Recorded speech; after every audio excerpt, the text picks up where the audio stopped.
All right, welcome back, folks. Day 31. As per usual, keeping the streak alive. Once again, MAKU desu. Konnichiwa. Yokoso. So, let's review. We kind of pushed our luck yesterday, I suppose. We completed Unit 1. And Unit 1 was still like the second half of each unit. Our reviews. So let's try to remember what we got in Unit 2. Remember some things. Let's start with the obvious one that comes to mind. So we're introduced to some new kanji. Obviously, I'm not going to be able to write them yet. So let's review what they were. There's nanji. Mainly just this part. None. I was informed that it's a truncation of nani. That will be interesting. Unfortunately, one unfortunate thing is no kanji. So in this place, no kanji. It kind of looks, if I had to guess, it kind of looks like that might be 2 strokes. Something like that. So you go down here, down here, down here. Before you close off, you don't close off. Kind of looks like that, if I had to guess. This stroke down here might be the last one, so it might be something like...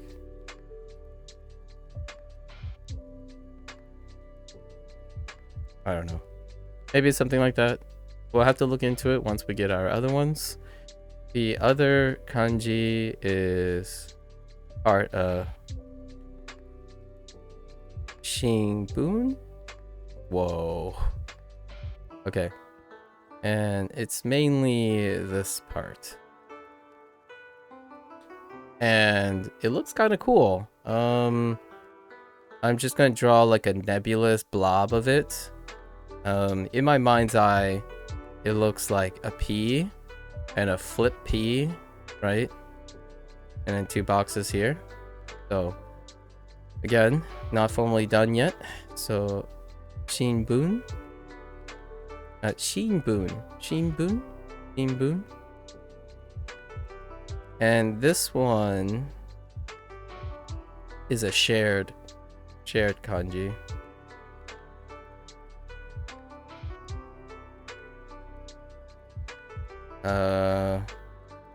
I think it was this one.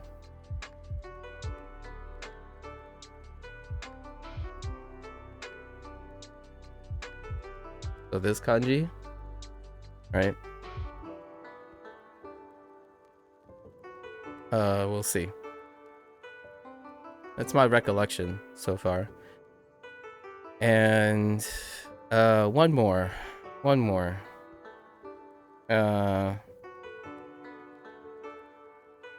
We have the tabemasu. Mainly this one, or it might be these two. I'm not actually quite sure right now. It's this one.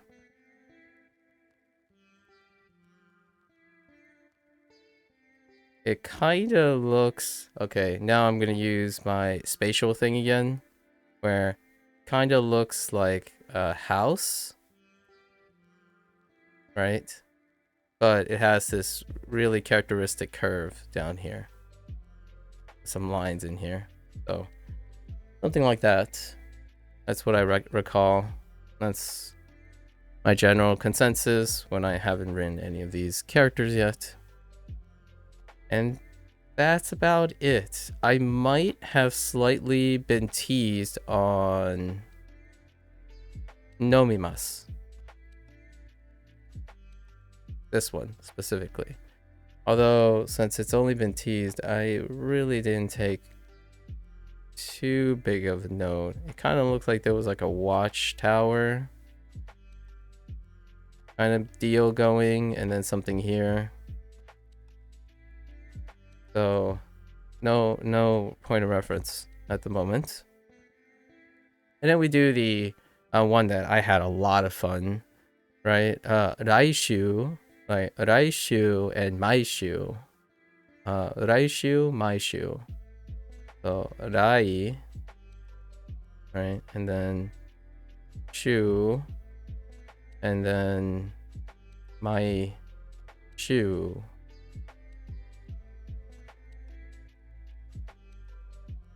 Which are next week and every week. Yo.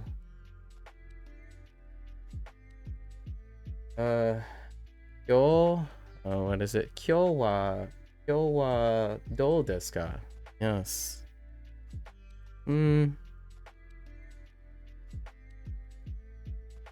It's pretty good. How do you say good? How do you say good?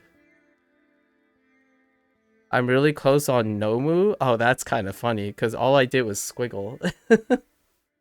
Yeah, so I don't know if you do this trick, Indy. A lot of times when people draw things, right? When I ask someone, did you ever consider drawing? And they would come back and say, oh, I just suck at drawing. Like, I don't want to draw. I can't. It's very hard for me to replicate what I see in my mind, you know, like that apprehension, the insecurity. Generally, though, I feel those individuals who have that mindset would be really surprised if you just wiggled your pen around. So, like, if you think of an apple, right? I generally give them a common object and just use your, encourage them to just move their mind and like look at their, just imagine it in your head. And if you wiggle it around, right?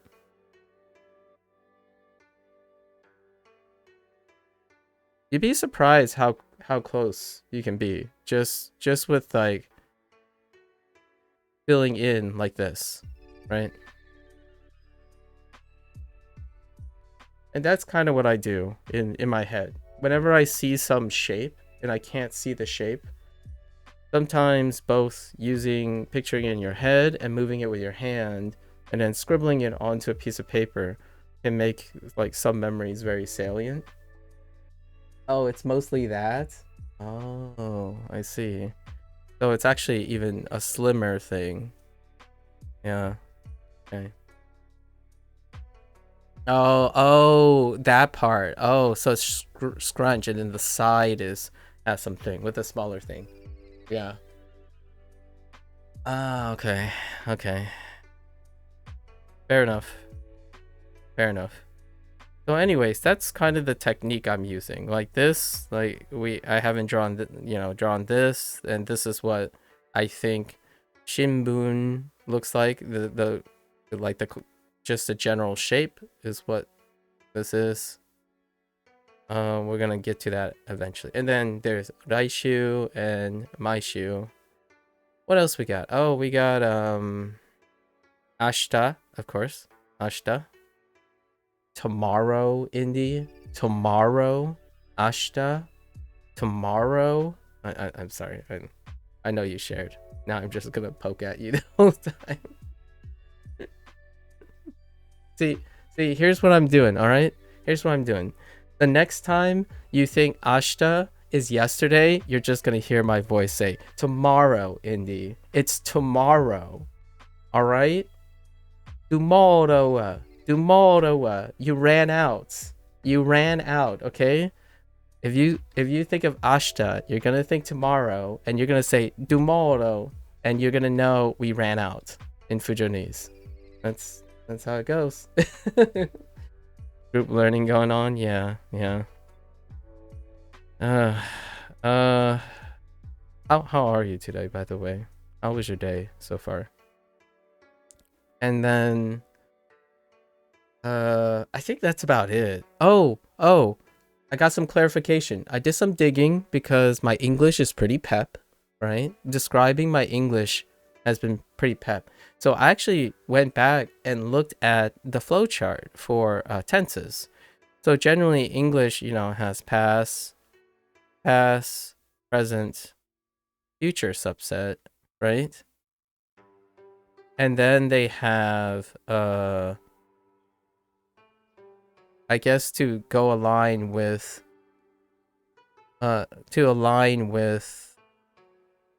Japanese terminology that I've seen. It's plain, continuous, and oh no, there's one more. I still call it perfect. I'll just still use perfect. And yesterday, our since we're toggling between we're toggling between present and future because Japanese has non-past, right? Non-past versus past, which is what I've noticed so far, the pattern. It's because if you lack context, you can say it as though it's in the future or in the present with context, right? And in English, you separate them. You have helping verbs that distinguish between present and future, right? However, in Japanese, this is the first time today because of raishu, maishu, and ashita has come to fruition where you can provide context so you can distinguish between present and future as part of the non-past. And when we were having a discussion, my discussion was that I often think of the future already, and that's the plain. So there's evidence of will do something. However, Duolingo is actually bouncing between two. They're bouncing between am going to do, which is continuous sometimes, and or will have done, which is the future perfect. So it's kind of like bouncing a little between these two primarily, but sometimes it's almost implying will have done, like as in there's no chance you're not going to do it tomorrow, right? You're going to do it tomorrow, as in no matter what, that's the plan, it's going to get done tomorrow kind of thing. And it's bouncing between all of these, which I don't think it's that particularly important when it comes to communicating Japanese. Although in English, sometimes. I think most of the time we rely on distinguishing between continuous and then contrasting it with the past perfect. This one. I have done something. Right? I have done swimming, or something that is intrinsically have done in the past permanently. So that's kind of the two that are contrasty, and the other ones not so much. So right now we're bouncing between will do and going to do, inferring that it is a continuous process. Like, I have been doing it and I'm going to continue doing it. And I think continuous, this word continuous, is also associated with the word progressive. That's why I was getting a little confused, because I've used progressive. You mean for mas? No, I mean for oh, well, yeah, well, mas, quote unquote mas. I, just so you know, Indy, I do know all the other forms now. it's okay, but for now, the only forms we know is mas and masen, which is present tense, or actually, which is non-pass, and then it's being used in present and future. Well, not masen yet, but I imagine you could just use. And I already know you can, so it's fine. And I actually think using keigo, or I forgot what the other term Lotus talked about, using keigo as a starting point is, I'm an advocate for using Keigo, when now I know it goes without saying. When someone tells me about certain things, I spend my evening doing other things. So it didn't take me too long. It took me about 2 hours to learn all the verb groups, and all their conjugation stems and roots and their usage. This is what I mean by I try not to do this, but man, old habits die hard. So no worries. I mean, speaking and reading is a whole different story, but knowing the rules, I mean, yeah. Now I have some context, some framework of making commentary on conjugations. For now, though, it's mas and masen. Mas and masen. I'm very good at remembering things. I'm very good at abstraction. So, have I done the masen exercises? I have. The only masen exercise, well, actually, not all of them. They introduce arimasen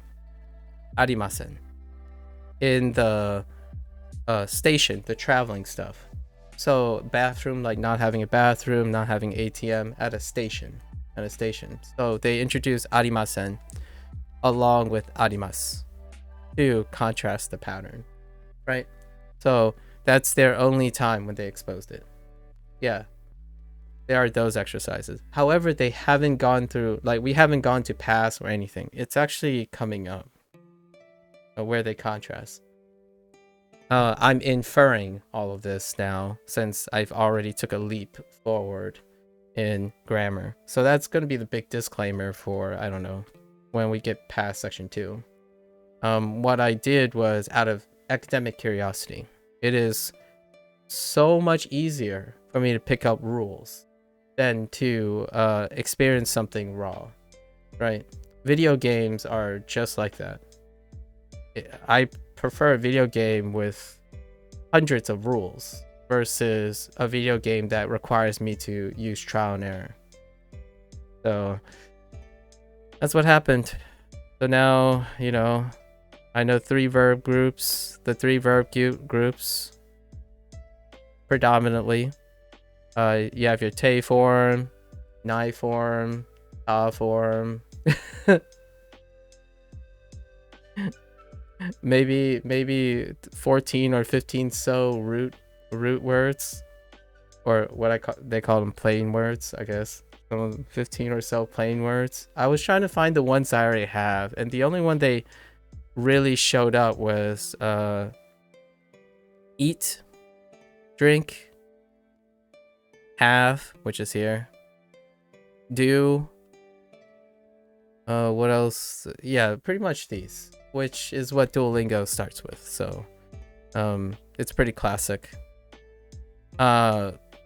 Interestingly enough, I didn't find hang and going out, so that's still kind of a surprise when I see it again. Anyways, that's to review what happened yesterday, I suppose. So a little bit of a spoiler, but you know. Arimas is more to be or exist, but that's an argument just like this. Yes, exactly. Indeed.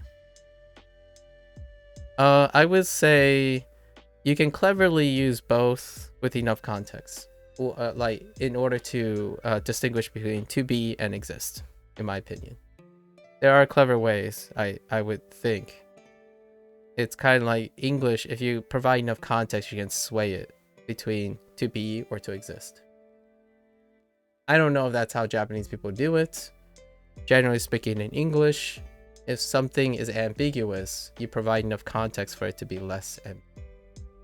Right? I don't know if that's how it works. I would cleverly try to do that though. The difference is des is it exists. Yeah, it exists. So here's the thing, right? And hello, Toby. One thing I would say is when it comes to specialized vocabulary, you know how a lot of times when you think of arimasu is something inanimate exists. That's fair. I got that impression too. I got that impression because arimasu has not been used in the context of something that is sentient, right? Like arimasu ototo, or like ototo arimasu, right? Like they haven't placed it in the context of a family member or a person that you could use. Like ani o ani arimasu. Anyways, yeah, no context yet. Of course, it's would be foolish to assume that something that's not being paired means that it doesn't exist, right? That kind of thing. It's kind of like the existential crisis. If a tree fell in the forest and no one was there to hear it, does it make a sound? Well, right now there are a lot of possibilities and a lot of exclusions that are still there. It's inherent that you want to use and talk about the things you can confirm and do not confirm things you do not see. Which in this case, your introduction of saying it does not describe anything, it's often describing something that is inanimate, that is accurate. It arimasen, arimasen and arimasu, or aru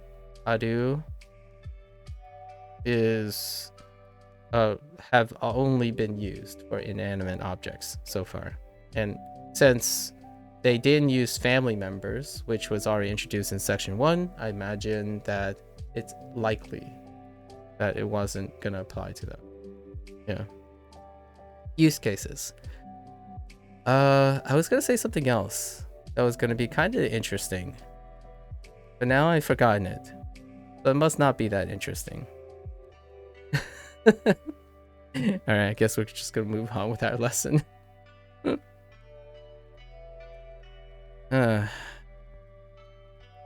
Was it an interest? No, I don't have any. It'll probably come back to me. Alright, so today we're gonna try to unlock the last 2 kanji before we do kanji practice. The last 2 kanji before kanji practice.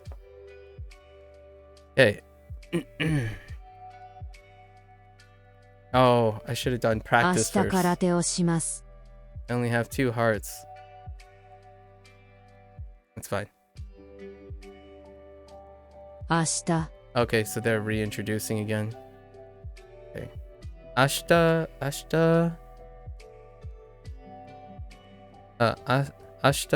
karate o shimasu. I'm going to do karate tomorrow. 明日新しい本を買います。Ashita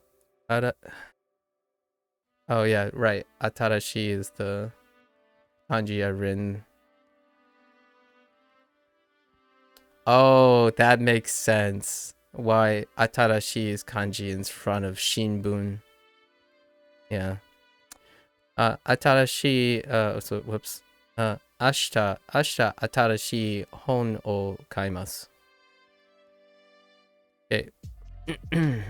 I'm going to buy new books tomorrow. 明日新しいゲームをします。明日新しいゲームをします。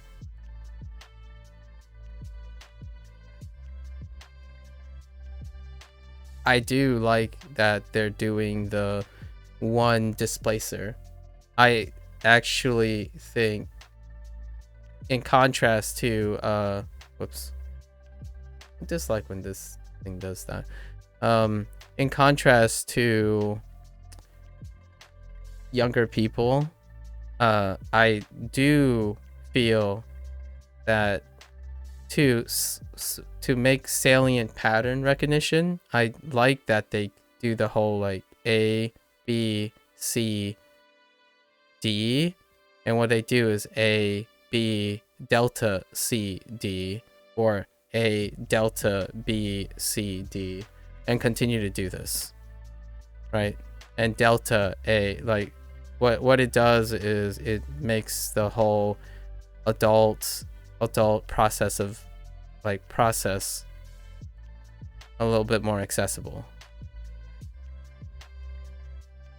Although kids learn pretty well like this, I actually think kids learn more aggressively. So like if you have A, B, C, D, the next condition could be like A, B, E, delta D. So it's a lot faster in my opinion. So I do feel if you change too much in the order of things for adults, too much depth. There's too much depth. So it oftentimes when the older you get, you might get led astray, right? You might read too much. Not that it's not quite great for learning patterns, but it's great for getting meaning, like learning a lot of meaning behind it. Generally though, that's what adults find interesting, intellectually interesting, versus the agnosium of looking at what changed and just focusing on what changed and what didn't, what's different, and leave it at that. Basically taking a catalog of what is different and what is the same, and stopping there, just literally stopping there. They're able to catalog many more changes and stuff, as opposed to an adult. I feel taking smaller steps progressively it helps with the interference that comes. And what I do, which Duolingo does not do, I get it. Some people like the whole to add a layer for Duolingo for adults, like Duolingo for adults maybe. The idea is you Duo can use like notifications, like different forms of notifications, and say, hey, did you notice that A shifted here? Like A changed from this situation and C changed from this situation, right? And with those notifications, they could still present ideas like this, where they change into an E and change the element of D with notifications. And that usually offsets that whole mindset, like, oh man, so much has changed. And then the adult mind would then do a lot of inferences, tons of inferences, and maybe sometimes even assumptions, right? Not even presumptions, like inferences and assumptions. And that can lead someone to developing patterns that they didn't know they're developing. And that's fair enough. So in my opinion, the slow pace of things, if you're an older person, you probably genuinely enjoy this. It's what I mean by that is it's relaxing and it's at the pace of an older person. And for me, I'm feeling kind of fatigued these days. So I kind of enjoy that all they do is, if you're looking, if you know, why did I say A, B, and C? This is A, this part is B, this part is C, and this part is D. So the difference between this one and the last one was a delta C, right? Geimu was swapped out for karate, right? Or karate was swapped out for geimu. That's how I visualize it in my head. Other people have other ways of clustering, but I cluster all the time. That's how I see patterns. I don't usually take time. If I'm focusing on pattern recognition, I don't take time to see what's in the pattern yet. So there is a sacrifice where, I don't remember where, if the word was atarashi or not. The idea is the structure, the pattern is there. So I can plug and chug a categorical amount of things. That will be important in the future when I start to speak and like have a conversation with someone. I'm already categorically figuring out what all my A's, all my B's, all my C's, and all my D's are. So when times come to construct sentences, even if I can't express the exact idea that I have, I can at least say something that is interesting. And what I mean by that is a little side note for digression. Oftentimes people think, in my opinion, this is out of the box thinking here, casual conversation for a learner has to be coherent.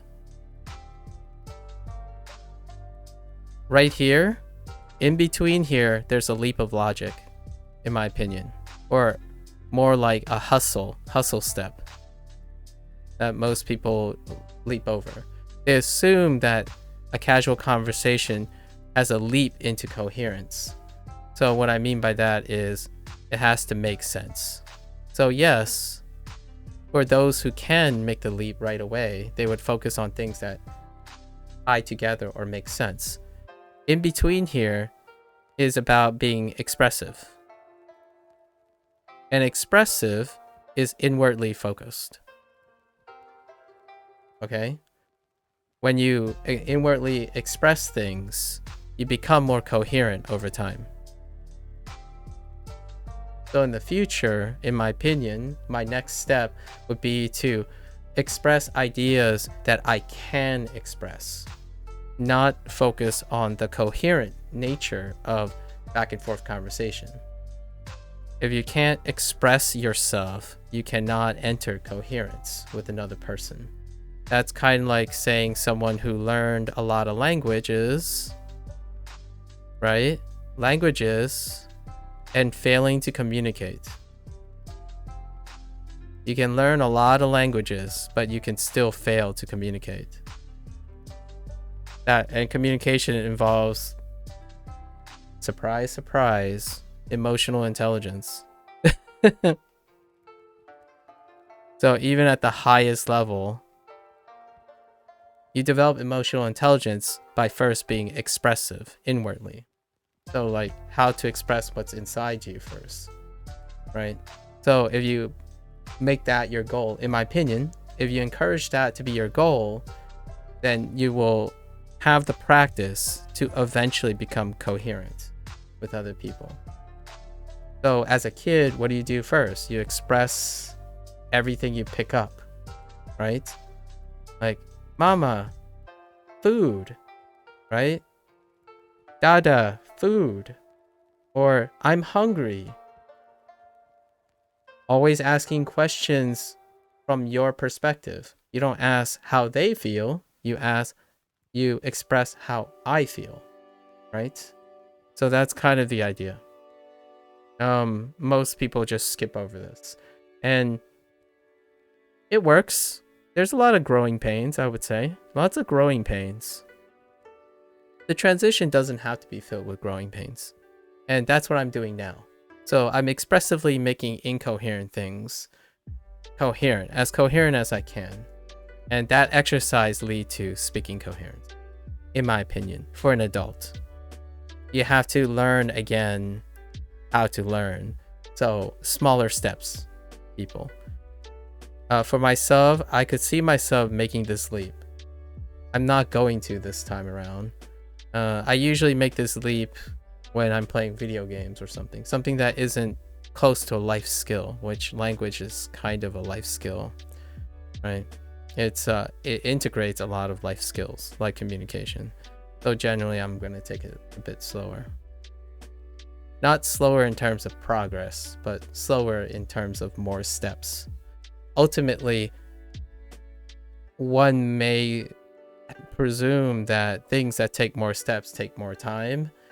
They're just, a lot of times they're different, not that one is slower than the other. If you go through a 10-step program versus a 3-step program, you might enter that leap of logic that the 3-step program is faster. Not that you're thinking to yourself, well, hold on. Well, the 3-step could take long, like each step takes 2 hours, and then if the 10-step, each step took 10 minutes, then the 10-step one is slower by 20 minutes, right? Yes, but are you going to think about that emotionally? Oftentimes when you present a program to someone that has 5 steps versus 20 steps, they will likely choose the one with the less steps. That's emotional intelligence, to get someone to learn something. So all of these things, in my opinion, are incredibly important to language learning. You got to understand yourself and how you encourage others to learn, for sure. Personally, I would say, as a bit of a humble brag, I suppose, I don't necessarily think I have too much difficulty encouraging people to find the things I do interesting. So if I can expressively do that, then naturally those individuals will decide to learn and invest on their own of their own volition, as opposed to directly educating them. I don't mind directly educating people. It's been a long time though since I've been in an environment where people go to see me to learn something. I rarely have done that in the last 5 or 6 years. Anyways, just a fun little side digression. Ashita, wait, what am I going with? Ashita atarashi geimu o shimasu. Wait, video game video game tomorrow. Alright, I'm going to play video games tomorrow. Am I getting grammar checked? No. Oh, I am. Heckin' articles, I swear.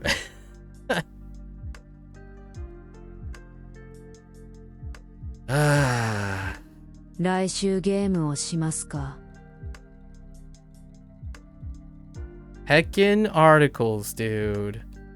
Heckin' articles.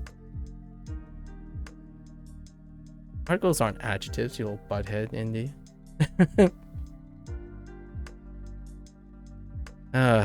Let's just drop all the articles in English. Wait, now that I think about it, functionally, nah, I do like articles. In English, I use articles in a very necessary way, in my opinion, for self-expression. So, yeah, you can't throw away articles. I would argue conservatively that a large majority of people do not pragmatically use articles for expression. I do though, especially in speech. Like, oh, that's the bus stop. Oh, that's the bus stop. Oh, that's just a video game. Okay, fair enough. Right. Articles have a form of expression that I would say sometimes people use, usually in a really aggressive way. So yeah, can't ditch the articles in English. the difference between that is just a video game versus that is the video game is so big that you can't just drop articles in speech and writing. I wonder how Japanese do that. How do you? Oh yeah, I guess you could use like you could use ga. Sometimes ga can do it. Like you can remove passiveness a little bit. I don't have any other examples where you can re-emphasize on like distribute weight between the subject and the topic. No, I'm not. That's you're reading too literal, Indy. We're not talking about the literal word. We're talking about shifting weight in context. So like we're not talking about articles. We're not talking about literal articles, like shifting weight. So ga does shift weight sometimes. And Sometimes you can add, I guess I can think of 1 or 2 examples where you can shift the weight onto a topic as opposed to the object. Like they have clever ways of saying, oh, this is where you pay attention to. It's not about Ken. It's about Ken being a student, right? Like being a student as opposed to Ken. And oftentimes articles help with drawing attention to something. It's not just a student, it's the student. Yeah, oh, they do? Okay. All right. All right. Is stuff like Niha. Interesting. Niha. Well, I look forward to it. I do like emphasizing stuff. So if there's anything like English where you can shift weight anywhere in the sentence, that's fantastic. We're drawing more attention to the place. I see. I see. Nice. 来週ゲームをしますか? The right shoe, guys. The right shoe. Have you put on your right shoe when you go into the new day? Are you going to play video games next week? I'm checking for articles. This time, video games is plural, so no articles required. And here's another thing, right? When people think of articles, they don't necessarily think of the fake article as well. And here's what I mean by fake article. Are you going to play some video games? Because video games is often used with an S, right? In this particular example. So in this case, are you going to play video games? You could actually say, are you going to play some video game next week? Versus just the generic video games. Are you going to play those video games? Which I guess you can technically say in Japanese. Are you going to play those video games or these video games? And often, are you going to play video games next week? I'm one not to be so ambiguous. That's just me though. I'm pretty sure most people are fine with saying, are you going to play video games? Actually, real talk here. A slight meta is, are you going to game next week? Is there a phrase like that in Japanese? Are you going to game next week? Gamin', you know? That'd be interesting. The whole idea of turning nouns into verbs, right? I wonder how popular that is in Japanese. You could make that sense? Oh, interesting. Is it a different word to game? I'm not talking about shimas, right? We're not talking about shimu or shimai. Actually, what's the shiru? Yeah, shiru, probably. Geimu. Oh, you did pull a shimas. Come on. That's not the same thing. You pep? It's a shiru? Yeah, okay. Yeah, it's a shiru. But come on, without the O? Oh, without the O. Oh. True. Geimu, yeah, geimu shimasu.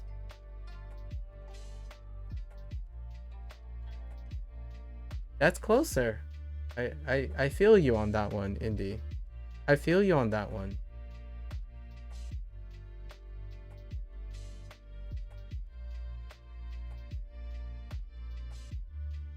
Is there any way to...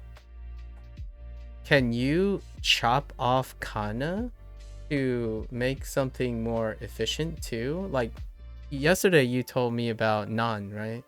Nan, or you and Fictitious were talking about nan. Can you do that with like gaming? I don't know. I don't have a good example right now. However, like a word like instead of saying going, like going, just lop off, lop off more of the kana or something, and truncate them even further. People do that too. I don't know which word you can chop. I think that's where you get into generational slang. Fair enough. Well, it is generational slang, right? Even gaming is generational slang. Yeah, we are definitely getting into generational slang, and not just thinking about Japanese, but also English, right? Are you going? But are you gonna or going to play video games now? Right?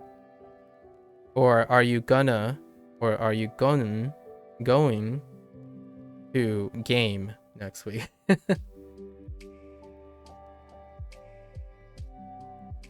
Okay, let's check. Geimu o shimasu ka? Okay. Sure. 来週ゲームをしますか? Let's check for everything. I think we're good. 来週バレーボールをしますか? Oh yeah, I forgot about バレーボール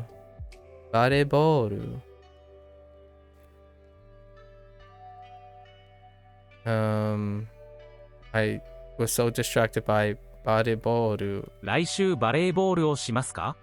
来週バレーボールをしますか? 来週バレーボールをしますか? 来週バレーボールをしますか? バレーボールをしますか? バレーボールをしますか? 明日新しい漫画を買います。明日新しい漫画を買います。Okay. I'm going to buy new manga tomorrow. We already test this. We already test this for science, right? They'll take both plural and singular manga. Since manga is an adopted word, a lot of times adopted nouns are both plural and singular in English. So, like anime is both plural and singular.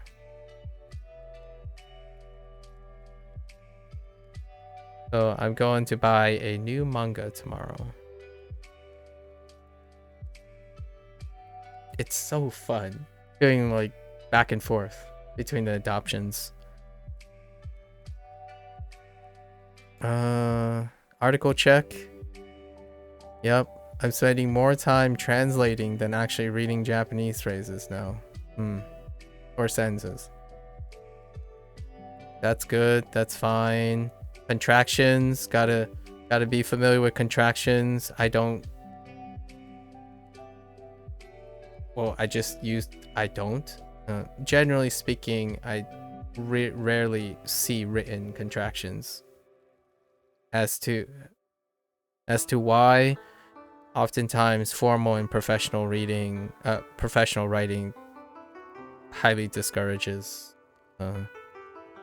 contractions. It's too casual, so to speak, which can be very relatable to Japanese speakers. Not creative writing. Creative writing is an exception. Of course, you can be as free verse as you like. Oftentimes, actually, writing in the casual form allows one to feel like the reading is less formal, right? So creative writing may actually lean in on using contractions sometimes. 来週中どうしますか? I heard 来週 something do. No, wait. 来週中どうしますか？来週中どうしますか？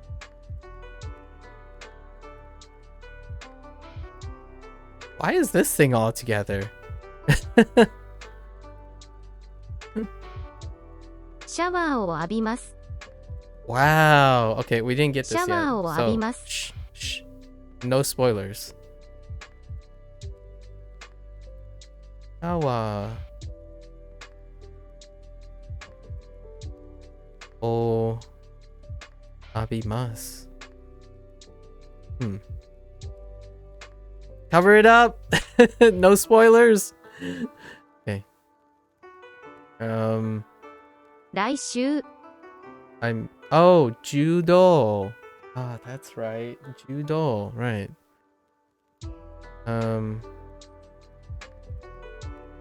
来週中どうしますか？柔道 Judo. Oh.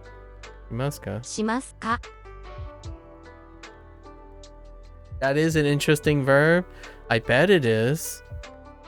Now, how about you go back in your closet so that you don't spoil what that interesting verb is?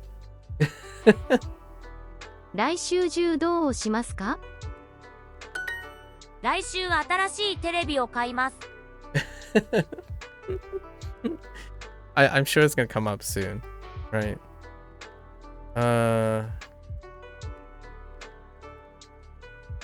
Oh, and I am a fan of what they're doing now, where they're bringing back interchangeable, I guess I'll call them C elements.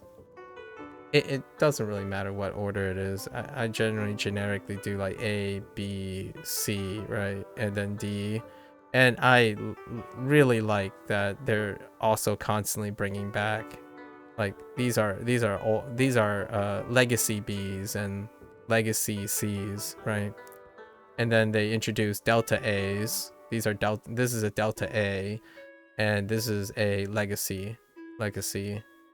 I think instead of using this notation, I know this is getting really confusing, but I would call this B naught, C naught, and D naught.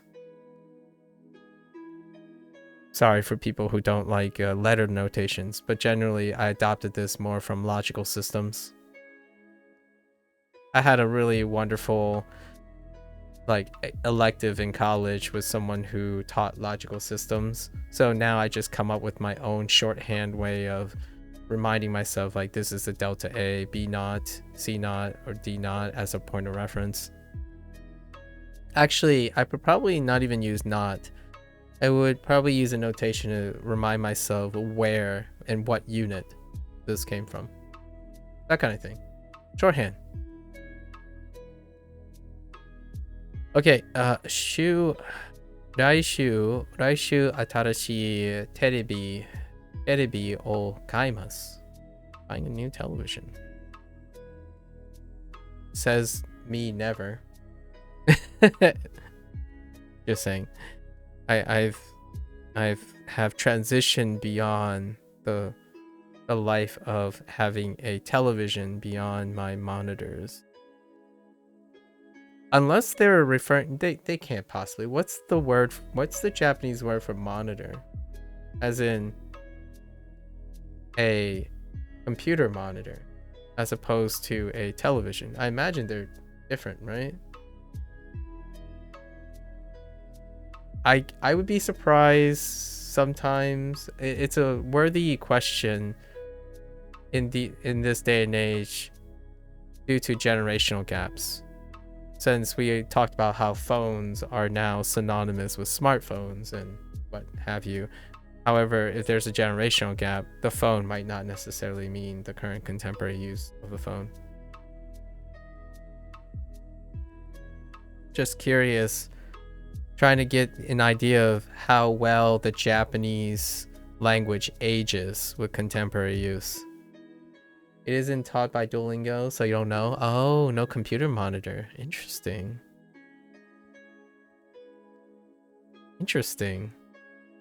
Yeah. Those words, I mean, it's still you can still say it's a television monitor, like in the fullest sense of the word monitor, right? However, nowadays those words are used to separate, partition between what is a television screen and a PC display. Pretty sure it's just okay.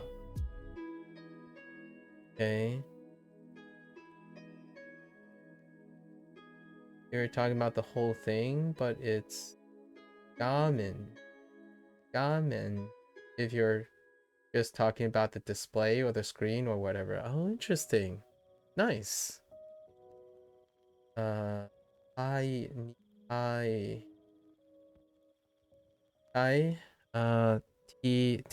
wait. Monitai. Oh, that's cute. Yeah, that's cute. I like it. Well, there you go. Thank you. Appreciate it.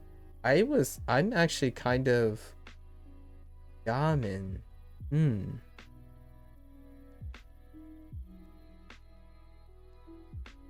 The katakana really, yeah, really is nice. Gamen. I'm trying to think if it sounds like something. All right.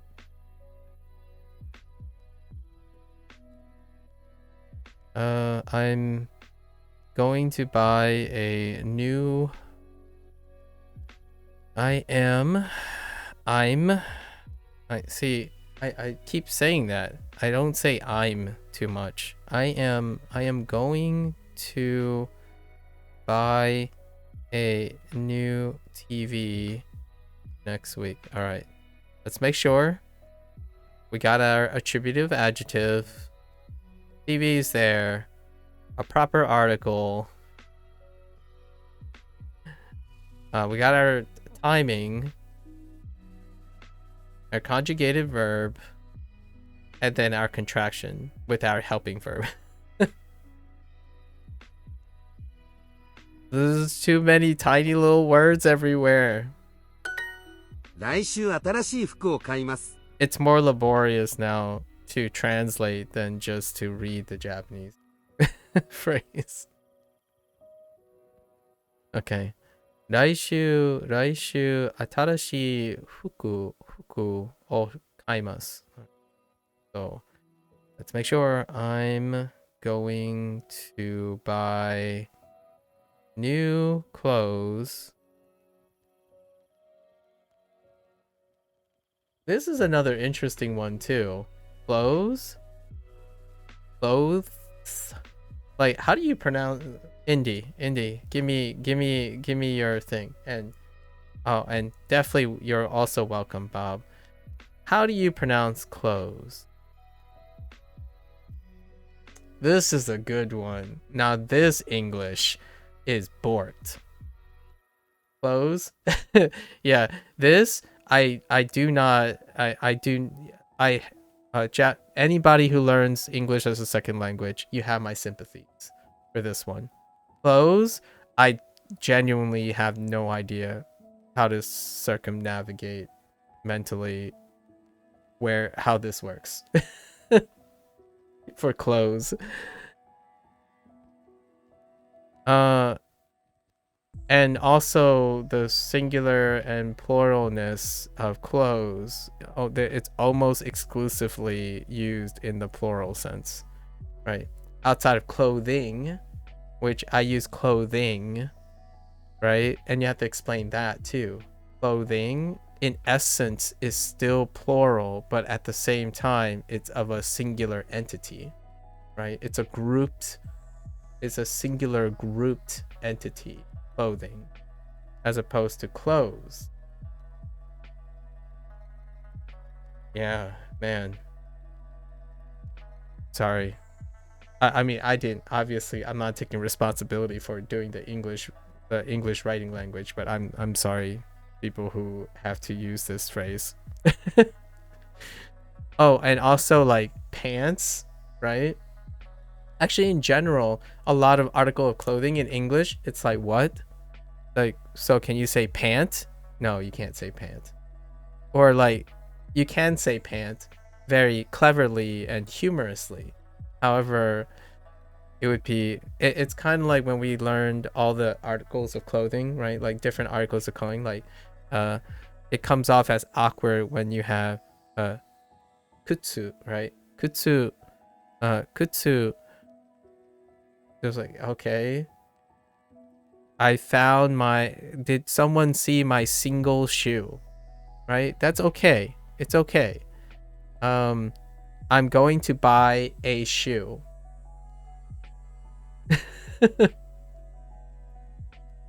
It's weird. I don't know. And the pronunciation of clothes, I don't understand. It's one of those, like when you're thinking of Japanese and say, oh yeah, this is an irregular verb. Just have to remember it. And here it's more like, yeah, sorry, clothes. Not to be confused with clothes. I closed the clothing store.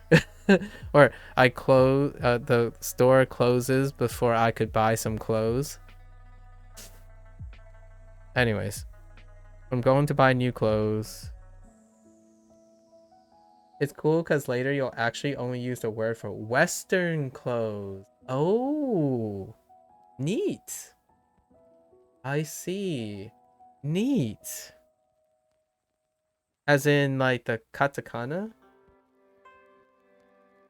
Like instead of going with fuku, it's gonna be like, I don't know, some other thing?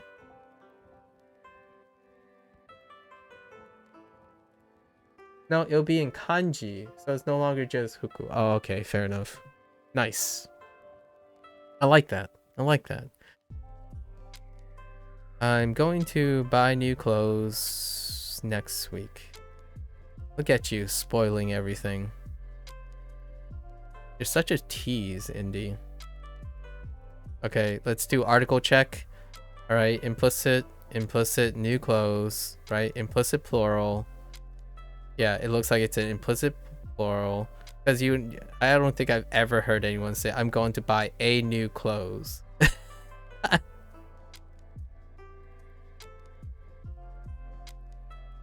I could see that though. I could definitely see that from the other perspective. I know I'm smiling and laughing about it, but I can definitely see someone in the reverse role. Right, I'm going to buy a new clothes and be wondering if clothes is plural or singular. Right? And that's, man, mutual respect. 明日新しいスマホを買います。 I'm learning so much about what I can do differently when I'm talking about English to someone who has a different writing system. Not specifically Japanese. I don't really have someone who is ESL and speaks Japanese, right?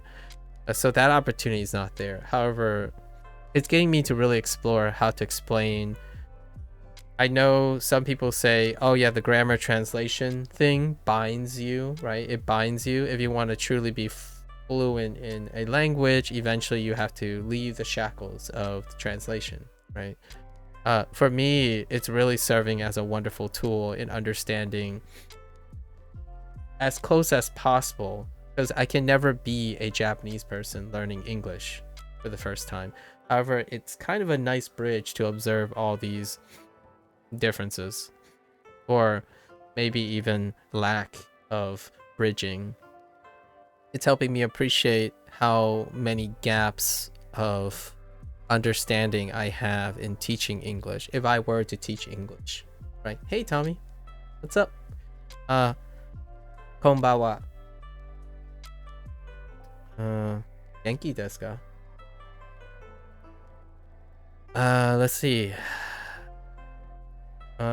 Yeah, lots of gaps in my English. So if I were to teach English, right? If I were to teach English, say I wanted to go to Japan to teach English, doing this in a grammar translational model kinda helps a lot.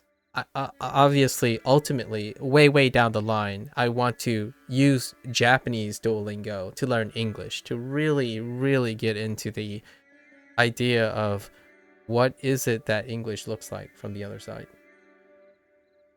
As much as I can. Obviously, you can't unlearn English to have another go at it. Maku-san wa o i and o in do ka. Wait.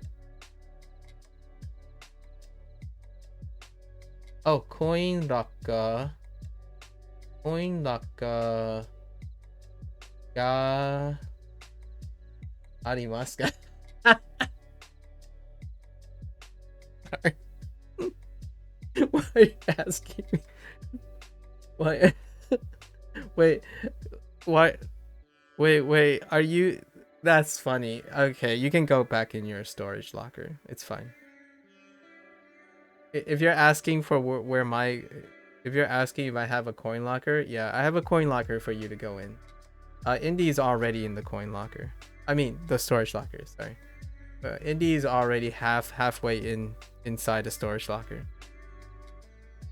Just spent the whole day storing, spoiling everything. Yes, I should really start drawing some emotes, like some emotes with a coin locker and stuffing people inside a coin locker or storage locker. Okay, real talk though, I'm so used to saying coin locker and thinking about a storage locker. I played so many Like a Dragon games now. It's not a those lockers used to be operated by coins too, but now they have keys and different ways, like even key cards and whatnot. But when I think of a coin locker, I actually do literally think of a storage locker.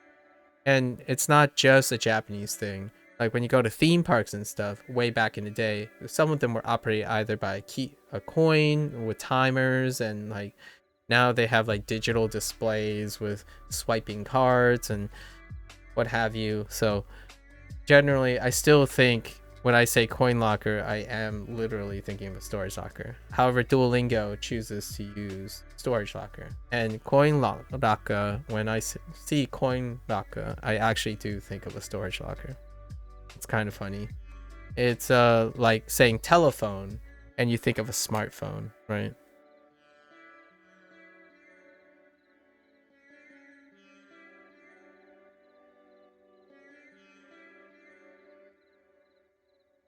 Sorry, spring is rolling around and my allergies intensify as spring rolls around. Imagine being a spring baby born with allergies, with seasonal allergies in the spring, right? Okay.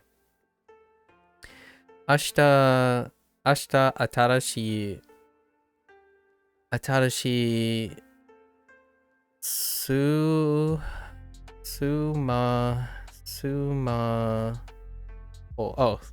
マホ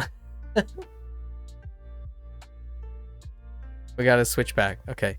明日新しいスマホを買います. You can always rely on kana, right? That's I love the idea that if I just get tripped up, just use your kana.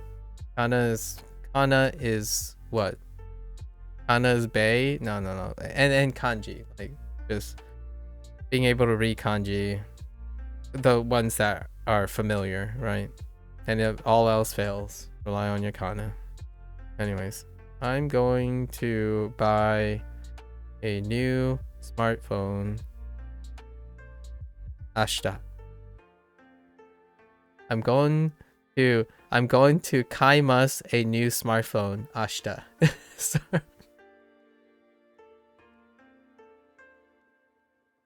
Eventually, we're gonna get to less Glish, more Japan, right? More Japan, less Glish. When we're translating. I'm going to buy a new smartphone. Okay. Article check. Attributor Attributor form. Check. Attributive. Neat. Time. Part of the topic. Right. Yes. 来週ケンさんとゲームをします。 What are you learning right now, Tommy? I know you followed me on Duo, and I saw lots of courses on yours. Do you still how often do you still use Duo? A lot of different courses registered to your thing, your account. 来週ケンさんとゲームをします。I'm going to I'm telling you now, guys. I'm warning you. The moment I learn the verb for store or put away or like, you know, to place somewhere, I'm going to say I'm going to store insert subject into a coin locker. I mean, into a storage locker. Immediately, that will be a phrase. Just wait. I do not know the verb for to store something yet or to put away. I'm going to play video game. Game. Video games with Ken. Raishu. Next week. Article check. No need for articles. Video games. Yeah. Is it Ken-san? Person check. I've made a mistake yesterday where I confused Naomi with Hana because I didn't care about who it was. I just picked the first name. Gotta read with intent.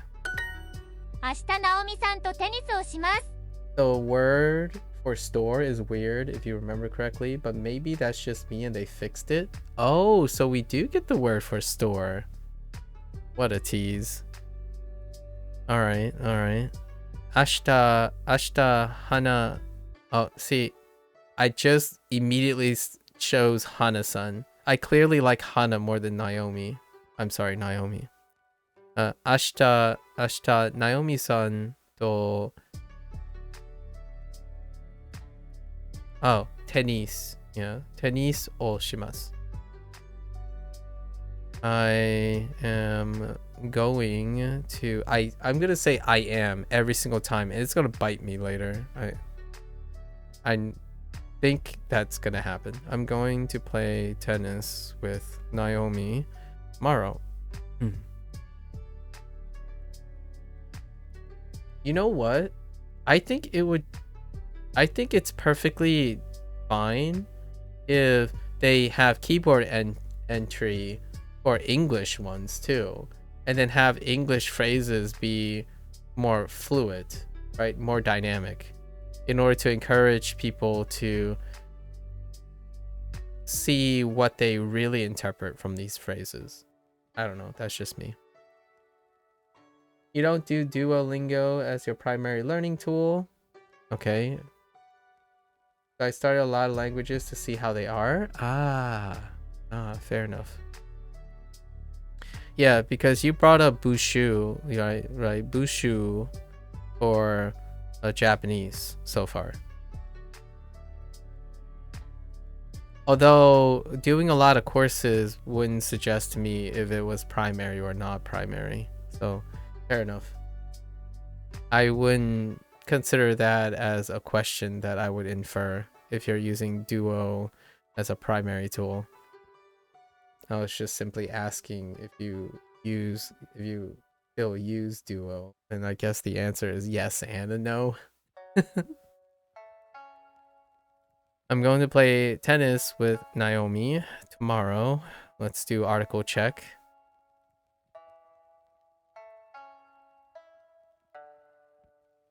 Okay. All right. 花さん、明日ヨガをしますか？ Oh, there's Hana. Ashita yoga o shimasu ka? Are you going to do, and I just missed one, are you going to do yoga tomorrow? You're usually using it when you're bored and having nothing better to do.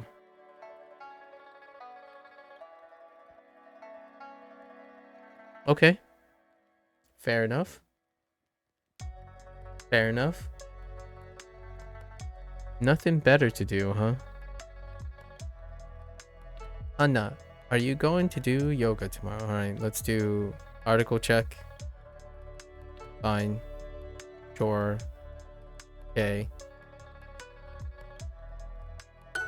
明日山口さんと柔道をします。明日山口さんと柔道をします。Okay.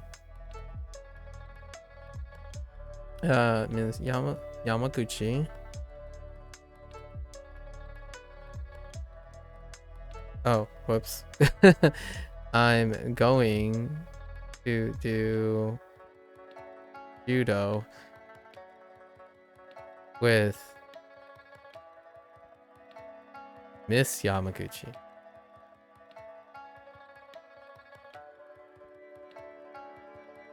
Just heard what I wrote. I guess it implies that what you're doing is not that special, but that wasn't my intent. Oh, that's interesting. I actually, wow, you got me defeated there. I wasn't thinking of it that way either. Interesting. Interesting. Huh. Okay. All right. We're gonna have to let's talk about this just a wee bit. We haven't known each other for a very long time, so that's so interesting. Thank you. I feel what you said was very compassionate, and it took me by surprise. So I actually wasn't thinking that, but it took me by surprise. It do people do my question here is, now I'm reading into it, sorry. So your concern here was, do people tell you a lot of times that it's not that important? Or like do you get the impression that people down like not that special? Right, what I mean is, are you often exposed to the idea that people downplay other people's things? Like people downplay? Because I actually wasn't thinking of that at all. So it's very surprising. It's also very kind. I like, it's a very kind word. I'll share with you my thoughts. I didn't think it was my place to talk about it. I was gonna ask you how often you were bored. And when you're bored and you have nothing better to do, I'm curious, I was gonna ask you if you feel like the nothing better to do's are still productive. The reason why I'm saying we haven't known each other for a long time is most of the time I'm thinking about you, about the person's well-being. I rarely think about how the person is implying about myself. So I was going to ask you if you had time, which a lot of times this can be when we're not familiar with each other. I didn't want to ask you these things. Where like, how often are you bored, right? How often are you bored? And if nothing better to do is still a productive and positive thing. Oftentimes when you have nothing better to do and then you do something, right? Like use Duo, then what happens to, in my opinion, to the person is it cheapens the experience. Which oftentimes I would encourage that person to try to find something that is better than nothing. You know, that is better than nothing. But that's just me overstepping my boundaries. I'm overstepping because oftentimes I always have something better to do. Or I like to say 99% of the time, I always have something better to do. And that I'm not bored most of the time. It's 90 to 80, 90% of the time, I'm not bored and I always have something to do. As bored, I meant that, for example, when I don't listen to Japanese, or I'm not learning kanji or something like that, then I do Duolingo. Yeah, again, that whole cheapening the experience thing, right? Oftentimes I would say,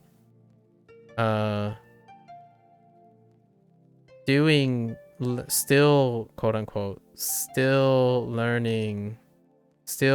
learning Japanese can become active, and you are no longer bored, even when you're using Duolingo, for example. Those are my thoughts, by the way. If that's not interesting to you, fair enough, right? So I really appreciate that you were considering if you offended me or like imply anything. Generally, I'm very, I'm very oblivious when something can be offensive.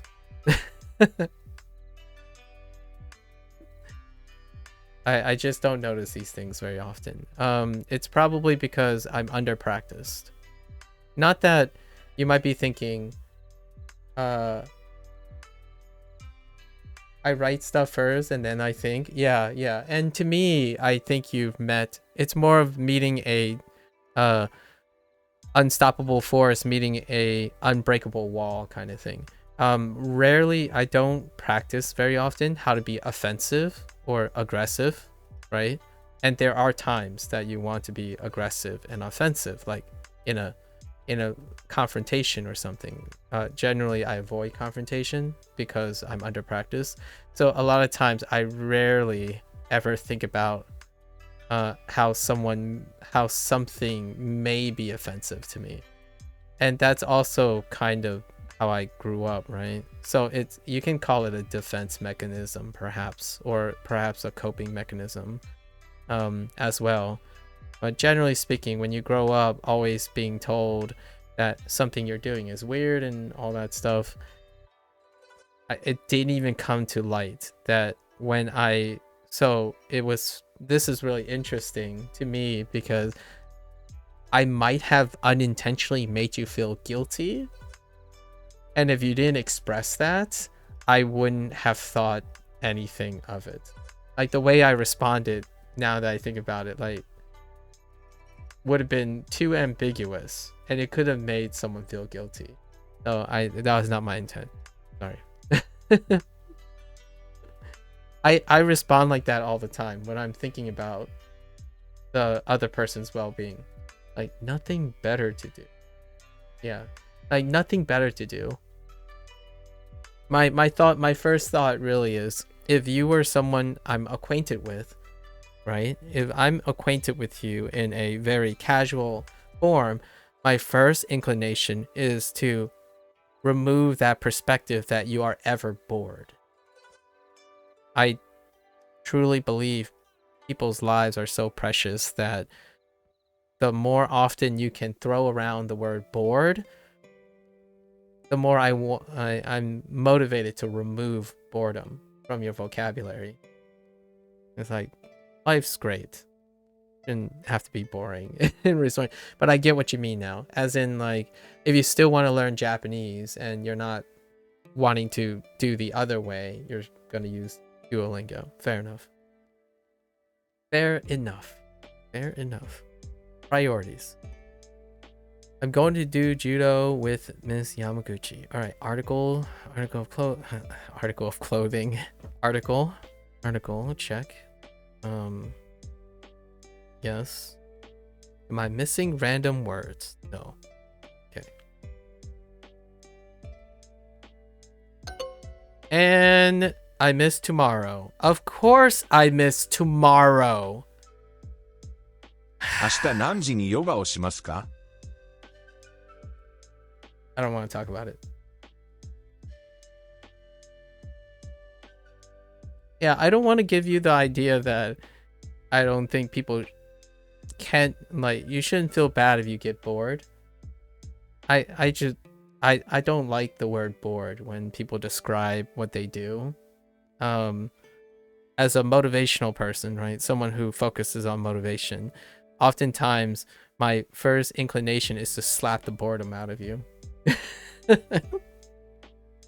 In a very playful, figurative way.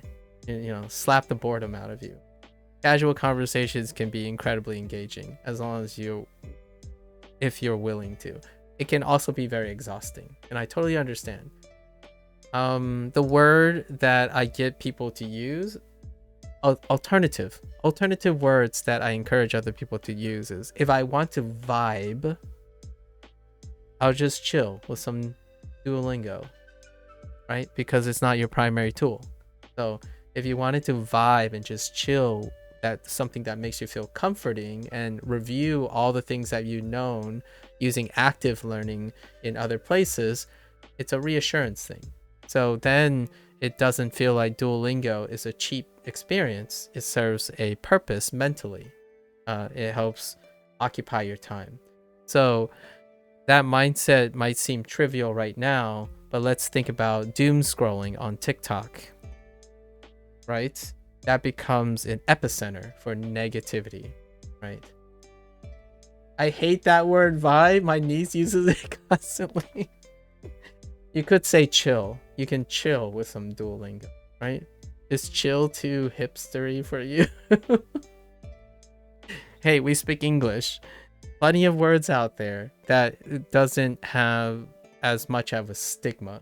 You're fine with chill? Yeah. This is just superficial stuff. It's stuff that people that speak to me privately get used to. Like, they start sounding a lot more positive around other people. And the idea about sounding positive but not really changing the way you feel, you start to be very charismatic and you attract other positive people, right? And that idea, it's a positive feedback loop a lot of times. So when you go, it makes a very noticeable difference in years of your life when you go around and say, yeah, you know, not feeling active learning today. I'm just gonna chill and do some reviews, do some flashcards on Anki, as opposed to, yeah, I'm kind of bored, so I'm gonna cycle through my flashcards. And when you're around people, oftentimes there's this very human condition feeling where a lot of humans would naturally gravitate towards a person who is technically expressing the same thing. Their vocabulary just happens to be very welcoming. Yeah, it's kind of one of those extra meta level stuff. Unless you hate people, that's a whole different story. If you are feeling like stressed out because you don't want to socialize with people, there are places and time when you say, I'm bored, I want to be alone, leave me alone, right? That's very pragmatic. There's like little things that help me feel like people don't look at me weird, like I'm always miserable. I certainly give that impression. Like, detached misery is what I would describe my younger self. Like, oh, what are you doing? I'm doing homework because I have to. Like, oh, what are you gonna do later? I'm gonna play video games because I like video games. Like, what are you gonna do after that? Probably study. What are you doing? Are you gonna do something productive with your life? That's kind of, if I had to voice myself, I wasn't this articulate back then, so I'm trying to make an impersonation of my younger self where it constantly exudes, leave me alone. Even though I don't intend to. I spent most of my childhood trying to blend in and have friends. But when I think about the words I say and the things I say, it's often just not welcoming. Like, oh yeah, how's your day? It's okay.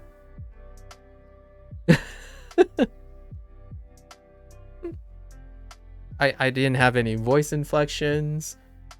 So do you think bored is a negative word? In the way you expressed it, or it has a negative vibe? In the way you expressed it, you were bored and had nothing better to do, is the context I'm talking about. I could say I'm bored, so I'm gonna hop on to my favorite video game. You see what I mean? Like, I don't want you to feel, at least in my opinion, I'm just saying in my opinion, it might not affect you at all. I'm not trying to gaslight you because we're still strangers. Oftentimes when I tell myself I'm bored, I want to go for a run. I like, so when I'm bored, I get up and I pace around and watch YouTube. That's the bored in me. So when streams goes off, I'm bored, as in I don't want to learn more Japanese. So what am I going to do? I'm going to put in my Google Pixel Buds, go to my favorite YouTube streamer, and when I'm bored, I tell myself, well, if I'm bored, I can be walking. Walking is nice. So I walk around in a circle outside, like in the living room. I just walk around in a circle while watching my YouTube. So what happens is I'm doing other things and it's kind of nice, and bored becomes a positive. So it can be that too. So that's kind of one of those things. Unfortunately, when people say they're bored, it often is emotionally draining. Nowadays, kids like your niece always use the word vibe. Vibe has replaced bored. So like, yeah, I'm just vibing now. Like, are you vibing so hard? My friends and I, the people that I know from through Twitch now we're personal friends. The word so lots of other words are being used, as in, yeah, I'm just peppin'. We use the word pep, and you might hear me every once in a while use the word pep in a different context. Awkwardly enough, or ironically enough, pep usually means to energize, but the term is being used to chill and relax down. So it's kind of awkward and can be misunderstood. Between the guys and me, we use the word pep to pep around, as in just to chill and to vibe, even though English word pep means to liven up. Whatever you can do, right? I don't know if bored is a negative word for you. The nothing better to do thing was what was curious to me.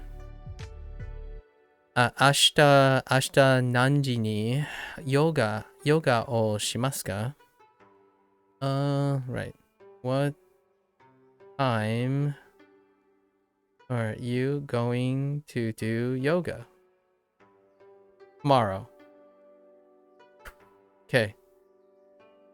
So what error am I making a lot of times? I'm dropping articles and I'm dropping the time, right? Or the frequency part. So let's make sure. So, しますか? Right? Yoga. 何時? 明日. My confidence have shattered as of yesterday, because I got like 4 of them wrong in a row. So we're gonna be a little bit more 明日何時にゲームをしますか?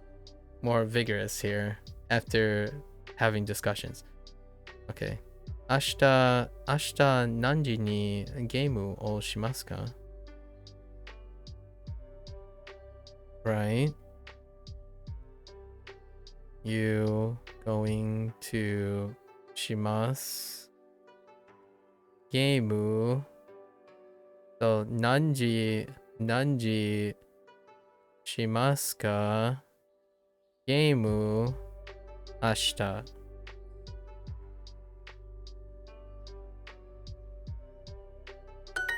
ナオミさん、明日何時にヨガをしますか？ Naomi-san, Naomi-san, 明日何時にyogaをしますか? Okay, okay, okay. Let's not accidentally pick another person's name. Okay. Naomi.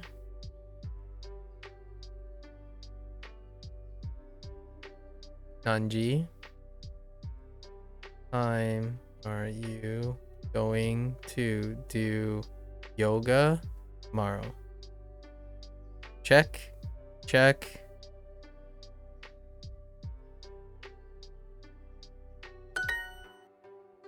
I failed 明日 yesterday. 新しいゲームをします Okay.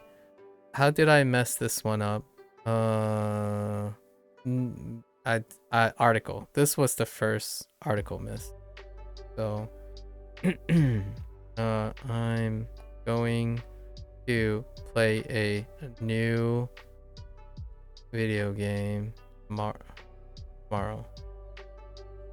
New check. Article check. Play yes. 明日山口さんと柔道をします。 How did I miss this one?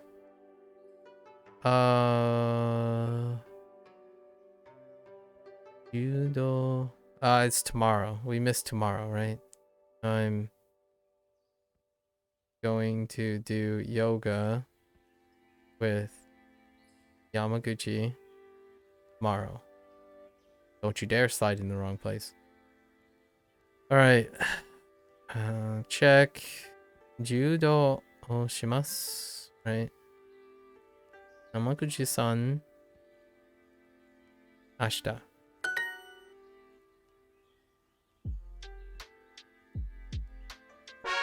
Da-na! There's the 31. All right, let's do practice. ご飯ください。 Really? You gonna go back that far? Fine. 寿司とご飯。 Oh, wait, why didn't it?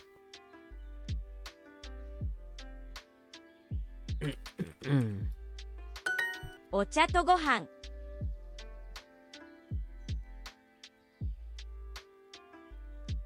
寿司とご飯です。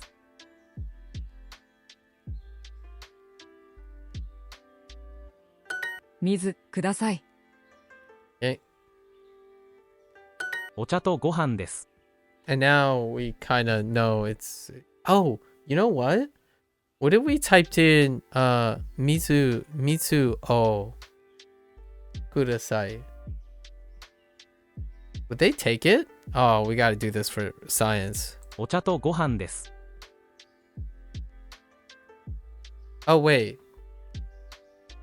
Only for when the English shows up. When we're translating back to Japanese, right? お茶とご飯です。 Oh, whoops. ご飯と I 水 missed this. Um.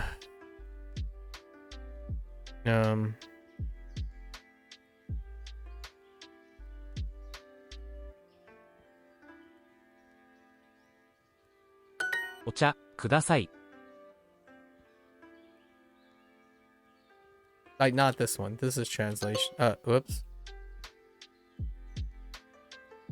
I typed do. ご I 飯 typed とお do. 茶 That happens. Rice and. Okay. Oh my 水 gosh. ご飯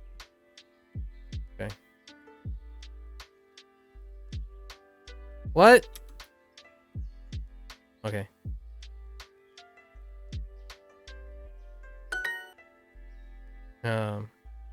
Oh, here we go. Let's see. I'm very curious. Ocha to sushi wo kudasai. They do take it. Clap. Well done, Duolingo. Well done.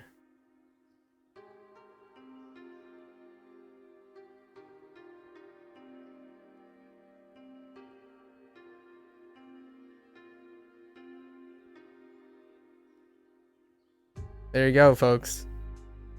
Comprehensive. We can add the O. Nice. I imagine it's only very specific ones, so just the ones where we translate. Right.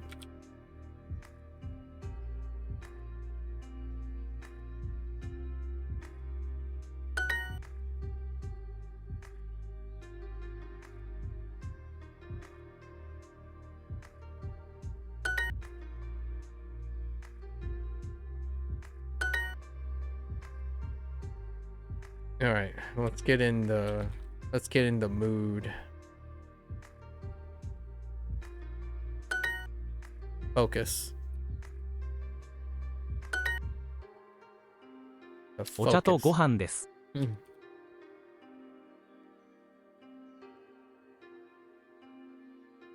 お茶ください。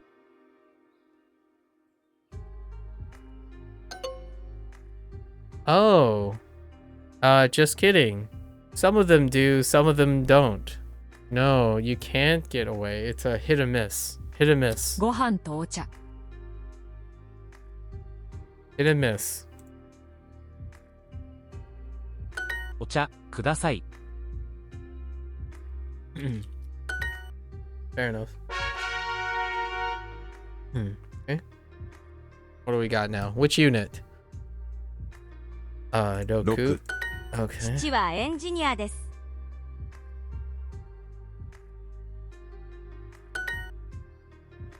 5、弟はうるさいです。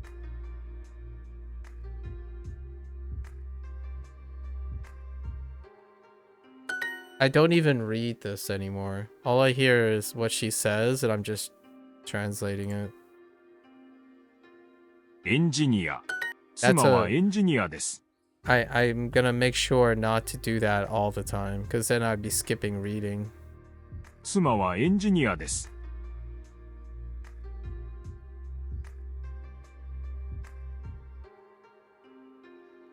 父と母は有名です。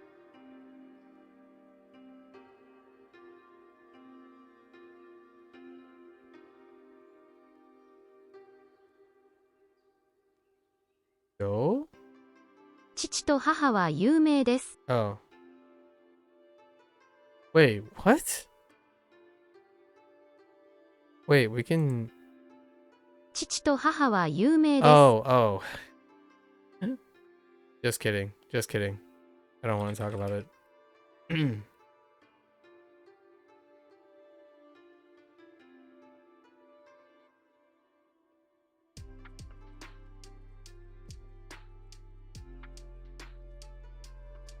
Uh-oh. Did I spell this right? Yes. Never mind. 弟は7歳です。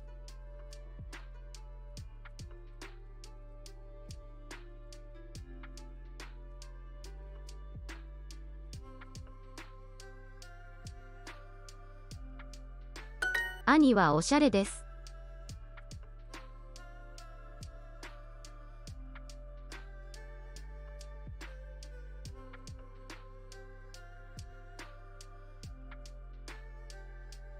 Wait. What does that word look like? Oh, shut up. おしゃれ。 Oh, shut it. Hmm.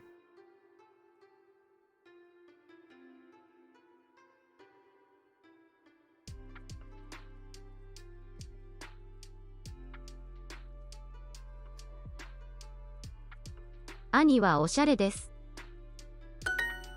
Oh, fashionable. Wow. I haven't. Oh man, it's been a while since Oshada. Oshade. Shade.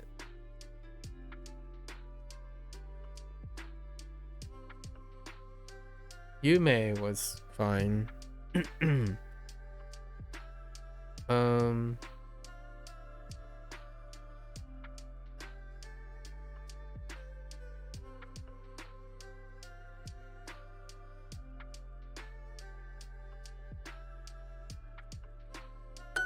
5歳ですか？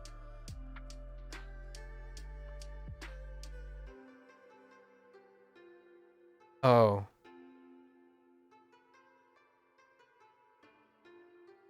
Mm.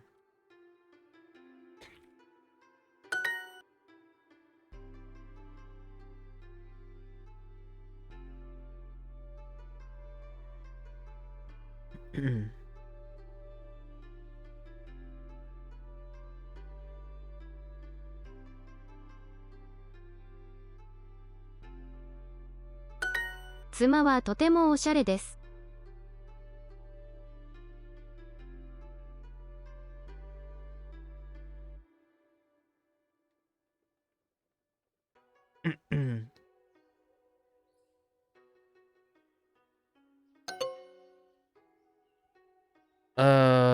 Totemo. I forgot Totemo. Okay.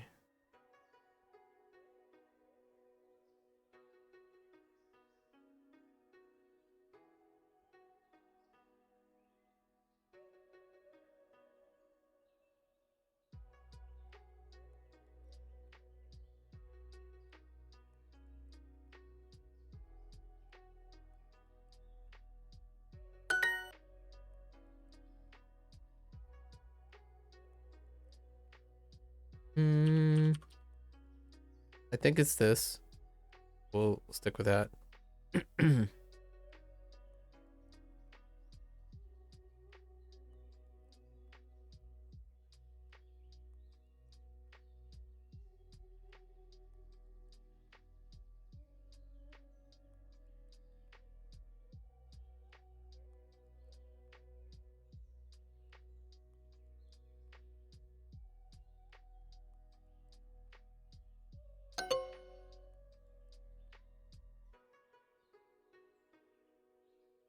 No, no, it's not. Oh, my dad. Whoops.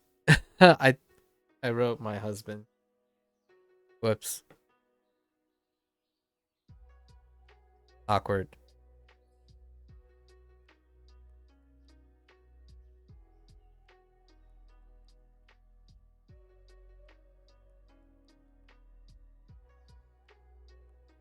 I was expecting them to contrast with my wife.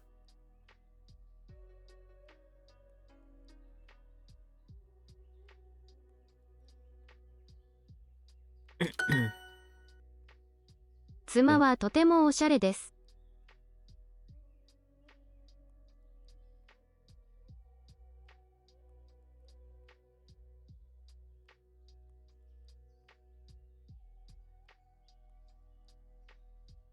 妻はとてもおしゃれです。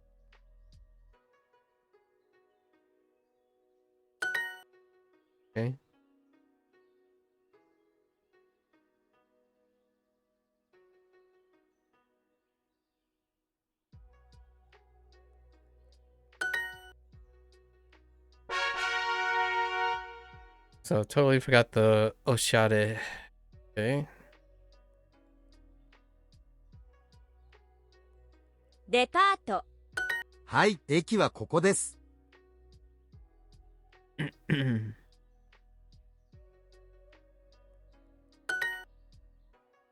コンビニ、はい、駅はそこです。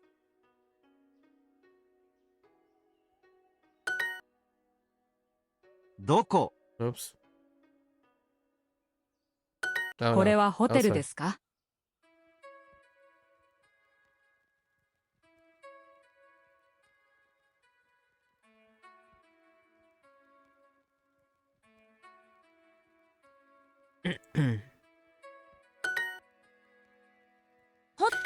大学はそこです。デパートはどこですか？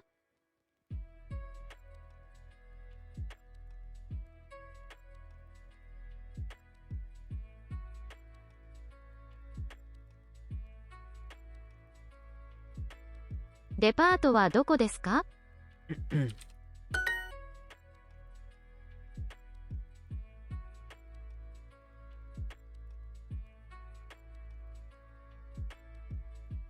Wait, no.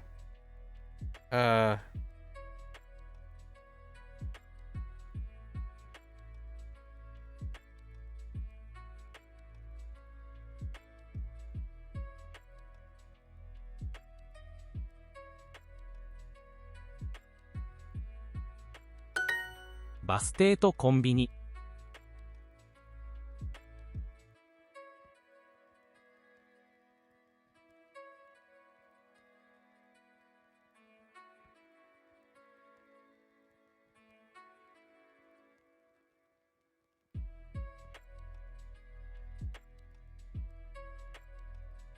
バス停とコンビニ。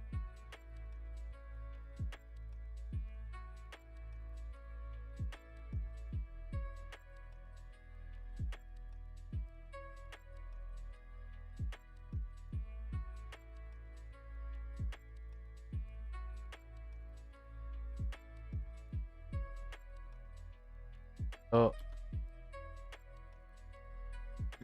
Hmm.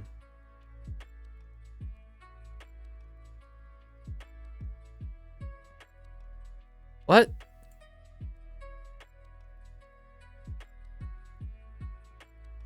What? Wait.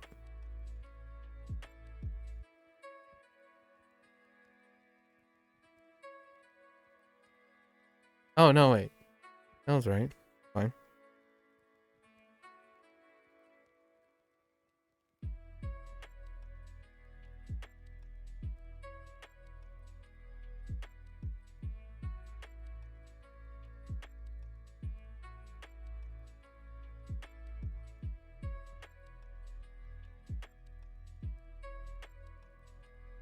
Bus バス停とコンビニ。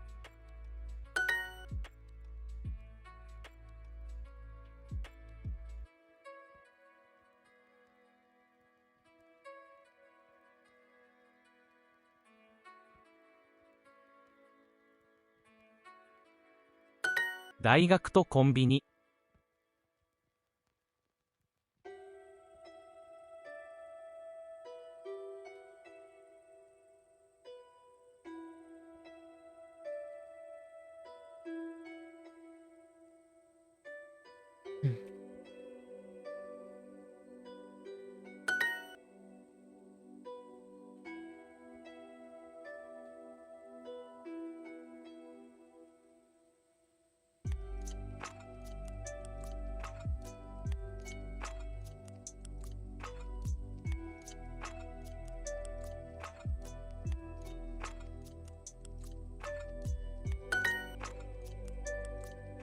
Okay.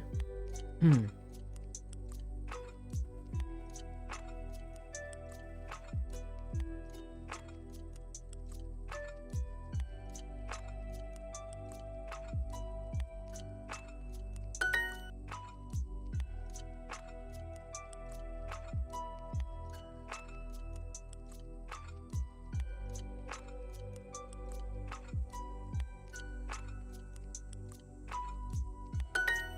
Okay. One more heart. Let's go. 雑誌。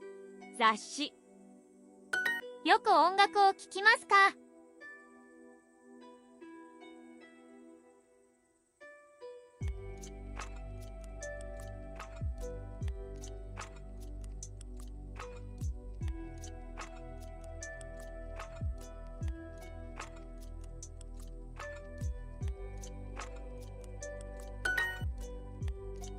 ロック。サッカーをしますか？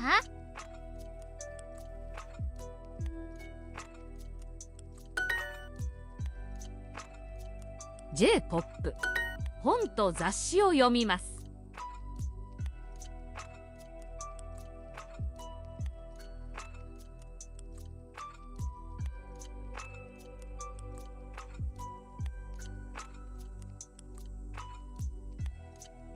よくテレビを見ますか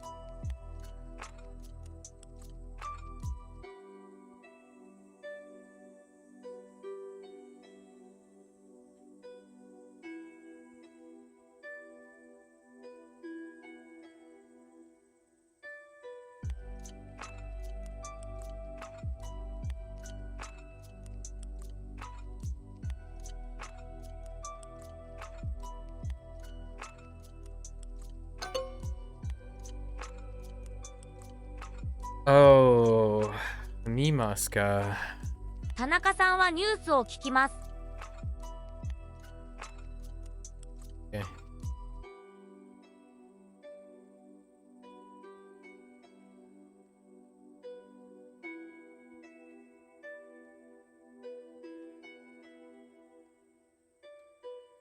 Oops.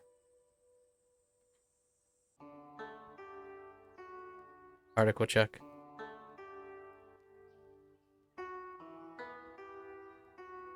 ニュースを読みますか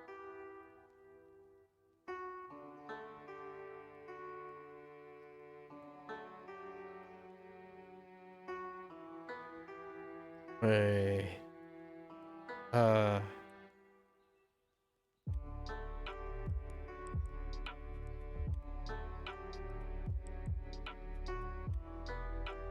Oh wait. It's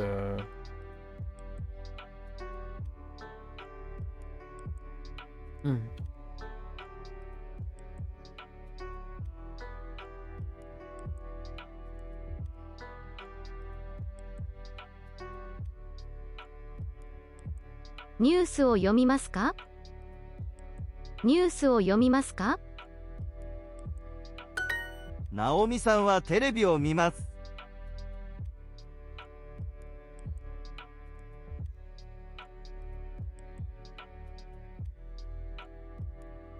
いいえ、ロックを聞きます。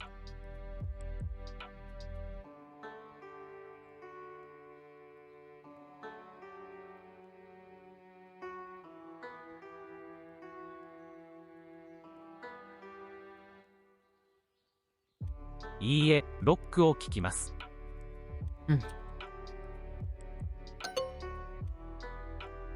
Oh, it's cute. It's not cool. Okay. Okay.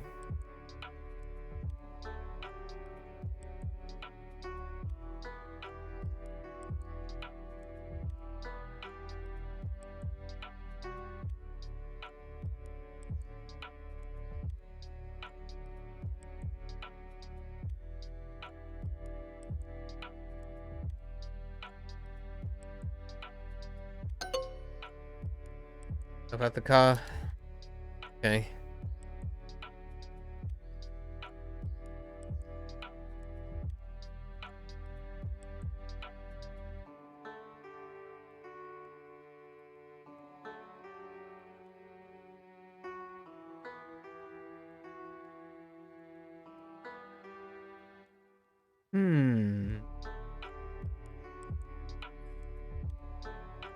Guess we'll find out.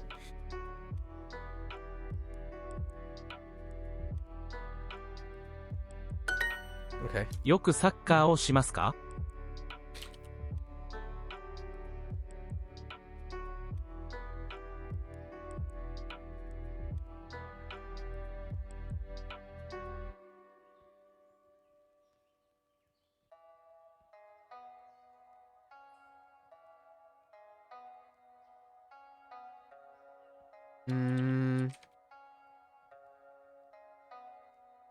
よくサッカーをしますか？ No.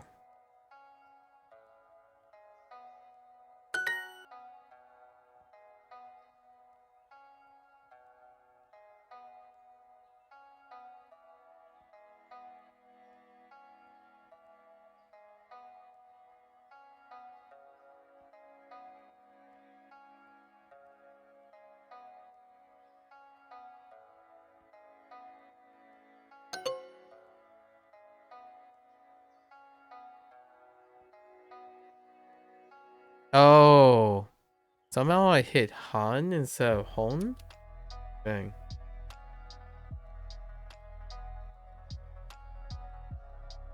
Oh, wait. Oh no.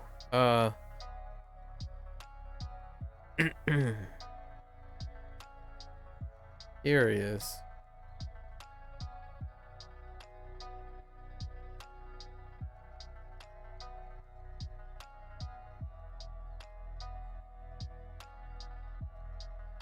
Hold up.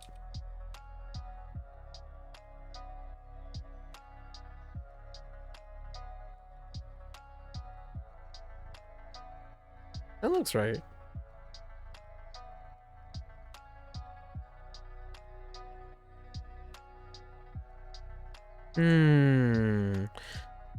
It's a lowercase though.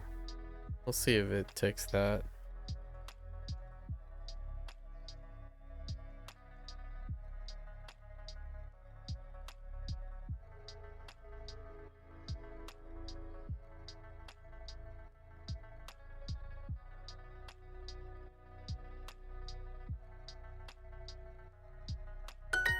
Oh, it does. Okay, cool. It does take a lowercase. Interesting.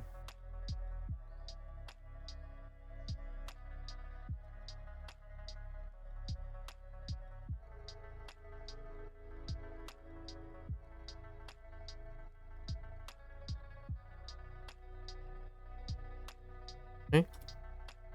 よくテレビを見ますか？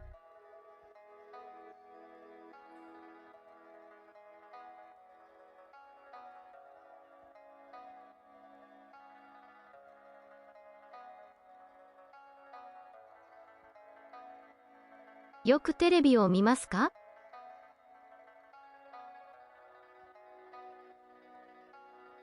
いいえ、ロックを聞きます。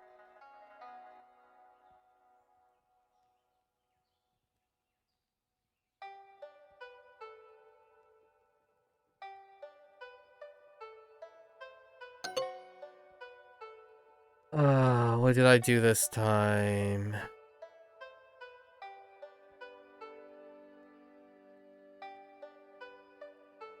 Oh, it's Kiki Mas. Just sworn I heard Kiki Maska.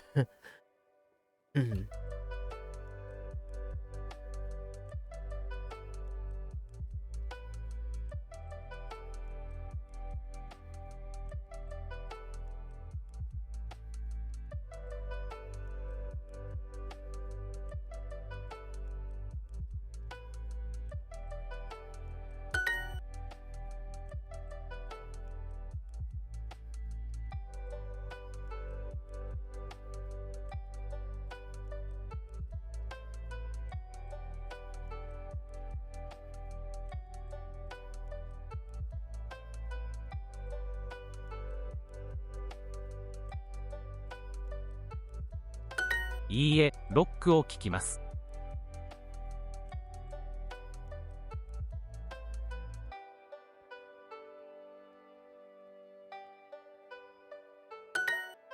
Hey. Okay. All right. All right. Let's get back to our lesson. Cute animation. 毎晩10時頃寝ます。毎晩10時10時頃寝ます。寝ます寝ます寝ます。寝ます Okay. Alright.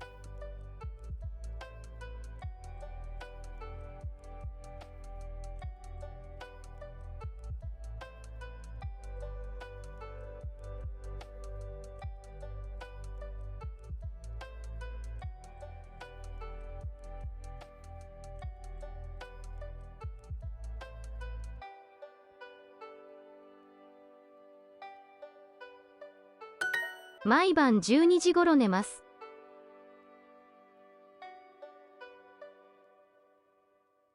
毎晩毎晩12 12時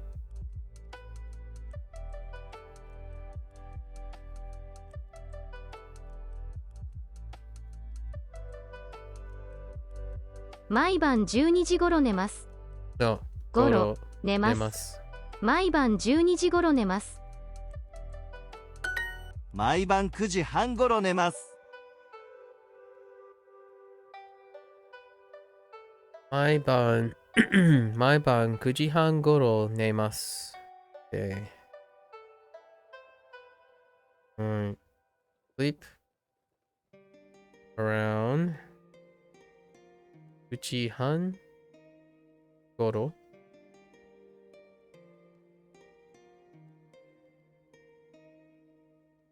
毎晩明日兄と遊びます。Why is this marked with new word? 明日兄と遊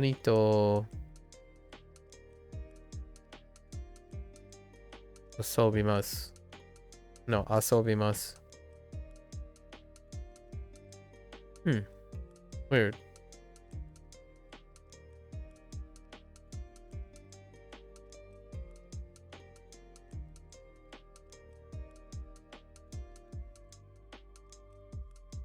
sobimasu.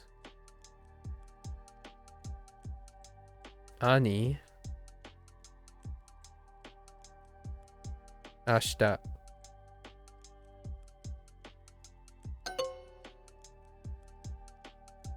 Hang out, of course, the random preposition of the phrase. 毎晩メールを読みます。毎晩メール。メール。メールを読みます。 That's actually a new word, but okay. But I get it. Mail. Interesting. You went with email though. メール。メールを読みます。はい。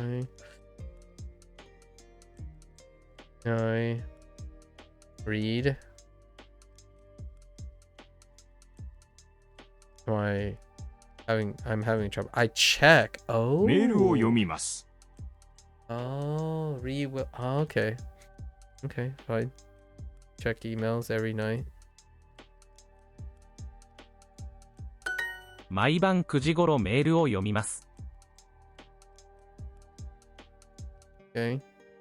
I heard 毎晩9時9時9時頃頃メールをを読みます。読みます。毎晩9時頃メールを読みます。毎晩9時頃メールを読みます。毎日メールを読みます。 Okay. I check emails every 毎日 every day. Me too. Me too. Every day. 9時頃シャワーを浴びます。9時頃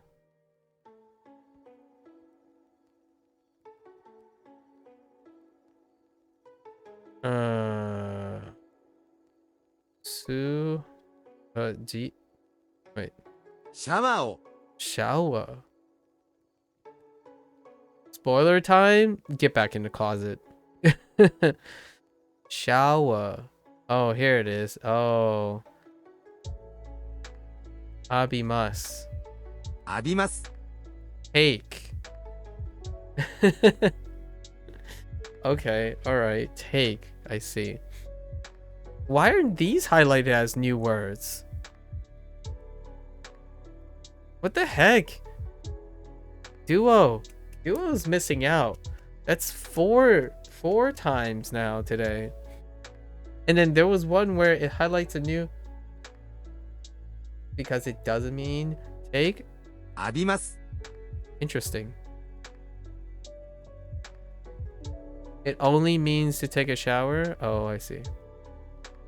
Take care, Toby. 浴 You び mean ます。 this whole phrase means to take a shower?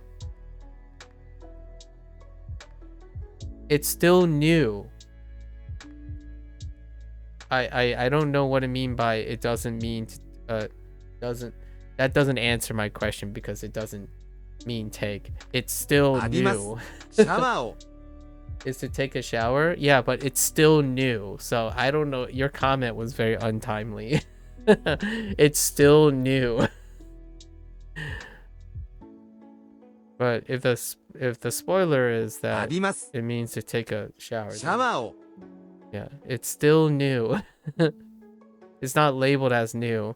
And the one time they just recently 3 back, they said new word, none of the words were new. That's so weird. That's such a weird oversight. Anyways, I take a shower around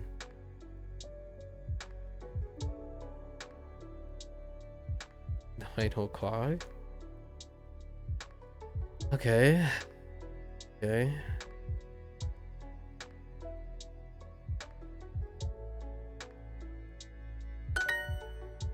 シャワーを Shower.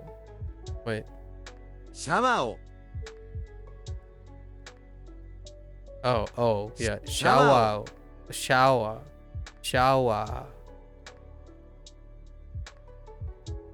明日母と晩ご飯を食べます Oh, there's tabemasu. Formally. 食べます 明日母と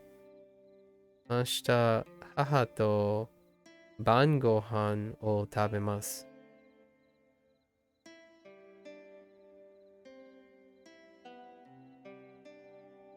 It's so hard for me to make out those strokes. We'll get it later though, in the kanji section.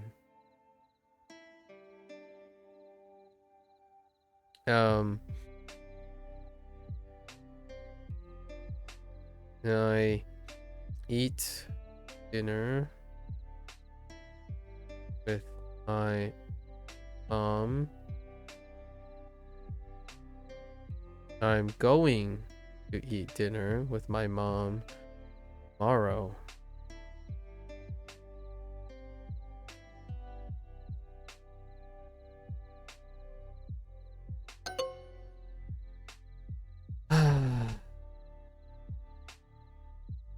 Two. 毎晩シャワーを浴びますか I think this is super counterproductive to put in all the like extra words. I prefer to just type it. I think in my opinion, adding the keyboard function for translations is probably a non-negotiable for me at this point. 毎晩シャワーを浴びますか Maiban shower abimaska. Abimaska. Do you take a like this? Do you take it do you take a shower every night? Wait. Yeah. 明日ナオミさんと晩ご飯を食べます Yeah, I can't tell you how many times you want to just auto complete a lot of these things. Like 2. Man. There are definitely words that I don't use too regularly. Not this too. Right? There are a lot more descript vocabulary words that circumvents the need to use to all the time. Or with. Or about. At the end. Like hangout. Hangout. Not. Meeting. Meeting.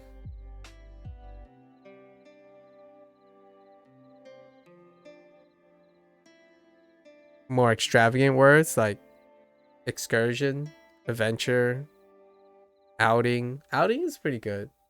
Kind of a mix of both, I suppose. Ashita Hana-san. No, Naomi. Keep going Hana-san over Naomi. Ashita Naomi-san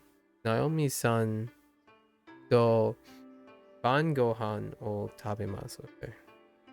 I'm going to eat dinner with Naomi tomorrow. Okay. Not do the same thing again. 明日友達と遊びます。 Ashita. Oh, interesting. Oh, ashita tomodachi. Ashita tomodachi to. Oh. Wait. How did it just... Oh, because of the shifting future tense in... future tense using asobimasu. Okay. I'm going to hang out with friends tomorrow. 毎日3時頃メールを読みます。毎日3時頃メールメールを読みます。I check emails around 3 o'clock. Make sure I check emails around 3 o'clock every day. 毎日。明日ケンさんと晩ご飯を食べます。明日、ケンさんと晩ご飯を食べます。I'm going to eat 晩ご飯 with ケンさんと明日。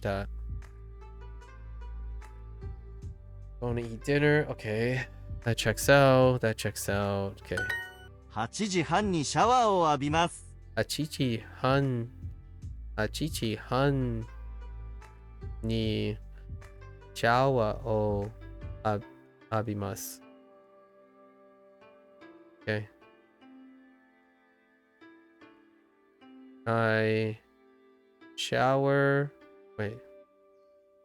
I guess. Yeah. Okay. So you can express it in that way too. I'm going to take a shower at 3. Oops. 8:30 at 3.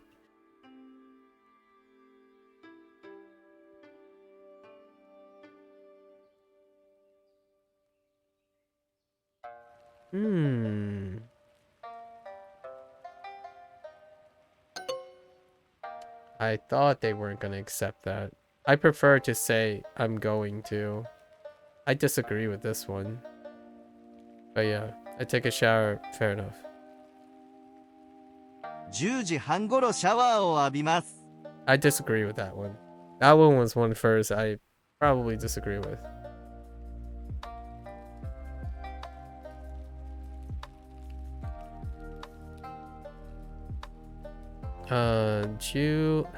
Juji han goro. Oh my gosh. Shower o abimasu. Is there another way to express showering?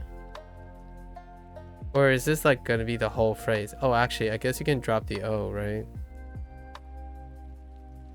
I would say shower abimasu or abi. Ooh. Abiru?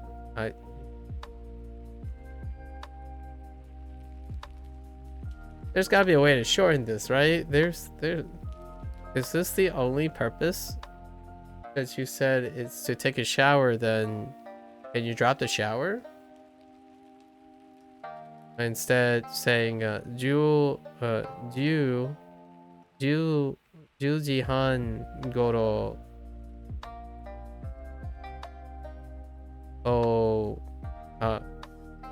abimasu. Do you have to say shower?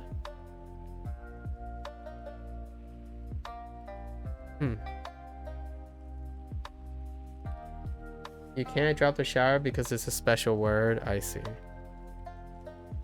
Imagine the special word being a katakana word. That's interesting. What is take a bath? Can you say take? 浴びます。 But take a bath would not use the same take? 浴びます。 It's just like making rice is a special process because how rice is made. Oh man, that is so controversial what I just read there. It is not, but yeah, I see. Oof, that is pretty controversial right there. Did you drop the O? Wait, does this behave the same way too? It's special to Japanese. Listen, I'm Chinese American. And the process of making rice is not necessarily special. The subjectivity of rice is certainly special. It's kind of like rice is so special because it's called the meal, right? Kind of like... I don't necessarily think that this can be special in a different way, I suppose. They don't necessarily have to use Hey, H1. So can you still do like the O? Can you still drop the O? Like normal, or is it always this phrase? And then I'm guessing you can conjugate the same way. 浴びます。 But shower, it will always be associated with abimas. It's always that phrase. You mean not even conjugated? So there's no conjugation of shower o abimas? Or you're saying it's always that phrase with all the grammar? It's an expression that you have to memorize? Okay, that did not answer the question. With all the grammar. Okay, fair enough. What about take a bath? Is it still using the same... Is taking a bath special too?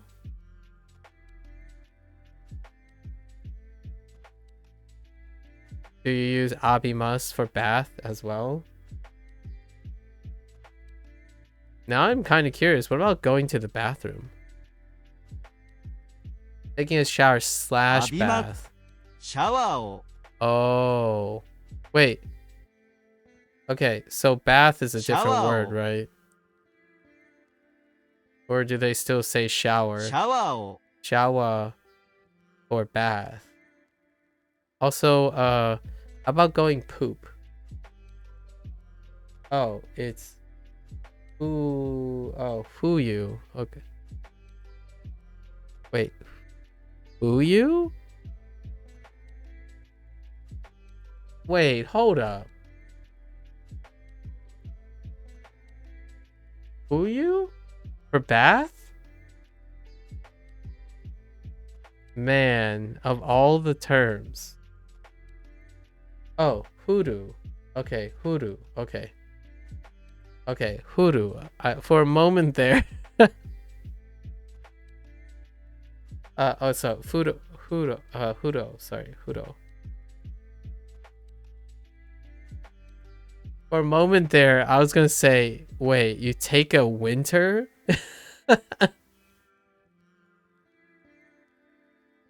I was a little confused. I'm like, man, what a way to confuse people. Okay, hoodoo. Okay, so you could just replace this with hoodoo. I see. Fair enough. And then we have all the grammar stuff. Fair enough.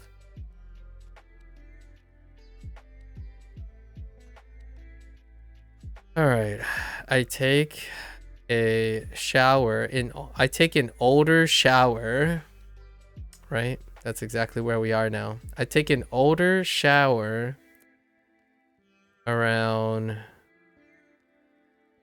10:30.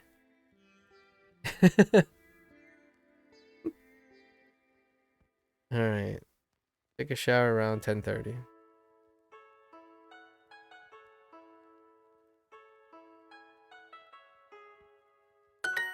明日何時にケンさんと遊びますか？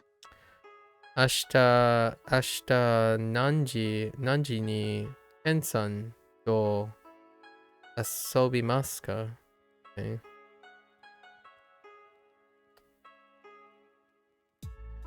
What time are you going to are you going out with Ken tomorrow? All right, let's make sure we didn't miss a random 2. What time are you going? Okay, are you going out with Ken tomorrow? I was just going to say, if they are saying what time are you going to go out, that's the other phrase, right? That's the other phrase. This is the going to hang out. Oh my gosh. Jeez. What time are you going to hang out with Ken tomorrow?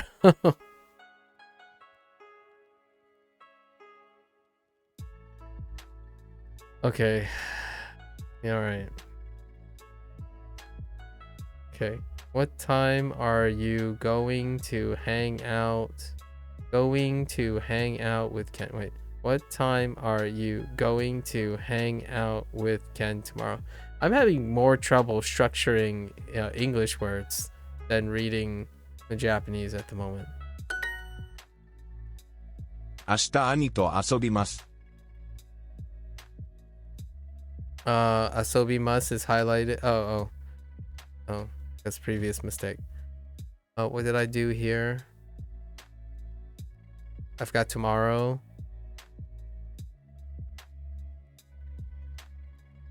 I'm going to hang out with my... Oh no, I missed a 2.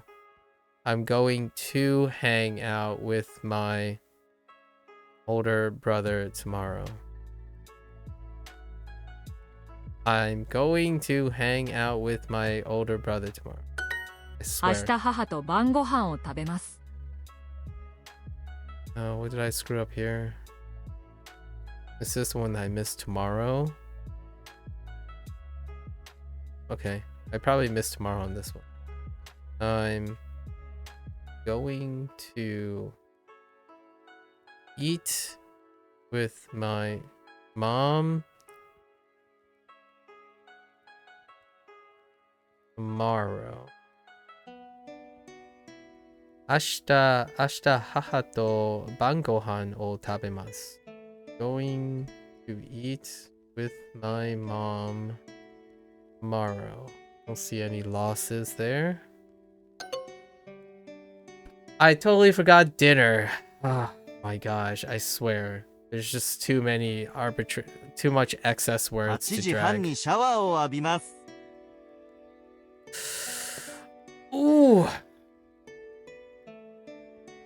Ooh. Okay. Just so you know, why I omitted dinner and eat is the common phrasing, in my opinion. The common phrasing is, I'm going to dinner with my mom. Or, I'm going to eat with my mom. Those are the phrases. So it's kind of like the whole, I'm going to judo, I'm going to karate, instead of I'm going to do karate or I'm going to do judo. So oftentimes I'm going to dinner with my mom. It's a destination and an activity, as opposed to I'm going to eat dinner with my mom.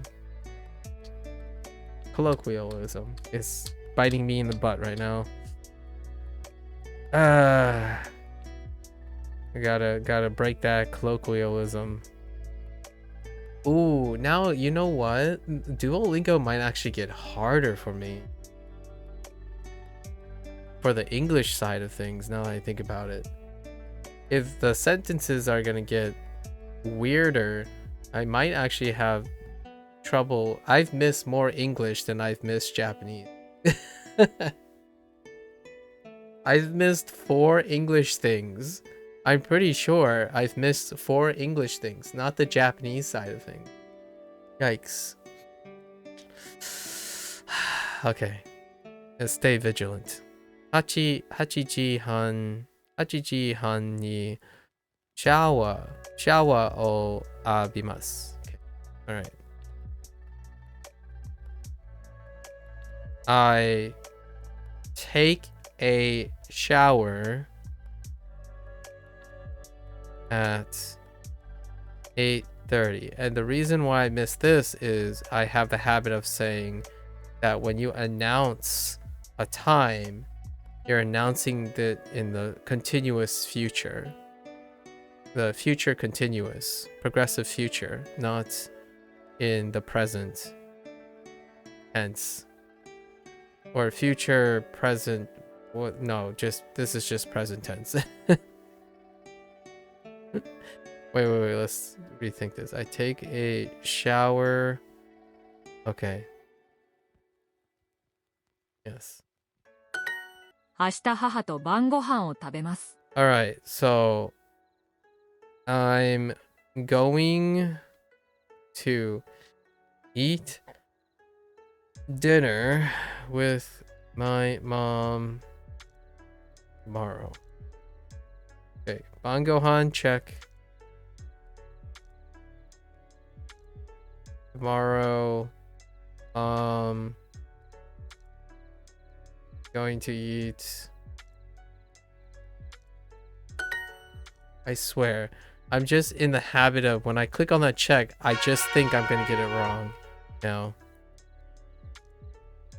fighting more with English colloquialism than actually the Japanese. Man, feels weird, man. Dasai. ダサい。 Dasai. このカバンはとても古いです。 Okay, この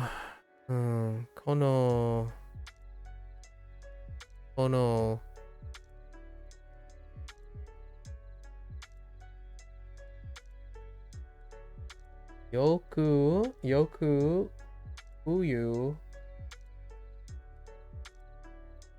く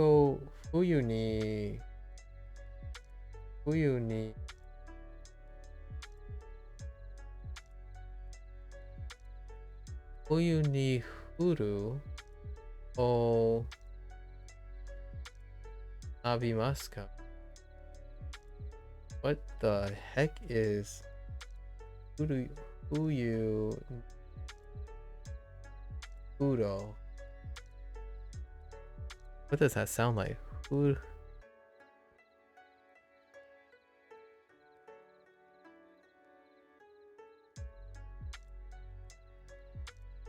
Nope. Wait. Nope. The most important question, huh? I have no idea what that question is.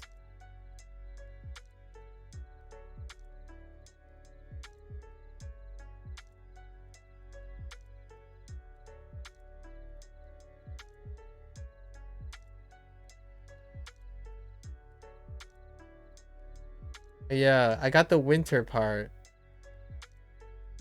But I don't understand the question.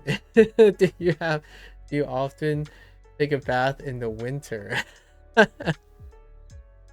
Oh, it's considered in the winter. I see. So ni is using as a... Oh, I see. I see. So the bath in the winter.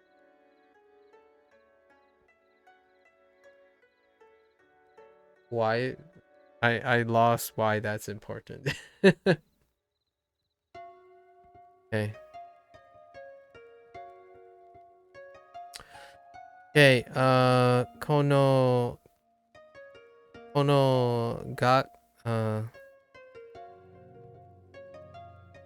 カバ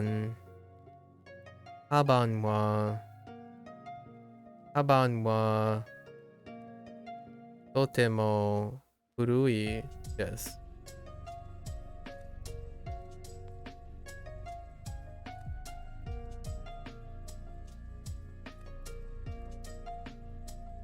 Oh.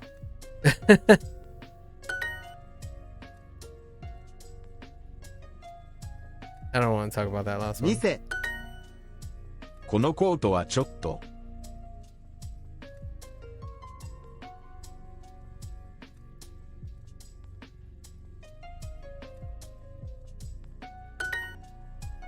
Okay. 古い。このコートはダサいです。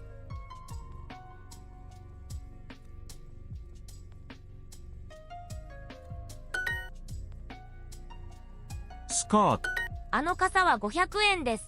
Where are my keyboard ones? Below?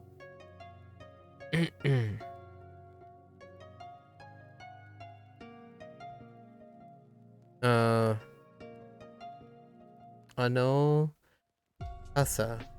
I'm umbrella blind, by the way. I always pause on umbrella for whatever reason. "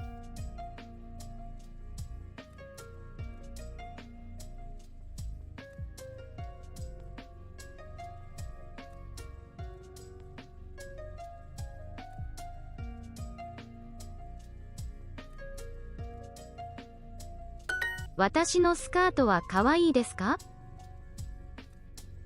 Do I often take a bath in the winter? I still gotta think about that. I mean, do you guys take a bath? Often take a bath in the winter?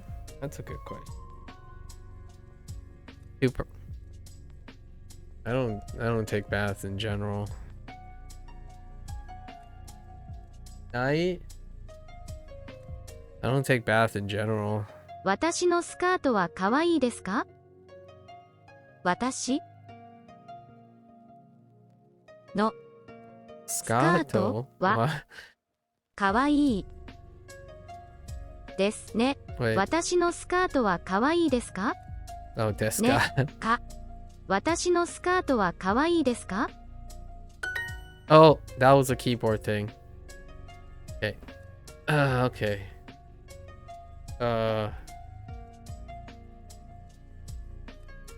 Whoops.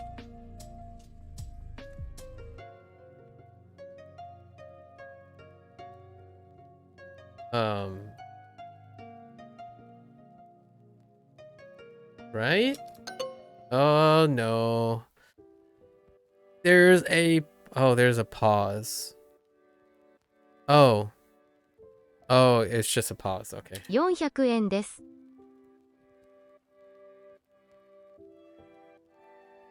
What? What?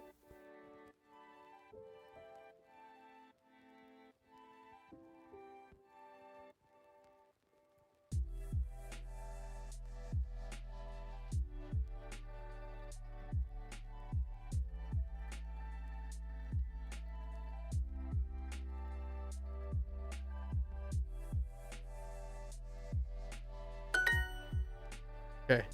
That took a bit.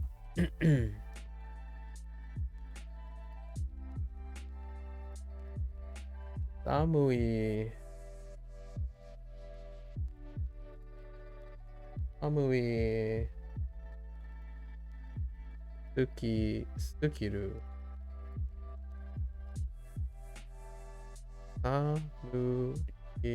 Samuris. Iru? No.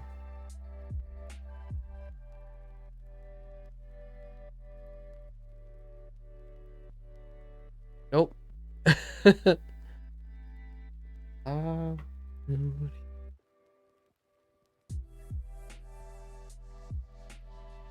Nope. I was trying to see if I could find any pieces together. You do.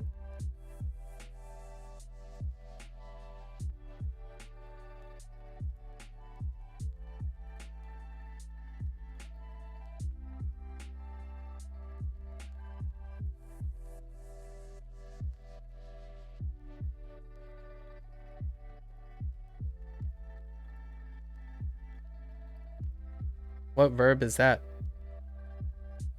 I'm guessing sugiru. It's an iru. So what verb is that? That verb in the plain form. Kind of looks like it's a plain form verb. What is skiru? Skiru.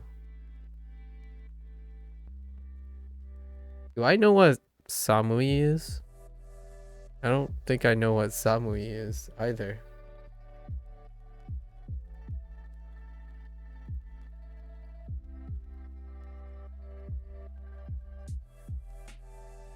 What does STH plus too much mean?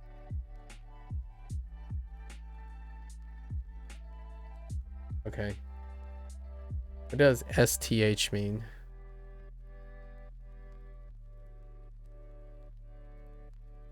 Something? That's how people abbreviate something these days? Wow. I actually haven't seen that before. Interesting.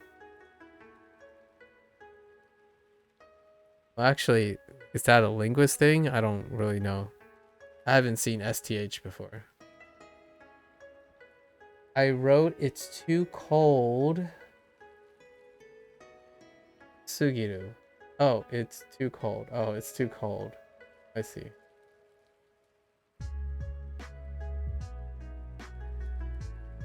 Wait. Hold up.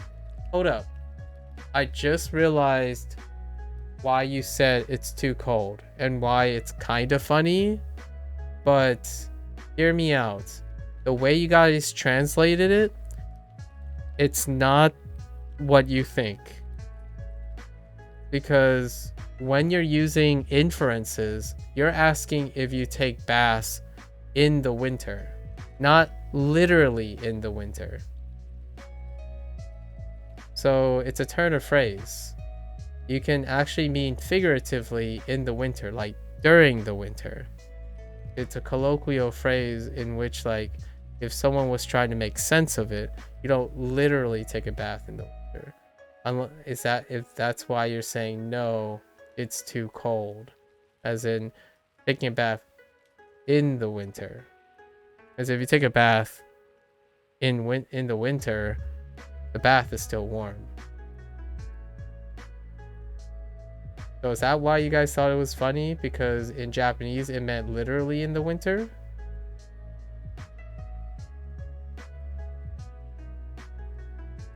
There's a bit of I'm missing the joke here. That's probably why I didn't get the joke.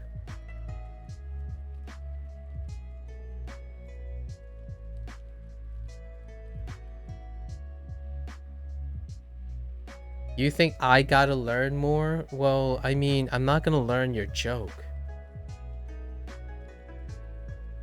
Or like, I'm not gonna learn how that's funny in English. Because do you often take a bath in the winter has double meanings. No, because Indy mistakenly wrote Fuyu instead of Uro. Yeah, I know. I know. And then he said it was too cold. That's why you wrote the bath thing? I know. But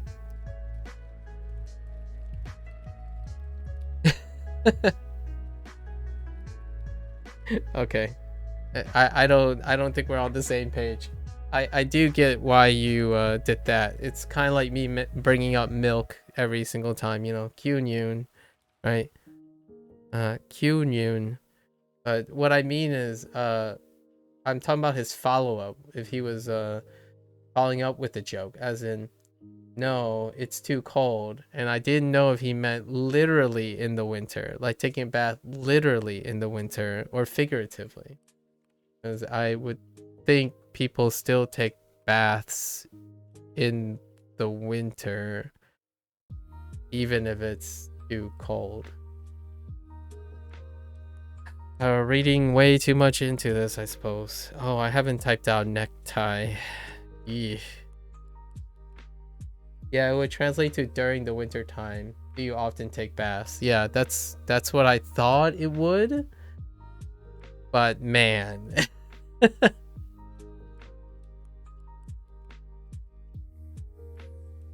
Wait, who translated it? Okay, who translated it? Was it you too, Indy? Is this your fault? It's all your fault. It's all your fault, Indy. You even translated it as, do you take a bath in the winter? And when I read it, I'm like, I don't understand. How could it be in the winter? The phrase kind of reminded me of during the winter. It's all Indy's fault. I'm done. Hey, Blue.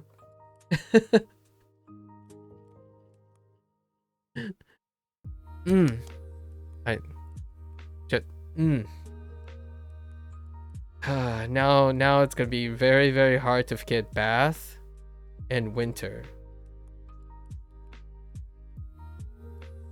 You're no longer dependable. Listen, I've been dropping 2 like a bad habit right now. Okay. What's up, Blue? A whole month of learning? Yeah, a whole month.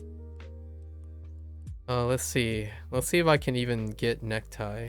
So aoi, okay.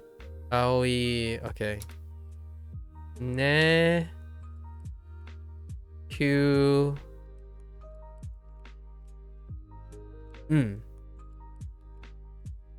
maybe neck. Yeah. So E. Let's see if that looks right. Let's go and look. The answer is no. Oh, it's actually even, it doesn't even have a pause. Nekutai. Oh, it's just without the pause. Just necktie. No, necktie. Oh wait, you can't even. Oh no, you can't even do the ku. Or, yeah, you can't even do the ku actually. Just kidding. Just kidding. When who you know to ki? Who you no to ki? Be more accurate to say during the winter.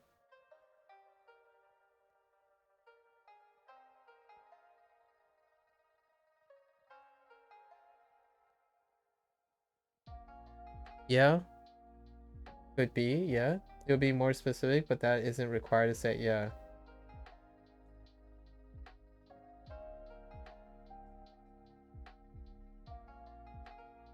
Listen, Indy. Back in the closet you go. Okay. Aoi. Aoi. Aoi necktie. Necktie. Oh. Whoops.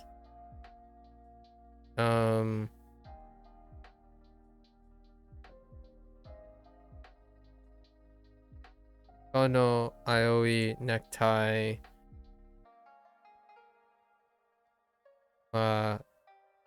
Oh. She. Yes.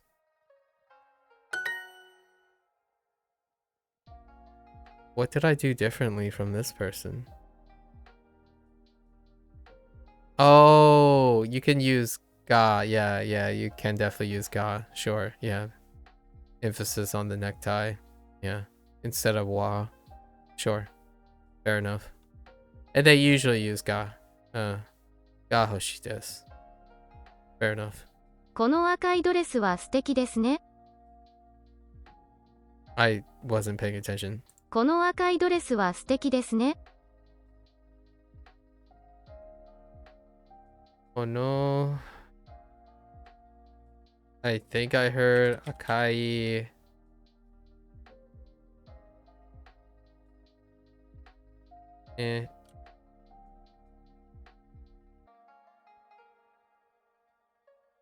Necktie. Ga hoshi desu.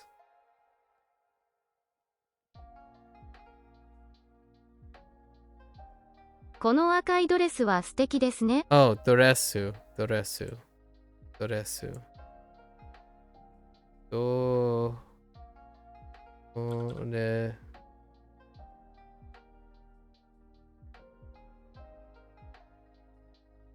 この赤いドレスは素敵ですね。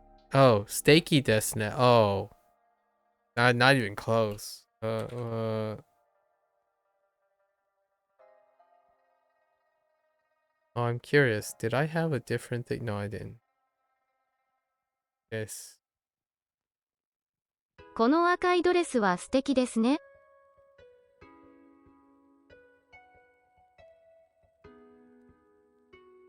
この赤いドレスは素敵ですね。 Okay. Is that store over there cheap? Okay. Let's see.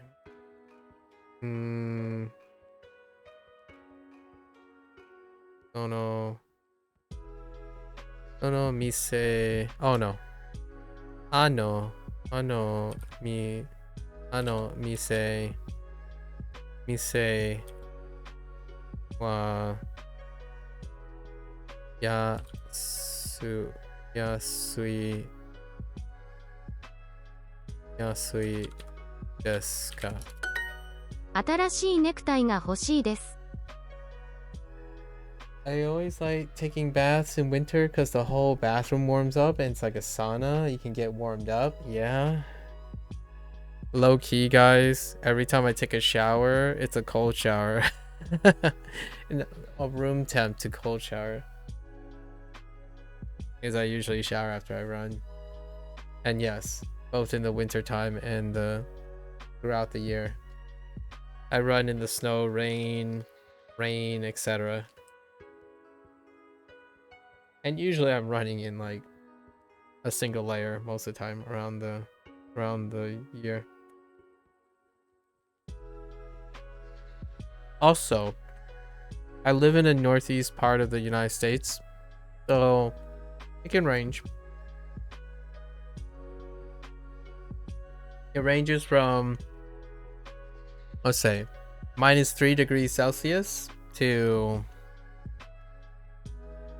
at the hottest, sometimes it gets to like 37, 38. Not most of the time though. We're factoring in like heat from the sun and wind and stuff.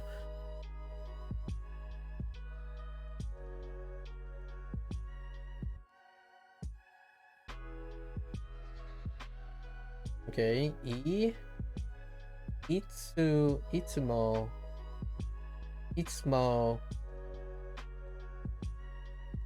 whatever that is.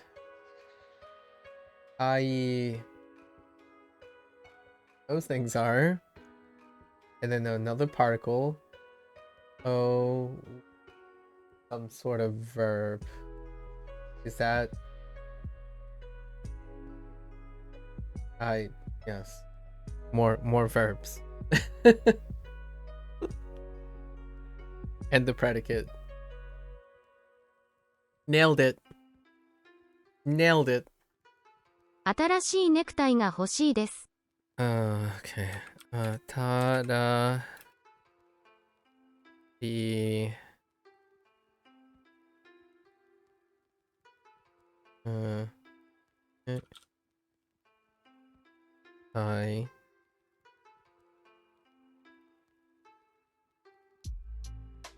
Wait, what? 新しいネクタイが欲しいです。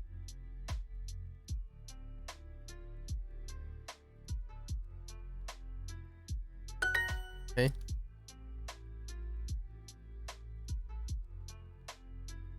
Okay. Okay. Ono asa wa steaky desu ne. I don't really like this hat. What did I screw up? Boshi. Oh, choto. I messed up choto. Wa choto.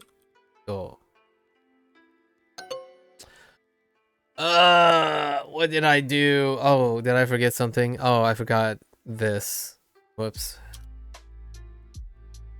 Kono boshi wa choto.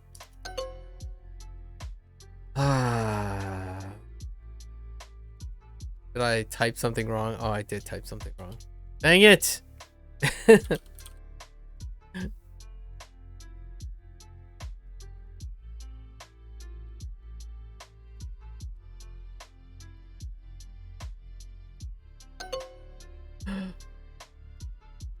How am I? Oh my gosh. Did I? What is up with my? What is up with my keyboard? Yo, hold up. Oh no.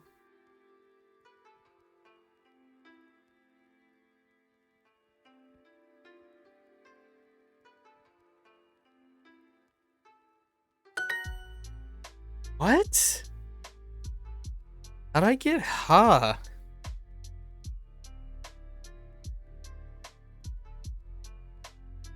Ba. How did I get ba? From bo.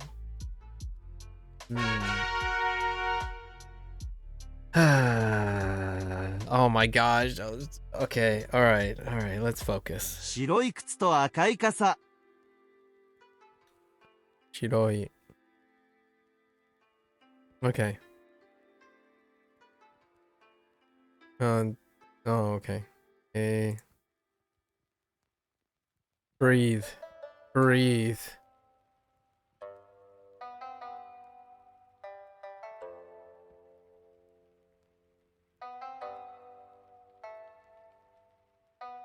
白い傘はどこですか？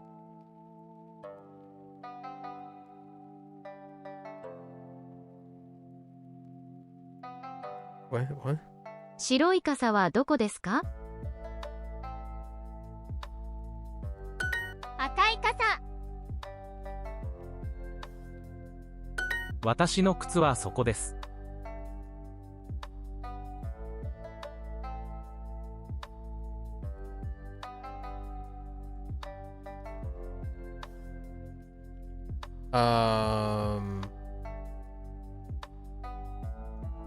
私の靴はそこです。 Oh my gosh.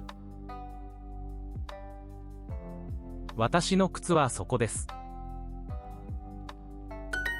赤い靴。Really? A red shoe? Really? 靴と帽子。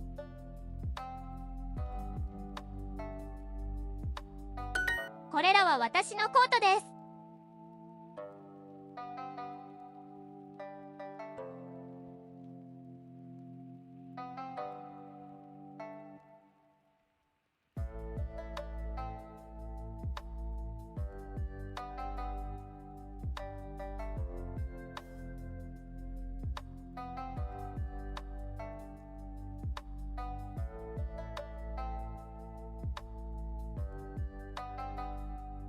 Yeah.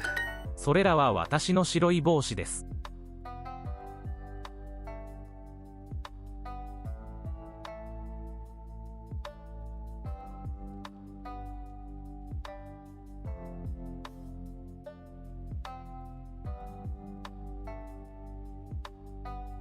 それらは私の白い帽子です。それらは私の白い帽子です。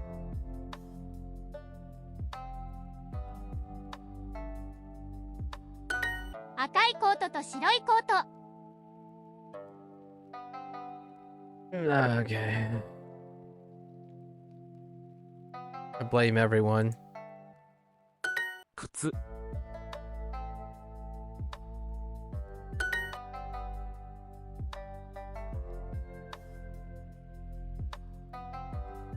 Um.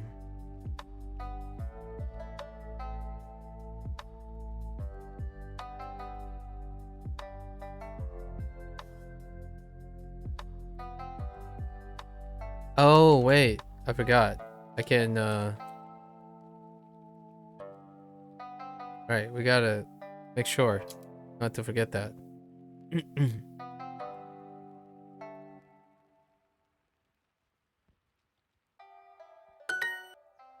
Okay.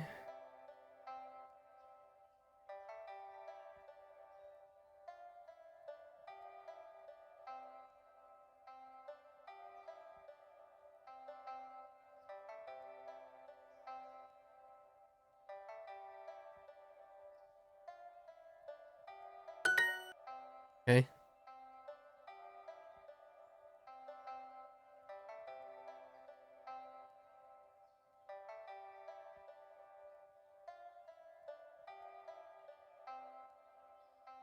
Oops.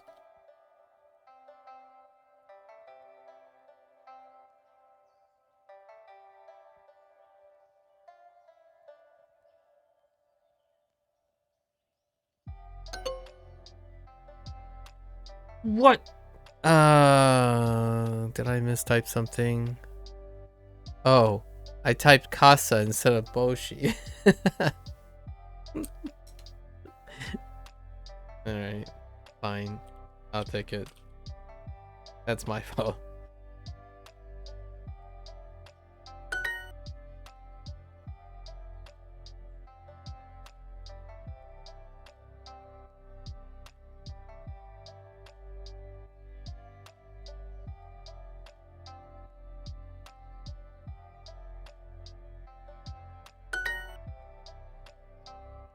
Oh, okay. I'm making so many typing errors. I swear, I don't even intentionally do it. I'm just getting a casa. I'm so After missing Casa so many times, I'm so hyper focused on Casa, and when I hear it, Casa just like disappears. Kutsu disappears in the sentence too. Like when you say something like those are my red umbrellas and blue shoes with another modifier like another prepositional phrase, and then like kutsu and kasa just disappears into this. These are white goats. The only one that I thought was pretty funny, which I don't know if it was you, Tommy, or Indy, but when they said what is it? The redcoats are here. I'm like, whoa. Duolingo, are you sure about that? I made a comment about Paul Revere would be proud. That was my joke, but whoa. The redcoats are here were one of the prompts, right? これは, the redcoats are here, like 赤いコートはここです. Like, whoa. Got a slightly deep cut into American history all of a sudden.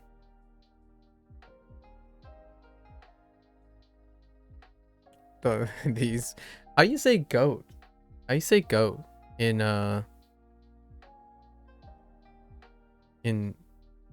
Japanese? I imagine, does Japan have goats? Like natively? Do they have goats? I feel like that's more, you know, on a different continent. Okay, これらは whoops. 白い音です。Itsuji? Itsuji. Or Hitsuji. Hitsuji. Interesting. The only animals I know is like Uma, Ushi, Niwatori, Tori, Buta.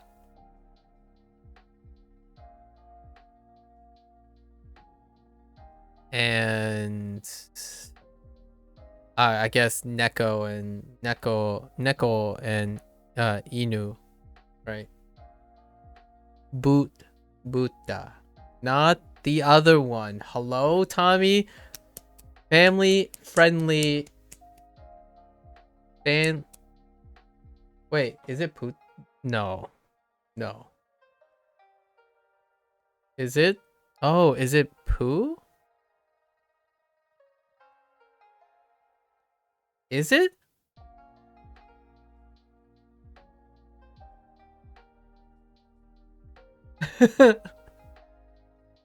No, I don't think so. Wait. Banned. To the Shadow Realms you go. Banned. Banned to the Shadow Realms. Off you go. What's another animal? I don't think I have any more animals. Do we have any more aminals that I should be knowing? And these aminals were not introduced in Duolingo. So no aminals. Except for Neko and Inu. But Neko and Inu was not introduced in the lessons. They were introduced in the Hirakana and Katakana. Kitsune. Oh, kitsune. Wait, what is a kitsune? Why does that sound so familiar? Kitsune.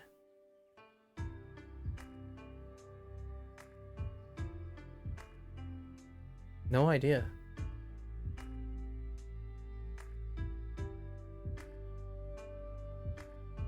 Hato? Hato. No, I don't. Hato doesn't ring a bell. Kitsune though does. What is kitsune? Hato, not sure. Sounds like hot dog. Oh, it's a fox. That's right. Oh, pigeon. Oh, right. Actually, that's in the katakana section. Yeah, that was in the katakana section. You're right. And so was kitsune in the hirakana section. Yeah. Good call. Good call. Do we get an animal section? Like, talk about animals? Maybe like pets? Is there like pet section or something? Where you talk about hanging out with your, like, doing things with your pet? I feel like owl was one of them. It was definitely owl as well. Not just... Itsuji is a sheep? Ah, close enough. Oh, owning pigs and chicken? Oh, okay.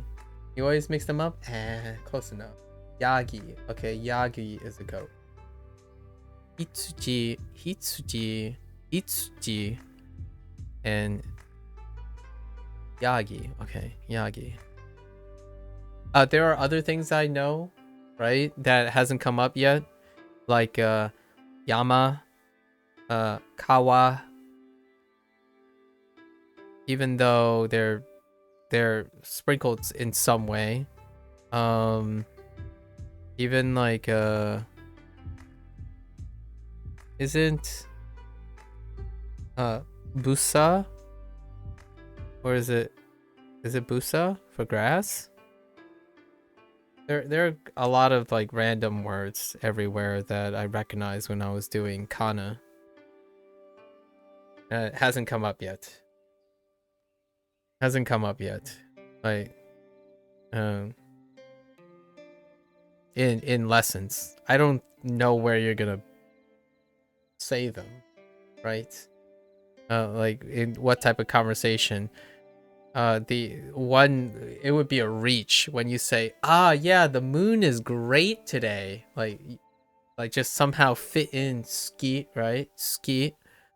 Just try to like pigeonhole in using those words. Owning pigs and chickens, I can see that actually. That's not too bad. Old Duolingo would do that. Oh, pigeonhole the use of words. I see. Yeah, I can definitely see that. Ski got ski des. Ski got ski got ski des. That's so funny. Yeah, you have to do really well. Like ski got ski des, right? You like the moon, yeah. Ski ga suki, right? Ski ga ski. Yes. You gotta love it. You gotta love the ski. Anyways, okay, let's go with sore da wa shiro o watashi no, actually I constantly forget to press enter or enter to remove the context. Actually, what happens if I type all of it out and then just hit space? Hold up. I haven't actually, I just assumed, but kore da, it's probably gonna be jumbled. Watashi, oh no, it's fine. Neat. All right. Neat. Smart. I underestimated.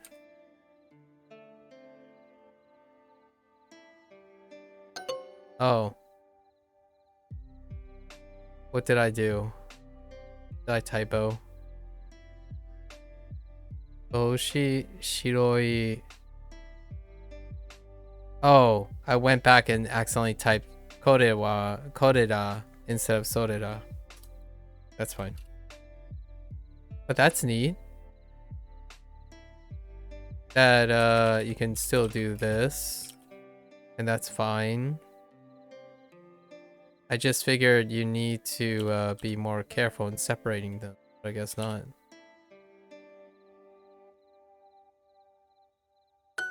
That's cool.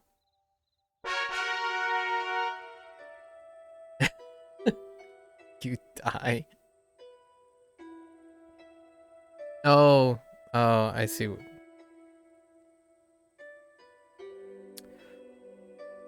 アメリカは大きいですか? Okay.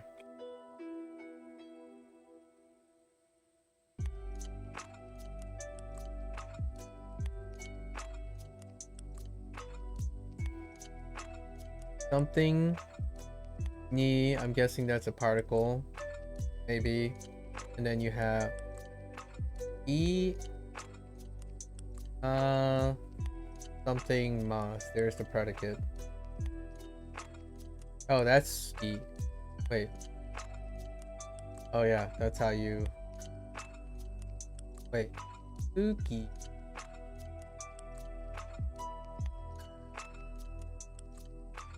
Oh, Suki I ni. Oh, that's the kanji first. I ni Suki Ika.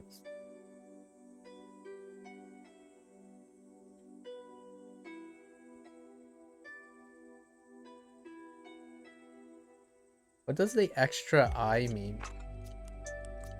Like, what is ski? Like, what's ski? That's ski.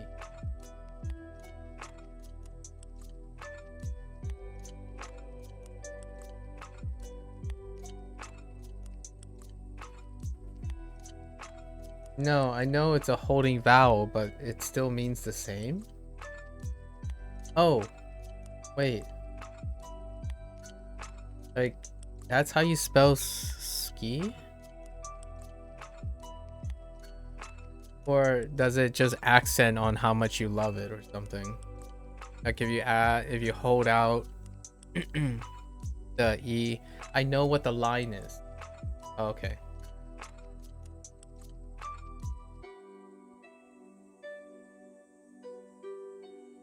Oh, okay.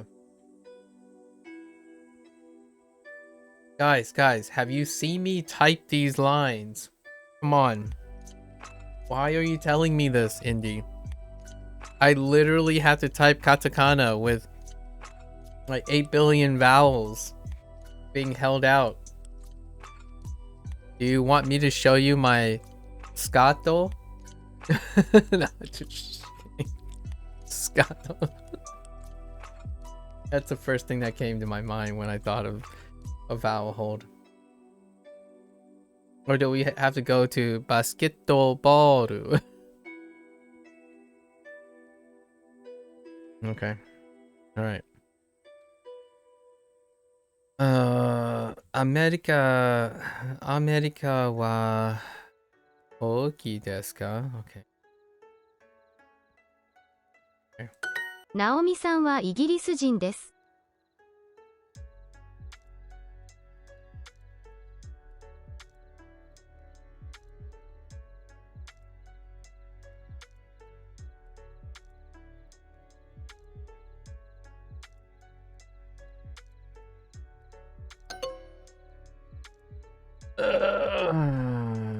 Okay. I've got the wa. いいえ、カナダは大きいです。I blame both of you. ブラジル人です。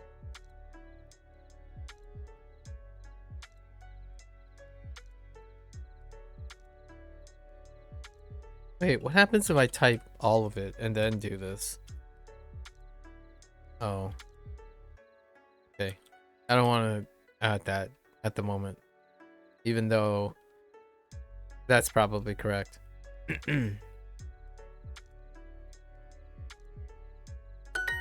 日本人 ケンさんはブラジル人ですか？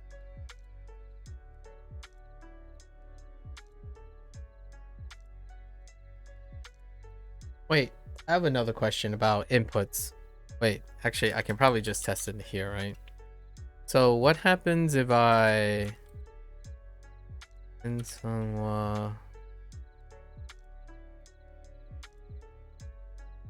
This is probably going to be devastating, right? Yep, never mind. Just kidding. Yeah, so you still have to hit enter. Fair enough. "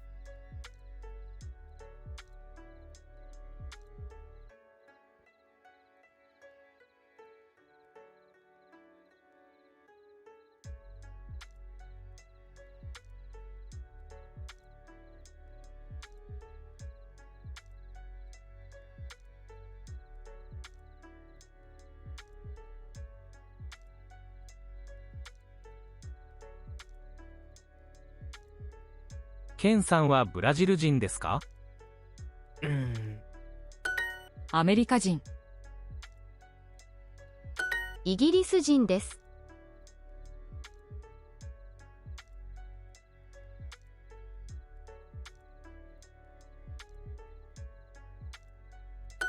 はい日本人です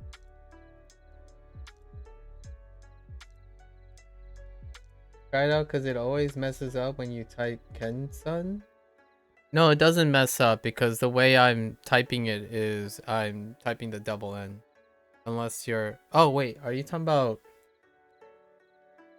Wait, what do you mean? What part is it messing up? Like, I'm deliberately typing K-N-N, sa-N-N.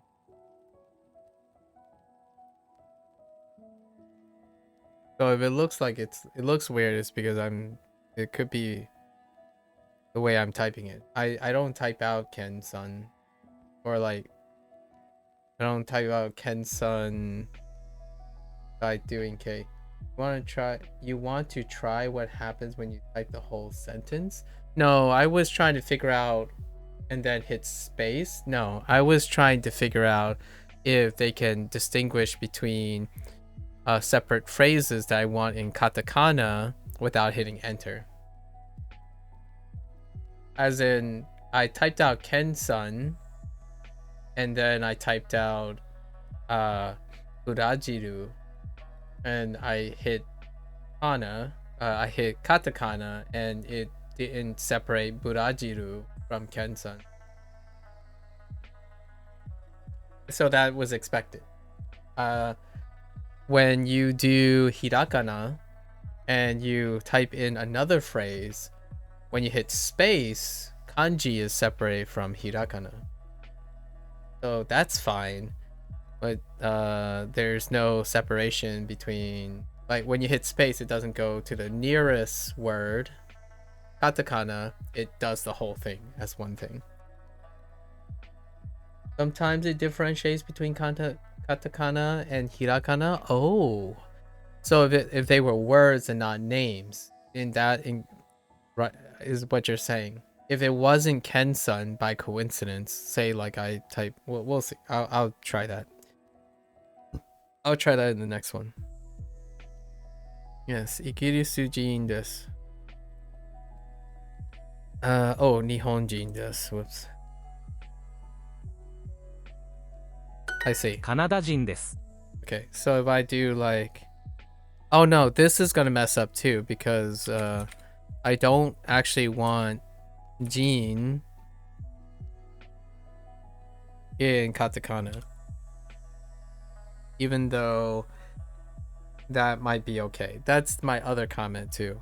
So even modifiers would be kind of messed up in the way I wanted to input it as well. But let's try like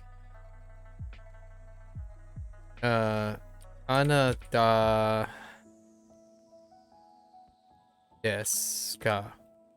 right? That doesn't work.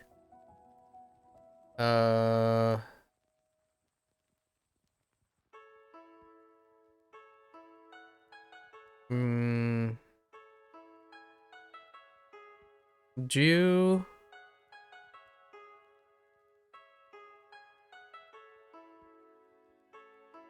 So. Oh. No mi mas. Yeah, I don't think it does that. Yeah, so it does the jutsu, but then it does everything else.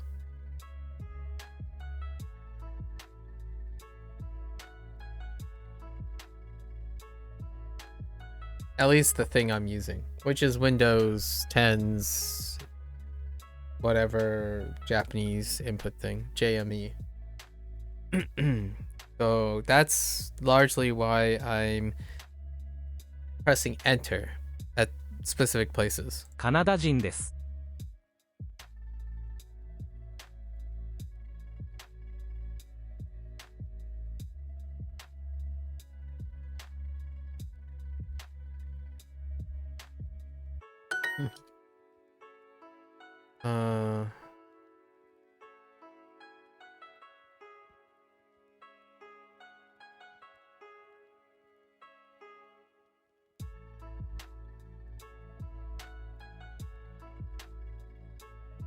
I think this might work though. Like wa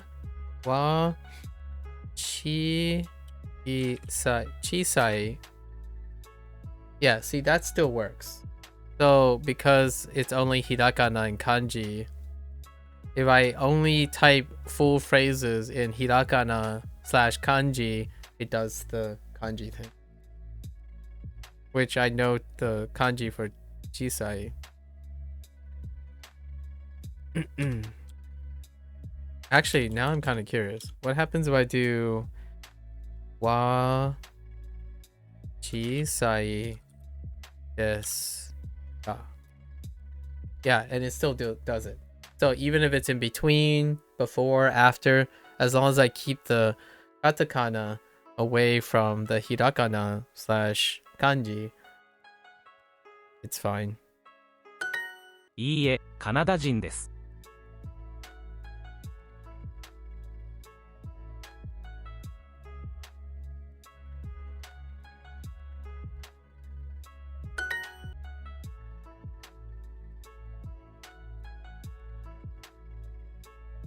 So you type that whole out and it just worked?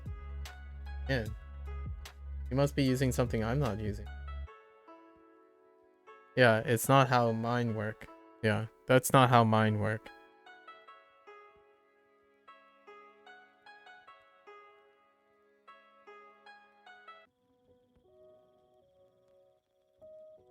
Oh, wait.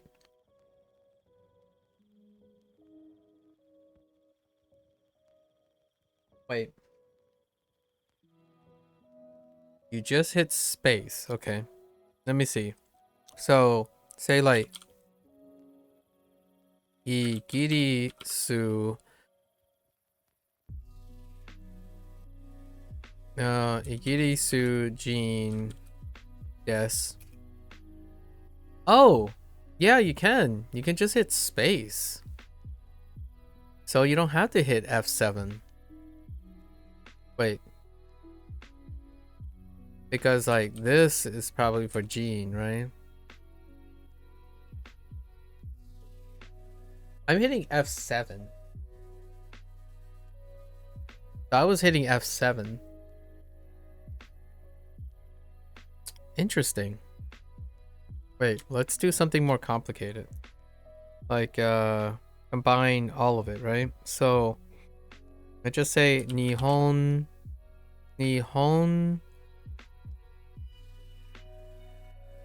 wa chisai desu ka? Yeah, it does work. Yeah, yeah. So that's why I've been hitting enter. But this is works. Hitting space is so much better than remembering where to hit enter.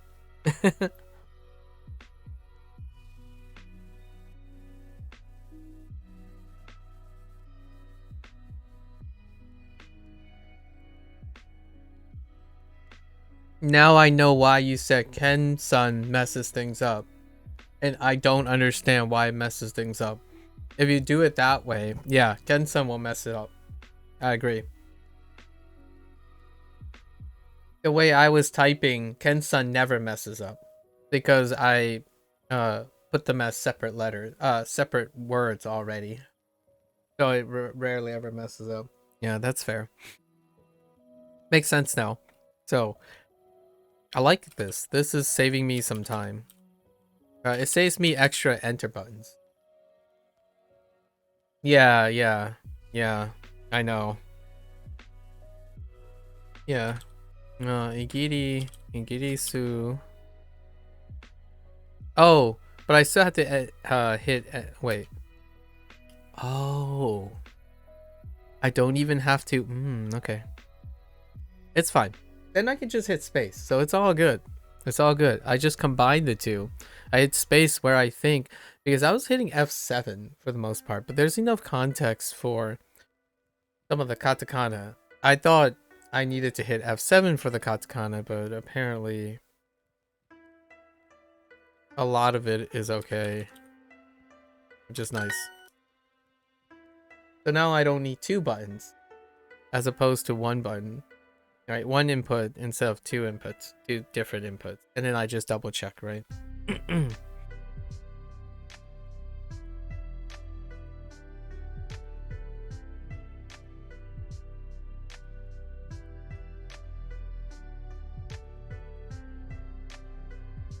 Yep. Yep. Yeah, yeah. So that's nice. Nice. You just saved me an average of at least 1 or 2 inputs every single sentence. That's crazy. That is that's so much more efficient the way I was doing it compared to the way I was doing it. Now the question is, how many funny, funky things we're gonna discover doing this, right? So that will be kind of fun. We'll learn together all the funny quirks. ナオミさんはイギリス人です。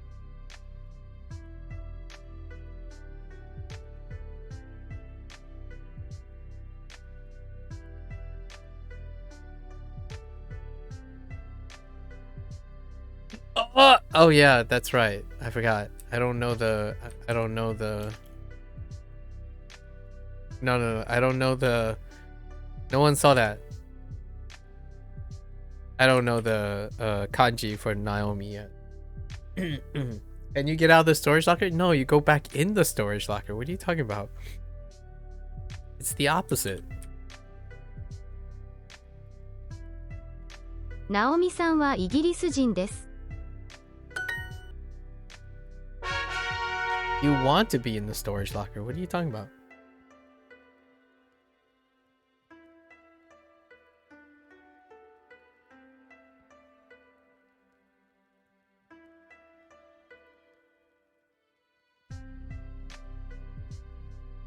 Hey. I have not had a perfect lesson Introducing the Duolingo Family Plan. Encourage all your favorite people to learn a language with unlimited hearts, no ads, and more to help them learn fast. Add anyone to your plan. Your family, your friends, anyone. Save together, learn together with the Duolingo Family Plan. Oh, guys, by the way, are you guys gonna learn, are you guys gonna all, when Duolingo music comes out, I'm gonna test Duolingo music. I actually know quite a lot of sheet music, so We'll see what they do with dual music. Duo music. That's gonna be fun.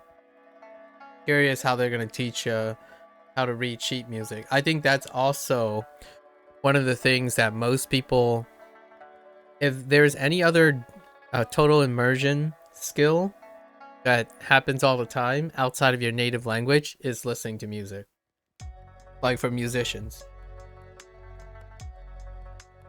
So Duo's next release, like one of the bigger release outside of the other programs that aren't language dependent, is music. So my guess is they're gonna do like the fundamentals of reading sheet music. Thanks, Nojo. And I do know how to read sheet music.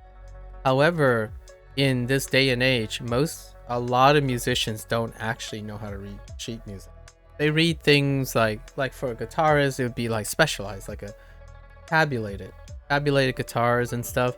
I actually had a really I know how intuitive the guitar tabs are supposed to be, but man, it was a little rough for me.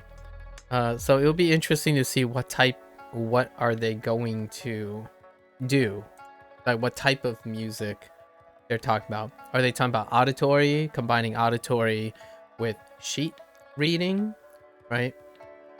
This is one of those things where, like Fujonese, I can speak Fujonese, but I'm illiterate. And the closest thing, another skill that lots of humans, including especially adults who are maybe even seasoned trained musicians, they don't have reading comprehension for sheet music, like traditional sheet music. So I'm really curious if that's what they're talking about, or they're going to do maybe ear training or something. But I love that kind of thing, so we'll see. Maybe they even do classical chord progressions, major minor scales and dissonance things, principles like that, music theory, and then introduce like genre archetypes and whatnot. It makes sense, and it makes pragmatic sense in terms of the business model that they're already using AI and machine learning for like language and stuff. Music was there well before language, so it'll be interesting how they procedurally generate and do all the sampling and stuff for each genre. I'm really curious how they're gonna define music in a learning capacity.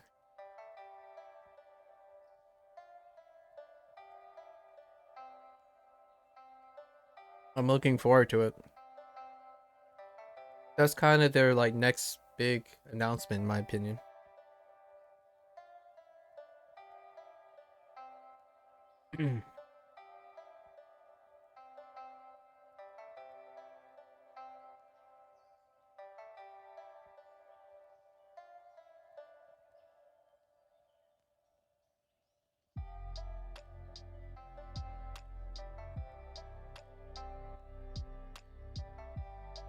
Learning about music.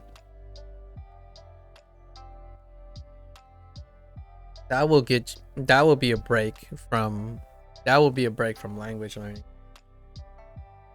It's interesting. You want to learn how to play the drums? Yeah, I'm so curious. Like, they're probably going to teach about the difference between, the beat, the meter, the tone, the cadence, the rhythm. All these words get thrown around all the time, like a lot. And I play a rhythm game called OS, and a lot of times kids have this prevailing perspective on using specific terms that describe music in a manner that is kind of weird and misunderstood to me, and it's tough for me to communicate in a way when someone says, oh yeah, the beat's the same, and I'm like, no, I don't know what you mean. The beat's not the same in this. Like, oh yeah, here the beat is changing. Like, are you referring to the meter? The meter is changing? It's like this rhythm's changing here, and like I don't hear a rhythm change. I do hear a meter change. That kind of thing. We're like, oh yeah, there are more beats here than, like, for me, sometimes I tell them, oh well, this like particular thing has less hits per beat. Like there are less objects per beat in here. There are more beats in than there are objects. They're like, no, it goes with the is meter speed? Kind of. Yeah.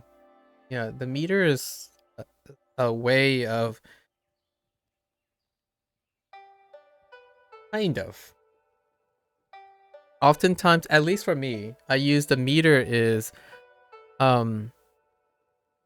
many oftentimes the pragmatic use of a meter is how many beats per measure. It's often depicted as a beats per measure, and you're gonna be wondering, well, what's a measure? And that's why I'm excited to see what they do about teaching music, because I don't think it's consistent. It's not consistent enough. It's like language. It's probably even less consistent than language. Like we're learning Japanese, right? There are rules. English has rules, and then the rules are nebulous, and everyone's like kind of weaving in and out, but Japanese is very rule restricted. Well, music is too. However, when we talk about music, most of the time people are not on the same page. They usually just they vibe each other out. Like, yeah, you feel this part, the rhythm is changing, right? And you can feel it. So a lot of people, when they say, oh yeah, the music's getting faster here, like, well, how is it getting faster? There are many ways to describe music getting faster. There are less beats in a fixed amount of time, and a meter change, or the spacing of the beats are closer together, but there's the same number of beats within a meter. So for example, if you fit 3 triples into the same time that 2 doubles spread across the same time, you'll have less beats, but the speed is the same. It's hard to describe without diagrams, right? So sometimes what I'm trying to describe is the difference between a polymeter versus a polyrhythm. Polymeter and polyrhythm tends to get interchanged all the time, but there's a very specific difference between the two of them. And when I say, oh, that's a polyrhythm, someone says, oh, I get it. And then when they describe it, they're describing a polymeter. They're not describing a polyrhythm. And then I get confused. To be honest, your English vocabulary might be suffering the specific music intricacies, and you can learn about it. I think that's what they're going to try to do, Tommy. And that's what I'm going to learn. I'm going to relearn and like educate myself some more, because I don't actually know if I'm accurate either. Like, it's been so long.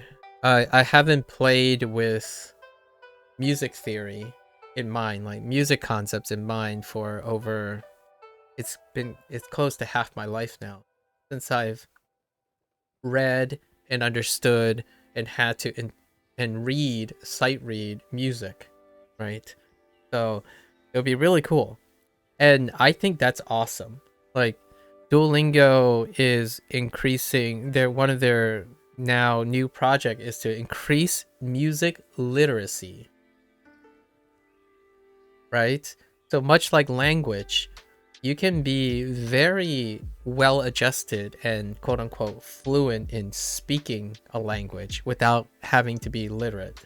And even more so than that, so many people are musically talented without being musically literate.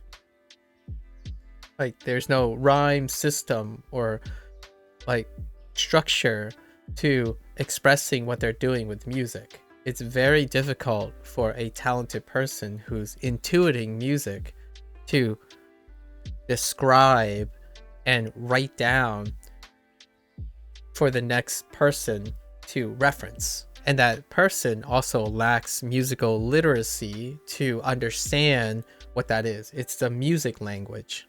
The language of music is using sheet music and stuff. Nowadays, in order to communicate through music, you speak it, as in you play music in order for someone else to understand what the music is.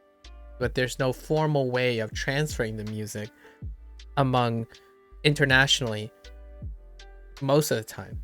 I say, if you're thinking about music and people are like trying to describe music, they would hum or they would try to make the sound itself. So that's kind of like speaking to someone and being illiterate. You cannot write down music, describe music, and then transfer it to another person. So it's pretty neat that the people at Duolingo obviously notice that music literacy is non-existent.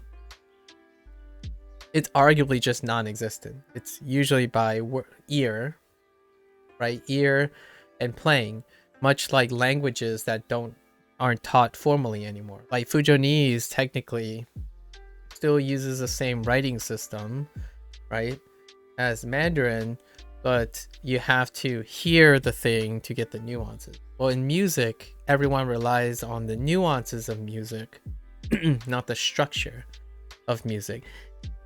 And there's a lot of music that is super complicated and complex with no systems to describe it.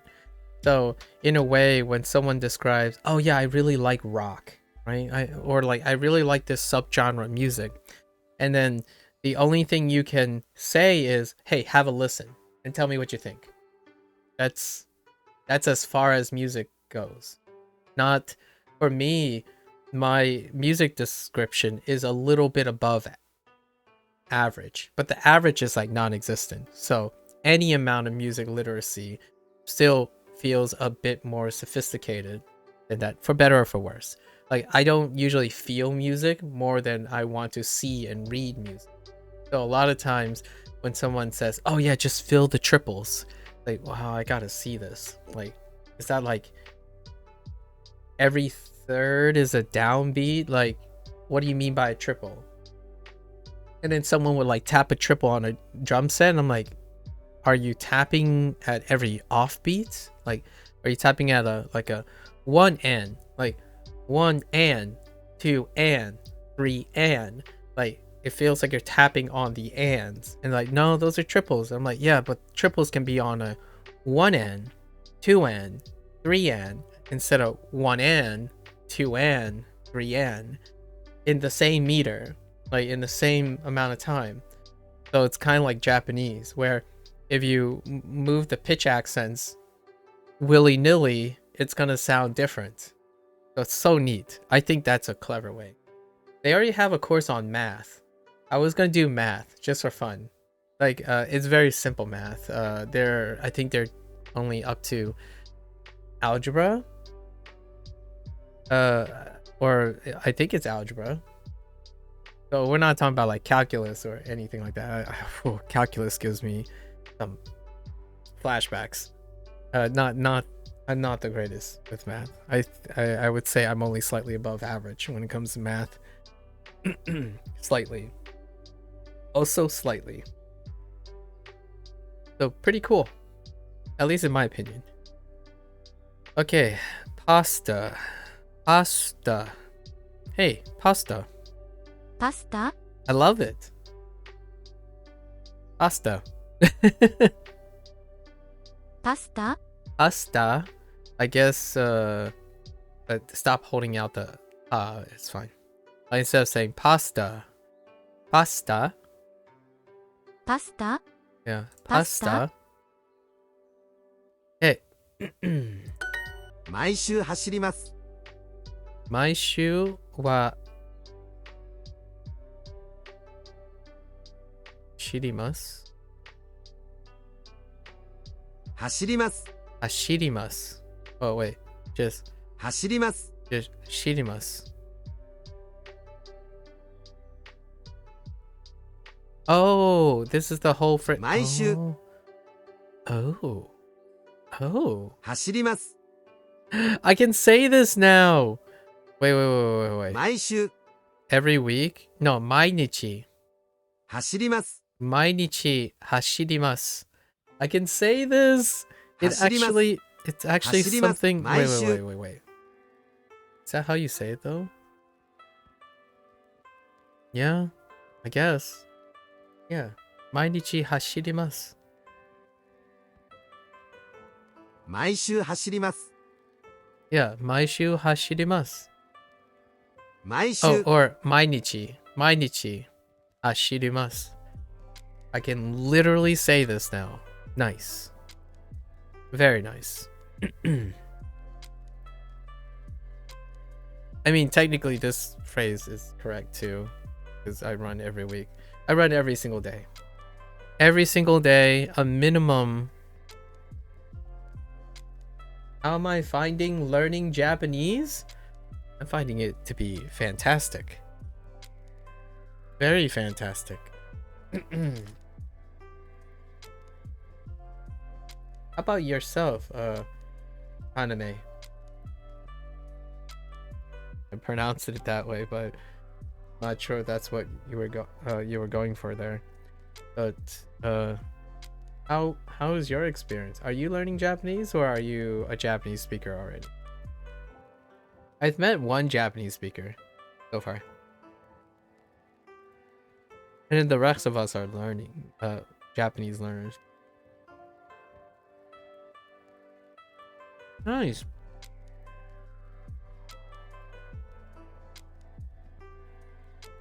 As long as you're doing it, in my opinion, humbly.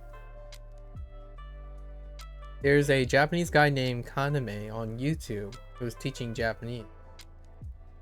I see. This person said they're a beginner. How are you learning Japanese, by the way, Kaname? I'm curious. I always ask this. No, my name is from Anime Bleach. Kaname. Wait. Kaname.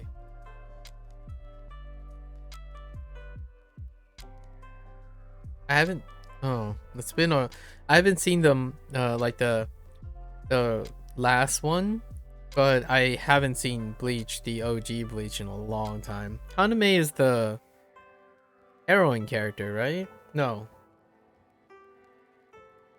Yes? No. I only remember Chado, Ichigo, some of the captains.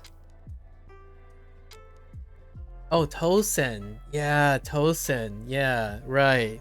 Tosen. Yeah, I typically only remember their surnames. Or the other way around. Whichever one's more common. But Tosen is the how I remember. I see. Yeah, the edgy blind swordsman.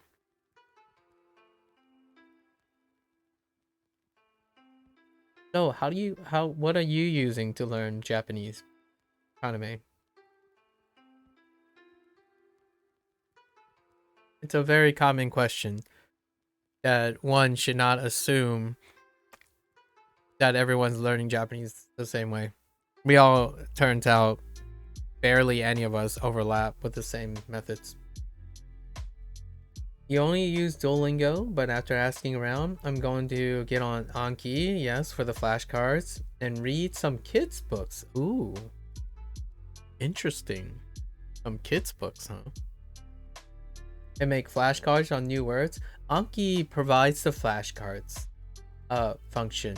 I don't know if you have started looking at Anki, but Anki is used for the flashcards. Or it's one of its major functions, like dedicated flashcards. Also, you've been told to do a lot more listening. Understandable.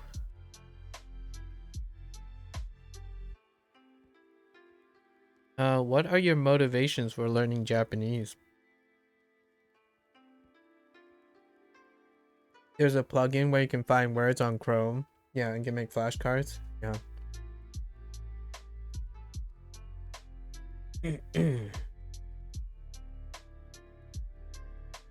Now I'm interested in your motivations while I do this. So my shoe, right? My shoe my shoe 走ります。走ります。 Yeah, 走ります. I'm curious if that's a particle or not. Okay.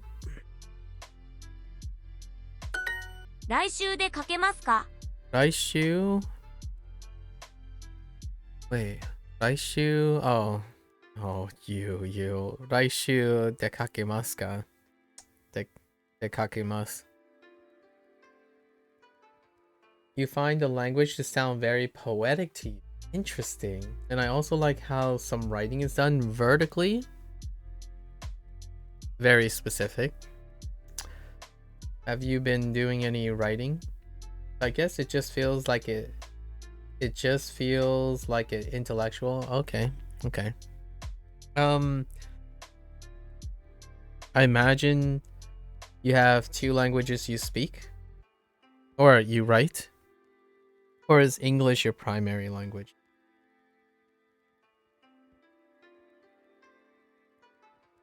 Ashiru, I know. Okay, Ami. Is not a particle. Oh, okay, fair enough. You can't infer that from from how that's written. So, regardless if you knew or not, you can't infer that. English is your primary? I see. Fair enough. Yeah. So what are you doing for the hiragana and the katakana? Just are you using the character database for on Duolingo? Have I got any tips? What have you found to help me learn?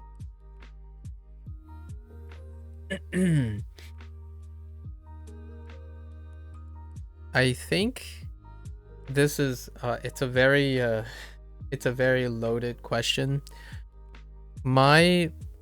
Often I like to ask the person a couple questions, right? Usually when I think about advice, I often think about the mindset behind learning a language. So have you ever done anything where you had to consistently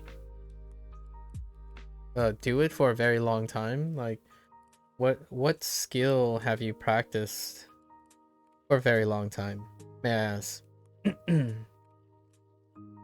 It could be a sport, it could be a music program, or like a instrument, something like that.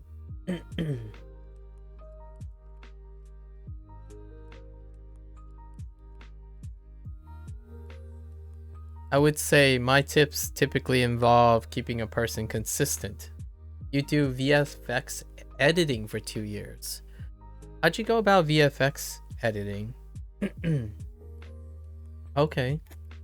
So in terms of VFX editing, I imagine do you learn things based on a task, or do you do some sort of structural work? How do I say this? Do you learn to complete a task, or do you learn by pulling up a book and learning the technicalities abstractly?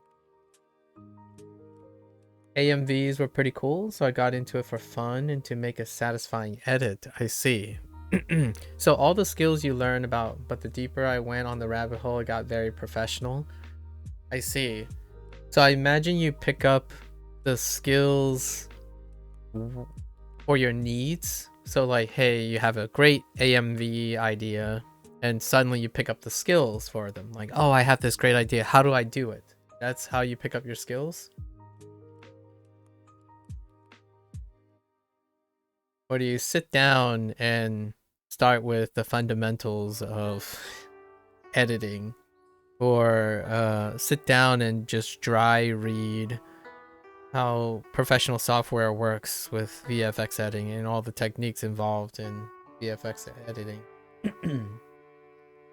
I think oftentimes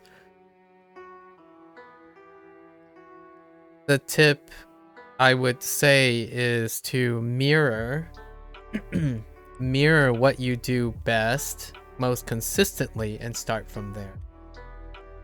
You have to start with the technical and stick to the basics for months. I would try, if that is very successful and allows you to be consistent, right? Since this is the skill you've done the most. Being able to motivate yourself based on why you want to learn Japanese. Maybe it's read anime or watch anime, right? So I would encourage learning language and constantly focusing on the things that increases your proficiency in the thing you like about the language. So oftentimes the most consistent way to do this is on your off time, you can still have subtitles and whatnot. So if it's anime, for example, you learn a language and you learn vocabulary. You're basically digging for vocabulary and lines and whatnot. And you practice those lines in order for it to be transferably applied to whatever motivates you. It could be watching anime and back and forth. I think that would be a thing that will keep you consistent in learning Japanese. Not so much like how to learn grammar and all that stuff. The idea is the tip that I would generally provide is language is like your 2-year skill in VFX. So finding a way to want to learn Japanese in order to use it, everything else, in my opinion, will come after. Much like you went down the rabbit hole after you already had the motivation to do VFX, right? And then you stuck to the basics for months because you were motivated by the idea of cool AMVs, and then the rabbit hole comes after. So I would probably structure whatever way you can to capture that same feeling. Yeah. So my first thought was learn phrases that will typically come up in anime. Like even if you have no context whatsoever, look for those phrases in the context of your Japanese learning. So things like, I hope Ohayo gozaimasu, right? Arigato gozaimasu. Nani? Kawaii, kakui. There are kind of lots of phrases that occur very often. And they are usually phrases that most of your language apps will, whatever you're using to learn, will probably introduce very early. And framing all that stuff around will keep you consistent, in my opinion. Far more consistent. And once you get that foundation, everything else seems very trivial. Like you establish the habit, and the habit just takes you all the way, right? That's kind of how I feel about learning Japanese, right? That would be my advice. I don't really focus on if you're learning the knowledge portion. Most of the time I stream and talk about is how to motivate oneself to be consistent, form habits, maybe even change habits, and then try to make it as enjoyable as possible. And not to make it sound like it's a sprint. It's not a sprint to learn Japanese, right? Enjoy.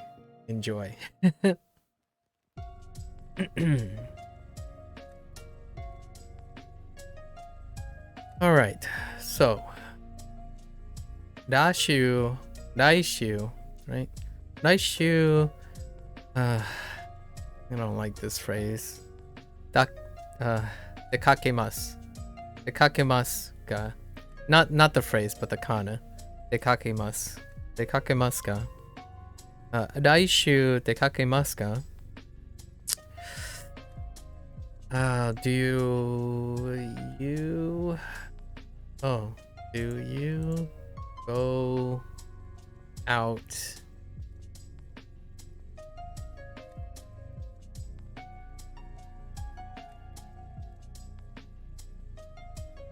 every next week? Do you... Are you... No, it's are you... are you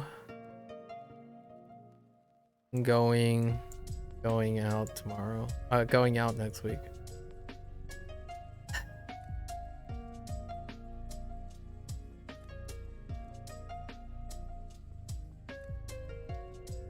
Yes. Are you going out next week?「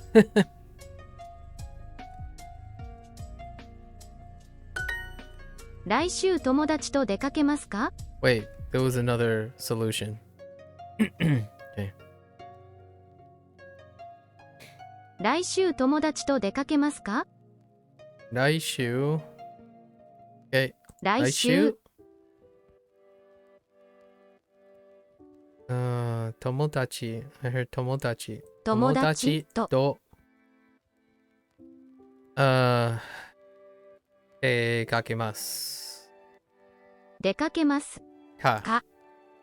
来週友達と出かけますか？ Okay. Yeah. 来週友達と出かけますか？毎週花さんと走ります。毎週花さんと Oh, this is the new one. 走ります。Okay.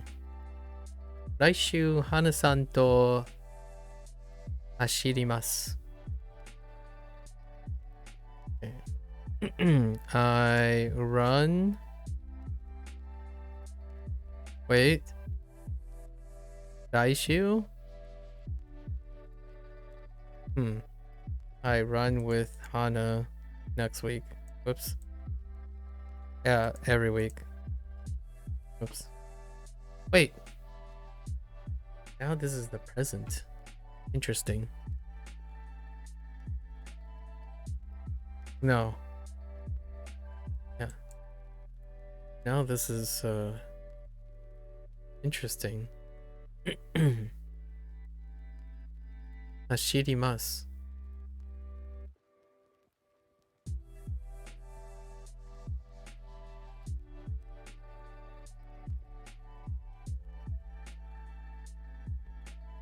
Okay.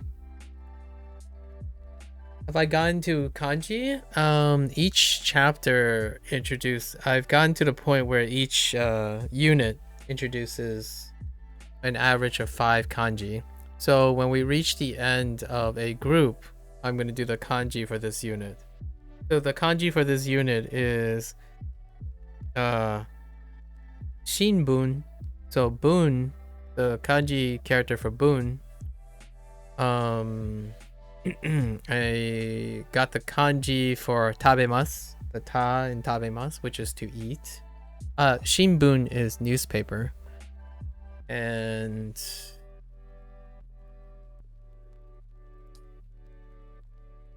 I was expecting to get nomimasu sooner.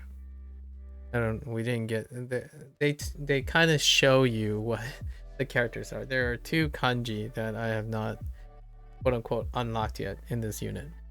In terms of the kanji so far, 7, 13, no, 7, well, 20, 26, 32, somewhere around 40. There are 40 kanji so far. By the time you get to unit section 2, unit 2.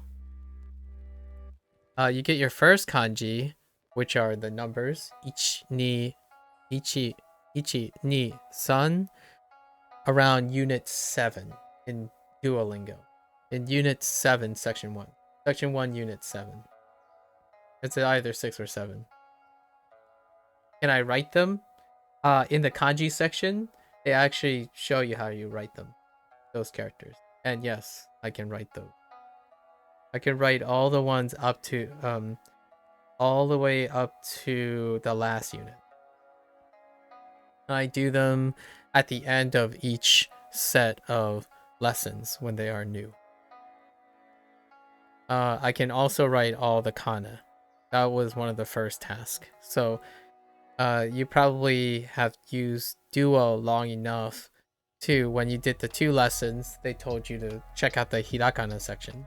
So what I did was, in all of section 1 for a while until I cover all the hiragana, was I do 2 sets of lessons, then I do a full set of hiragana, which is 5 to 6 repetitions. So every 2 sets of lessons, hiragana again. And then eventually hiragana was covered, then katakana. And at some point, I think it was section 1, unit 6, they recommend that you learn all your katakana. But by then, I have already learned all my katakana, which I did the same. Every 2 lessons, get up on katakana. And then eventually you get your kanji. And now I generally practice kanji writing just here. Make note of any kanji that doesn't show up. And also for kana, every 4 days, I write all the kana out. Okay. Every 4 to 5 days, I write all the kana out with like a different program. A program that's more appropriate for writing kana. So nowadays, I don't write kana out during my Duolingo sessions. Only very roughly with like a web extension whenever I'm... What program is it? It's Krita. It's a drawing program. I prefer to use a drawing program because I use a pen. I use a pen to write, and when you're trying to use like something like this, right? This stuff, it's not good enough to write good strokes. Like, know where you're making errors. It's too non-responsive. So generally, I would go to your favorite drawing program. Be it like Adobe Illustrator perhaps, or your Procreate, something that is more responsive to your drawing. Yeah. I don't use paper. I don't have paper on me, so I typically just go to a drawing program and write it down. So every 4 days, I do the entire panel. You know, in Duolingo, the character section, how it's organized, that's a very traditional way of organizing them. So I do that. So all of the hiragana and the katakana every 4 days. It takes about 2 minutes. 1 minute for each set. So you go through your A, U, E, O, and then, you know, your ka, ke, ku, ke, ko. Just keep going. And your sas, your etc. So every 4 days. Only recently have I done this. After section 1, I think it's almost encouraged to at least occasionally write all your kana down. Although my goal is not writing per se. However, it's nice to keep up with writing. It gives you that extra layer of memory for your kana. How do I keep motivated to not miss a day?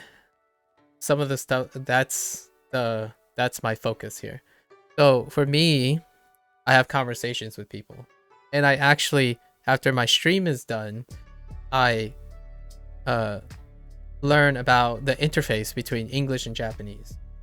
The reason why I'm motivated is that I want to see how many different methods and techniques I can add or extract from understanding how Duolingo is designed and how, like, what its shortcomings are or what it lacks to complement it. And most of the time I have conversations with people like yourself.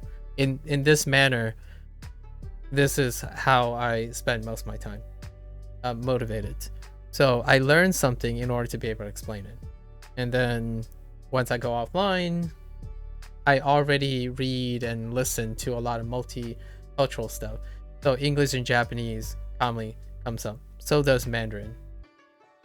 And that's how I'm motivated. I always come back online for some stories and then typically I want to do 12 lessons. 12 lessons a day on a full day, and 6 lessons on Wednesdays, and all that extra time in between is communicating with people. So a lot of times people tell me stuff about Japanese, and I spend time expressing what I know, and we exchange. So lots of stories, lots of jokes, lots of talking about getting people excited about learning language or investigating and delving into their motivation. For me, I'm a motivation hog. If there's any skill I have that's above average, it's not this. I'm not a great linguistics person. I'm not a great video games thing. The one thing that I focus on is people's habits. So I typically focus on people's critical thinking, problem solving, and life skills. So how do I stay motivated? It's my hobby.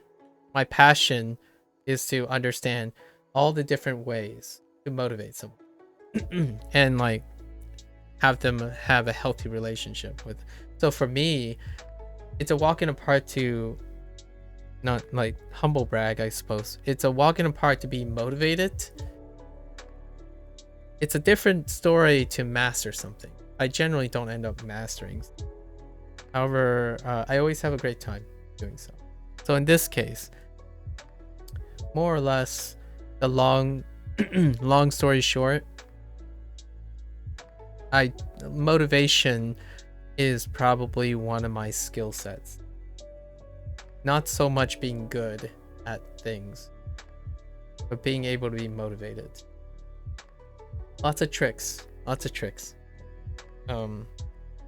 So when you ask me what my tips are, my first tip is really understanding.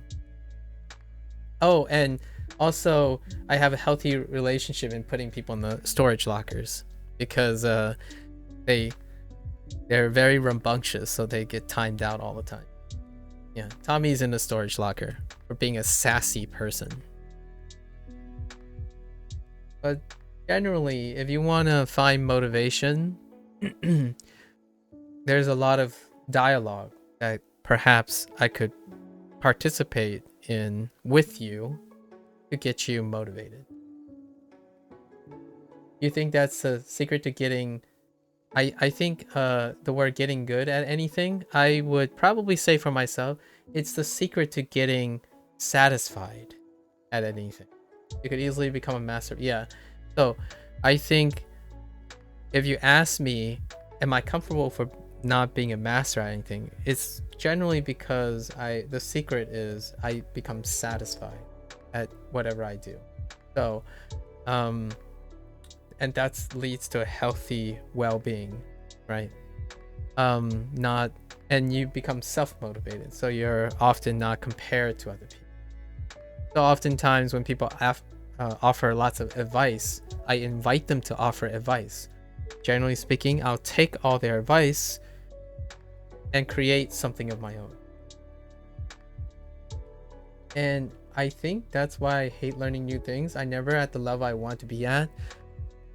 Yeah, you kind of sounded like it was too early to tell, but I do feel when people are very forward in finding tips and then they do something for perhaps a shortened amount of time and still continue to take on a lot of advice rapidly, it can be a situation where you're going to have to find some pacing or some consistency where you're not concerned necessarily for the end goal, but enjoying the journey. Language learning is a journey. It's a really, really long cross-country marathon, and it isn't a sprint. So oftentimes when you ask what is my major advice, I asked you what was the skill that you spent the longest time on. Because generally speaking, whatever is keeping you going with that VFX editing, think about like all the points that keep you motivated and constantly, consistently learning. Apply those techniques now to language learning and then add more. Continue to explore other methods to increase the consistency and the positive feedback. you're getting. So you did end up stopping because it felt like a chore more than a hobby. Oh no. Well, the alternative here is now you have the basis of doing something for 2 years, right? So now you have the basis of doing that. Take those and then kind of explore why you stopped, right? I would encourage you probably to write down what made it feel like a chore, right? When did the shift from hobby to chore happen? Or at least recall as much as you can, and take those learning lessons and apply them to language learning. Language learning, on average, let's just say we're not all superheroes, we're not looking for the hustle culture. The average basic conversational skills come around between 1 and 2 years. So naturally, you can tell yourself you've already done something for 2 years. If you focus on VFX for 2 years, you can become competent. You have the skills to maintain working on a skill for over a year, right? And now your goal is to take those techniques, build on top of them while learning a new language or learning a new skill. Eventually, as you keep accruing new skills, your methods will also continue to develop and become far more rigorous and consistent. And you're exploring how that consistency makes you happier and more satisfied. I'm 37, by the way. I've been learning new things over and over again, rapidly, constantly for as long as I've known. So I cannot really demonstrate in some way in a short amount of time what this process looks like. However, at least you can tell yourself you've done a skill for more than 2 years. So you can at least, and hopefully with enough knowledge, you can at least learn Japanese for a solid 1 year to 2 years. And spend that time in the meantime exploring what made you stop doing VFX editing, and trying to work towards avoiding those pitfalls, right? And over time, you're going to learn a new skill. There's going to be another skill after that, and another skill after that. It's going to be 1 year becomes 2 years, it becomes 3 years.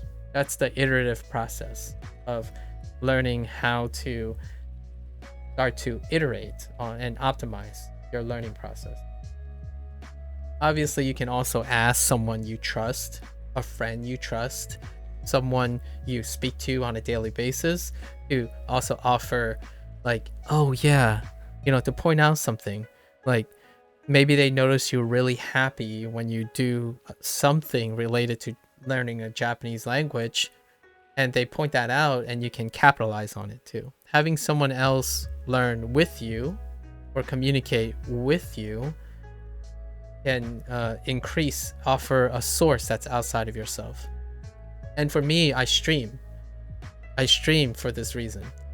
In fact, most of the time, our critics, people come on to criticize Duolingo, and that's a motivation of mine. So it keeps me motivated, and people challenge me, continue to spoil my 1,000-year-old language adventure, like Tommy and Indy, who's in the closet right now. Just stuffed them in the storage locker because they keep spoiling the language for me. That kind of thing. Usually this stuff takes a while. I start, what I can do a lot of times is I start by asking the person, if you're learning Japanese right now, Kaname, if you're learning language right now and you're doing something maybe overlapping with what I'm doing, what I can offer is I like to ask that person. Again, this is a high fail rate. However, if I ask that person frequently enough, they become habitual in understanding that their life is interesting. So I ask most people when I meet them, hey, it was a nice discussion. Tell me about something interesting. Remember, the next time you get up and you do something that's related to what I'm doing, hold on to that. Ask yourself, how can you make it sound exciting and interesting, and then share it with me, or share it with a friend, or share it with a family. The more enthusiastic you become, you get a second motivator. That's the motivator that I'm trying to describe that keeps me motivated. When I learn something, it's not just because I'm learning it for my own benefit. I'm learning it so I can explain this to someone else or get someone excited to it. I'm habitually more of a scholar and a teacher. So everything I learn, I'm already thinking about how I can best express this and encourage someone else to do so. So my reflection in that is I always challenge the people that I know over time, basically nagging them repetition. No, it's not direct. And say like, hey, what'd you do today? And if I keep getting, it's okay, it's fine, nothing special, and I get to know this person, I'm going to push harder. I'm going to slightly push their buttons and say, well, there's got to be something interesting. What was your favorite phrase today in Japanese? Like, did you discover anything interesting? Like, because everything is interesting to the person who's not living the life. So when younger kids, I encounter this a lot, when you're learning something and you're always focused on learning, you encounter a lot of younger people who get caught up in the chores, like the monotony and the mundaneness of their regular practices when they start to practice instead of actively learning. So my challenge to them is I tend to get them to feel excited that even their regular activities, they still need to know how to explain that and make it sound exciting to me. So I am a stranger. It'd be better if it was a friend or a family member who you're encouraged to try to excite them. And what that does is often it takes the focus away from your life, as in how maybe slow and steady it is or unchanging it is, and it gives you a second motivator to find it interesting and see it from a different perspective, right? So for me, every time I learn Japanese, I'm evaluating the English translations, and I'm always thinking about what would it be like if I was a Japanese person learning English for the first time. And all this stuff makes me very curious. So I look forward to constantly learning the new things, generally speaking, because my mindset is not largely focusing on where I want to be, but where I'm going. And that's kind of why I'm the longest answer on why I stay motivated in anything I do. The only time I stop something is because I need to make time for something else. I rarely ever say I'm bored and I have nothing better to do. Ami and I talked about that phrasing a little bit just now, and I don't enjoy it. It saddens my heart when I hear people who have hobbies and they stopped because it became boring and it became like a chore or grindy. The word grindy is another word. And usually my goal is always, whatever I'm doing, how do I make it look like it's not a grind, right? So if I can do this for 31 days and not feel like my enthusiasm waned, I don't know if my enthusiasm waned. It leads up to like the people I talk to. Opinion. Generally, I like to say my motivation hasn't ever waned. So yeah, if there's anything I can offer you, if you're starting your Japanese learning language, every once in a while, maybe every 3 days or 4 days, come back, use some of that Japanese, and tell me about the things you don't like about Japanese, you do like, whatever floats your boat. The idea is you're expressing it. As long as you're expressing it to someone else, it can be an outside force that helps you motivate yourself. And If you have great friends, invite them to learn Japanese with you. I actually convinced a couple people to continue learning Japanese only to inform me about it. So that's kind of nice. Kind of nice. Wait, Tommy, you're a little bit older than me?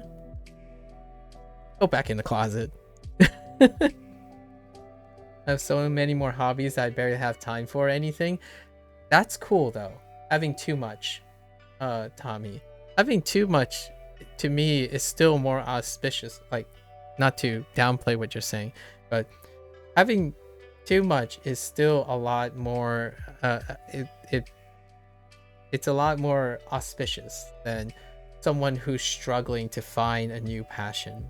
And I think it makes sense because you're a little bit older than me. I think the older you get, the more experience you have. It just feels like sometimes if you had the energy to do so, a healthy older person would generally feel like they do not have enough to do anything.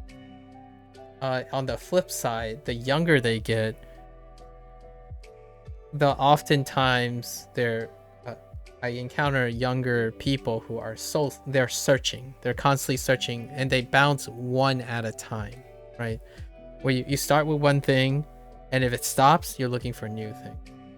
And instead of the staggering effect. So while I'm learning Japanese, I'm practicing my psychology approaches, my psychological approaches, and I'm also practicing my speech, right? And I like Japanese. I do consume Japanese entertainment.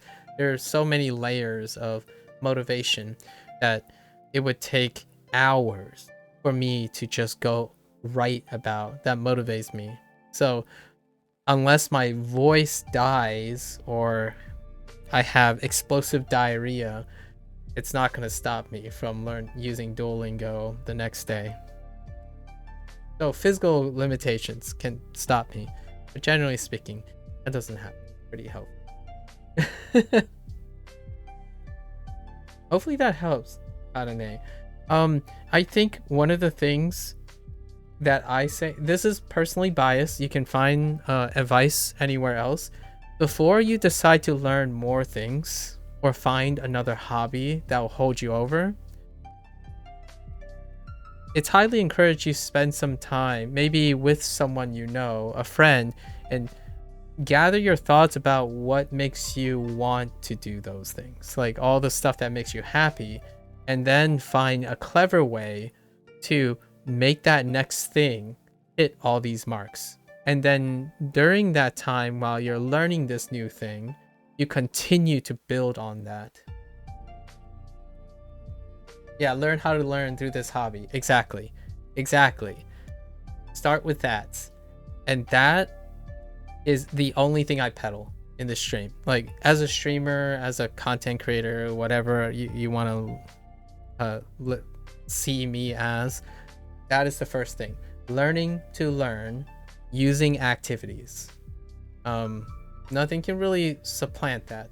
So when you can do that, rarely is it a concern about how hard something is. You stop worrying about how hard things are, how long things take.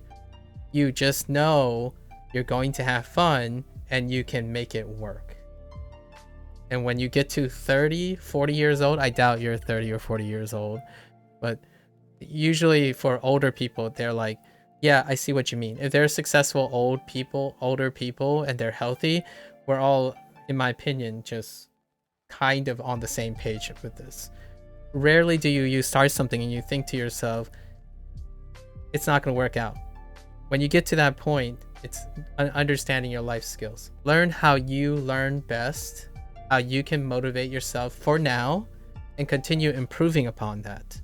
So continue improving upon that. You can pick up anything you want. That's kind of what I wish teachers are able to impart to their kids at a younger age. Generally, my only prospect is when I see college students. That's my biggest exposure. When students end up in college, I do see a mix. Students that clearly haven't understood or weren't exposed to the idea of how to learn the way they want to learn versus just doing it, like because they have to. Doing it because they have to. A lot of things you can have to do, you don't have to hate. You can learn to like it because you know how to always look at things that work for you. And in Duolingo, that's pretty much all the conversations I have. Someone would say, oh, Duolingo doesn't do this, doesn't do that. And it's like, you're right, it doesn't. That seems very time consuming. Like for Japanese, I have to plan out thoroughly how to balance the right type of learning and put in some sort of fun aspect. Like not just for this hobby, but if I did it for numerous things, it would take forever. It will take very long at first. So one thing I have to encourage one to think about is you're not going to be the same as you're doing it. So it's kind of like if you go for a run today, it's going to be slow. Tomorrow, it might not be as slow. The next day, it might not be as slow. So the idea is, instead of concerning about how long it will take, when you do something, you'd be surprised how less and less time it takes to do something. You become more and more efficient.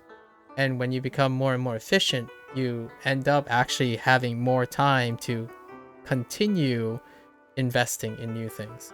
So lots of these strategies that I had now did not exist for myself when I was 16 or 18. I juggle way more strategies now than I did in 16 in the same amount of time. So at some point, things get faster, much like editing. Unless you continue to learn new things, generally the skill you practice gets more and more efficient, right?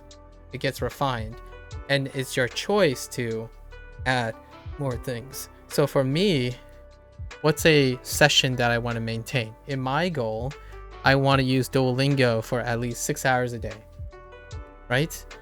And usually 1 to 2 hours of that is practicing a skill I already use. And then the other 4 hours is willy-nilly anything. That's the inefficient, non-practice part. And then fast forward a week, that new inefficient part has become part of my 1 hour routine, 1 to 2 hour routine. If I go back to my video 1, I can most definitely know that there are 4 routines that I do now at day 31 that wasn't even in my routine at day 1. So almost every week, I've added new routines to my build. So I've actually liberated more time learning with Duolingo and making more time for other things. And I continue to add, so my time stays consistent. But with the routine will always change. How do you plan them and update them? I go along. I test them for a little bit and see if they work. One routine that I start with is total recall. In the first 30 minutes of every session, I try to recall as much as I can without an aid of association, right? Then another routine was the routine I told you about, where at the end of every full lesson, I'm going to do kanji writing, which I'm about to go into. I think this is close to the end of this session list. So I do them for a time. If they seem great, they just get add on. And what happens is the time gets faster and faster. So I don't reach my upper limit. And my end point is flexible. So the last remaining 2 or 3 hours, it can end at any time. I can choose when to end at any time. So I leave enough extra time to introduce new ideas while maintaining a consistent core. And that's usually how I frame it. So I've come to now find out that I make enough time for 12 lessons. If it gets longer, for example, if the lessons get too long, then I'll have to adjust that, right? Maybe it's not 12 in the future, it'll be 6, right? Yeah, you can also adapt and change the routine. At the beginning, you will probably have very different one. Yep. And then after a couple months, the idea is expect to want to change and adapt your routine, as opposed to needing to predict the future and predict everything is going to happen according to plan. Your goal now is to know what you can do now, use that plan, and you'd be surprised how if you focus on improving the plan over time, there are things you'll notice that you'll keep, and there are things you'll notice that you won't keep. And that's the idea of constantly learning new things, learning how to learn while you're learning something, right? I know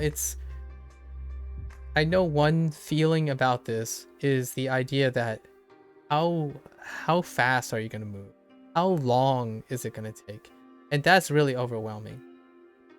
Yeah. I don't know why, but it seems very daunting to go into this trial and error phase. So this isn't a trial and error phase per se. Your first step, the first step that I'm encouraging you to do is to look back on what you have already done. So the reason why I asked about your longest skill set is you use that principle as something you know fundamentally works. So the way you approach VFX editing serves you as the foundation. The trial and error is part of the entire session. You are trying to discover new things while you're relying on your old methods. I asked you about the longest skill set because that's what you're going to work with first. It's something you have already tested and have worked for at least 2 years according to your sharing. So you use that as your basis of planning, and you leave time to introduce 1 or 2 things at a time. You have your core, your foundation that you're going to go through each day, and you hope it holds up. Yeah. And you already made the first step. True. You already made this first step in the hiragana. Whatever's keeping you learning hiragana, you stay with that, and then you slowly test other things. But the core of your routine is whatever you have going on now. So you have new things and old things. I always start with my old routine, my established routine, and then have other people or look at other things in my spare time that when I'm not learning this thing, to try out new things. So each week, my learning routine begins to change over time. The core continues to be built on. The core is what keeps you consistent, right? The reason why I suggest this type of structure, hear me out here, the reason why I suggest this structure is oftentimes monotony and practice of the same methods over and over again can lead to stagnation, and often it saps motivation. It then becomes more of I'm grinding my gears and I'm doing the same thing every day, and oftentimes it's not because you're not getting any better or you're not able to get better or find more passion. It's no longer novel, it's not interesting intellectually anymore. So combining what you know consistently when you're doing it and always looking a little bit more for new things, it keeps the experience fresh. So every day I come in with a new story. In the evening, I spend a lot of time finding something interesting to share. So my motivation for each stream, each day, is to find something slightly new and constantly and talk about it. And that's kind of why I encourage other people, when you do something, when your day is over, share with me something that's interesting, that's worth sharing to you or me. So like, I don't know, someone can tell me how much they hated this trash bag that floated across the street when they were crossing the street to get their favorite meal at their local Chipotle or something. Whichever it is, that one thing, that novelty It can be one thing, it can be many things. What it helps with is it allows you to refocus in the present and keep the present feeling novel, and keeping that daunting feeling of the future at bay, right? And then the past is your core. The past is what you're fundamentally working already. So that's probably going to be your most consistent thing. And the novel thing is just the cherry on top that keeps things a little fresh. And I guess you're right. Without the change, it becomes, yeah. And some people, I'm saying, some people love that, right? There are individuals who love and content with doing nearly the same thing. You have to find where that is for you. So that's largely why I'm encouraging you to think about your VFX editing and find out when did it become, or how long did it become start feel grindy and chore. And that's the time frame you have. Like, say it's 6 months, it starts getting a little boring at 6 months. Well, you need to introduce something new by 6 months, for example. So the idea is you already know all of this information. You've learned many skills in your life already. You've already learned English in your life, right? So you will know where your threshold is. You have an idea where it is. And that's your time limit in which you want to change the things. For me, I'm going to tell you, I'm okay with doing the same thing for 7 years. Because I actually literally did that 3 times in my life, where I did the same thing for 7 years. So, like, nearly the same thing for 7 years. And however, I don't have to do that. I can make every day special if I wanted to. As long as it doesn't pass 7 years, I won't quit on learning Japanese. You have to find where your threshold is. Right now, you have 2 years. Because you've already done something for 2 years. Right? Start there. At least that's my opinion. Forget about the daunting nature of what the future is.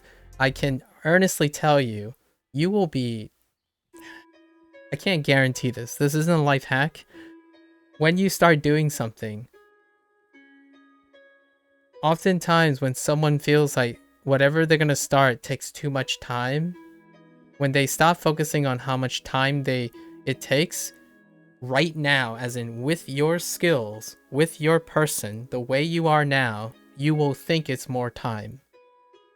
When you focus on improving over time, it will shockingly take way less time, or even different than what you know now.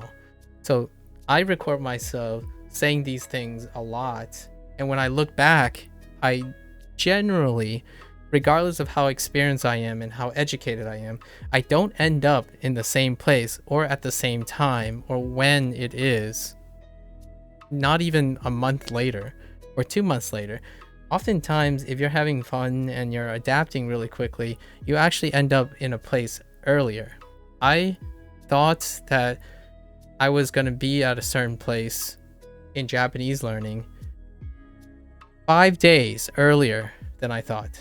It was day 25. So I made a summary thing on my 26th day. I actually thought it was going to take more than 30 days. And now I gave myself an artificial deadline of either the next 30 days, as in 60, by day 60, I either complete the section or I don't.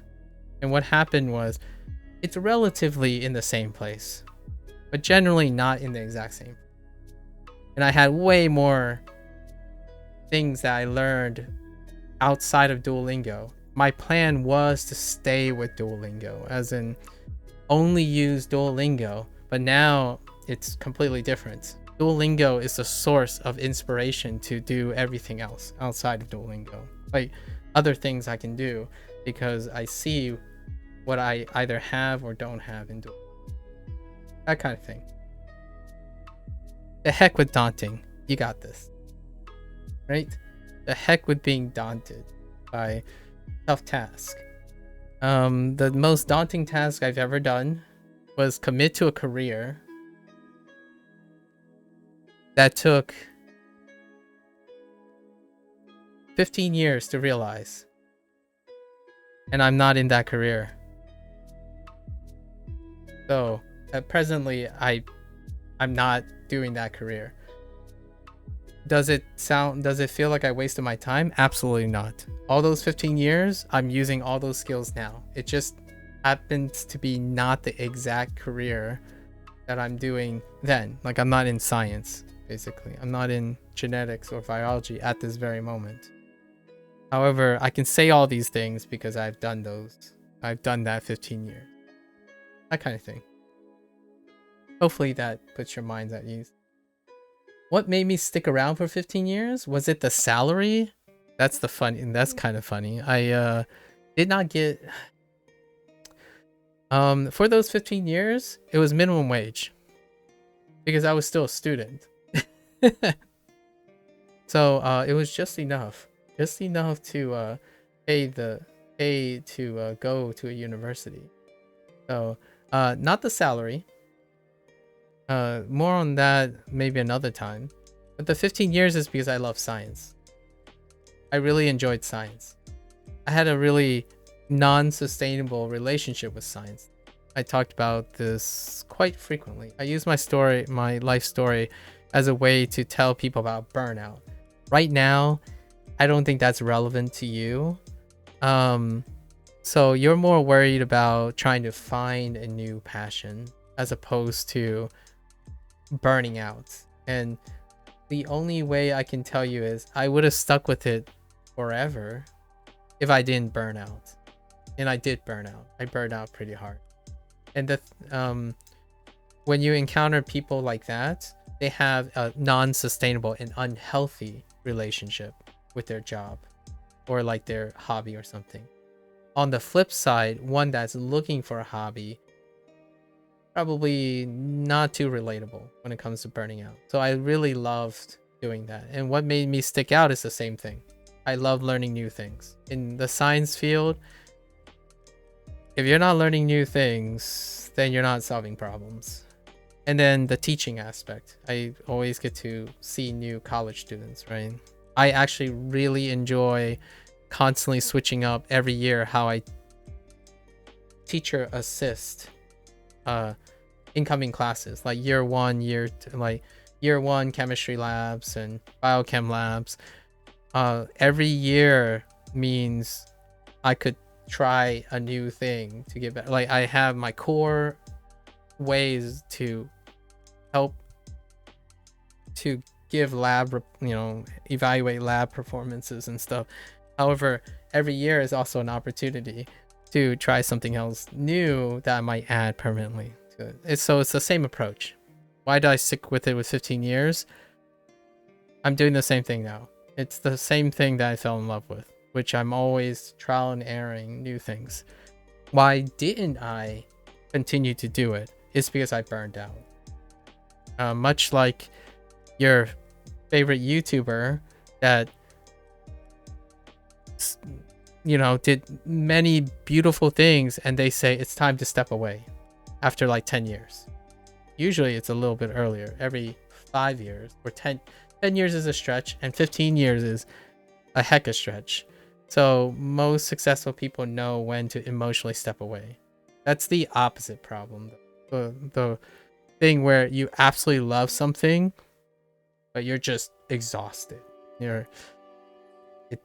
Your performance is dipping and you're constantly looking for bigger and better things, continuously going up, but your performance is dipping because your health is declining.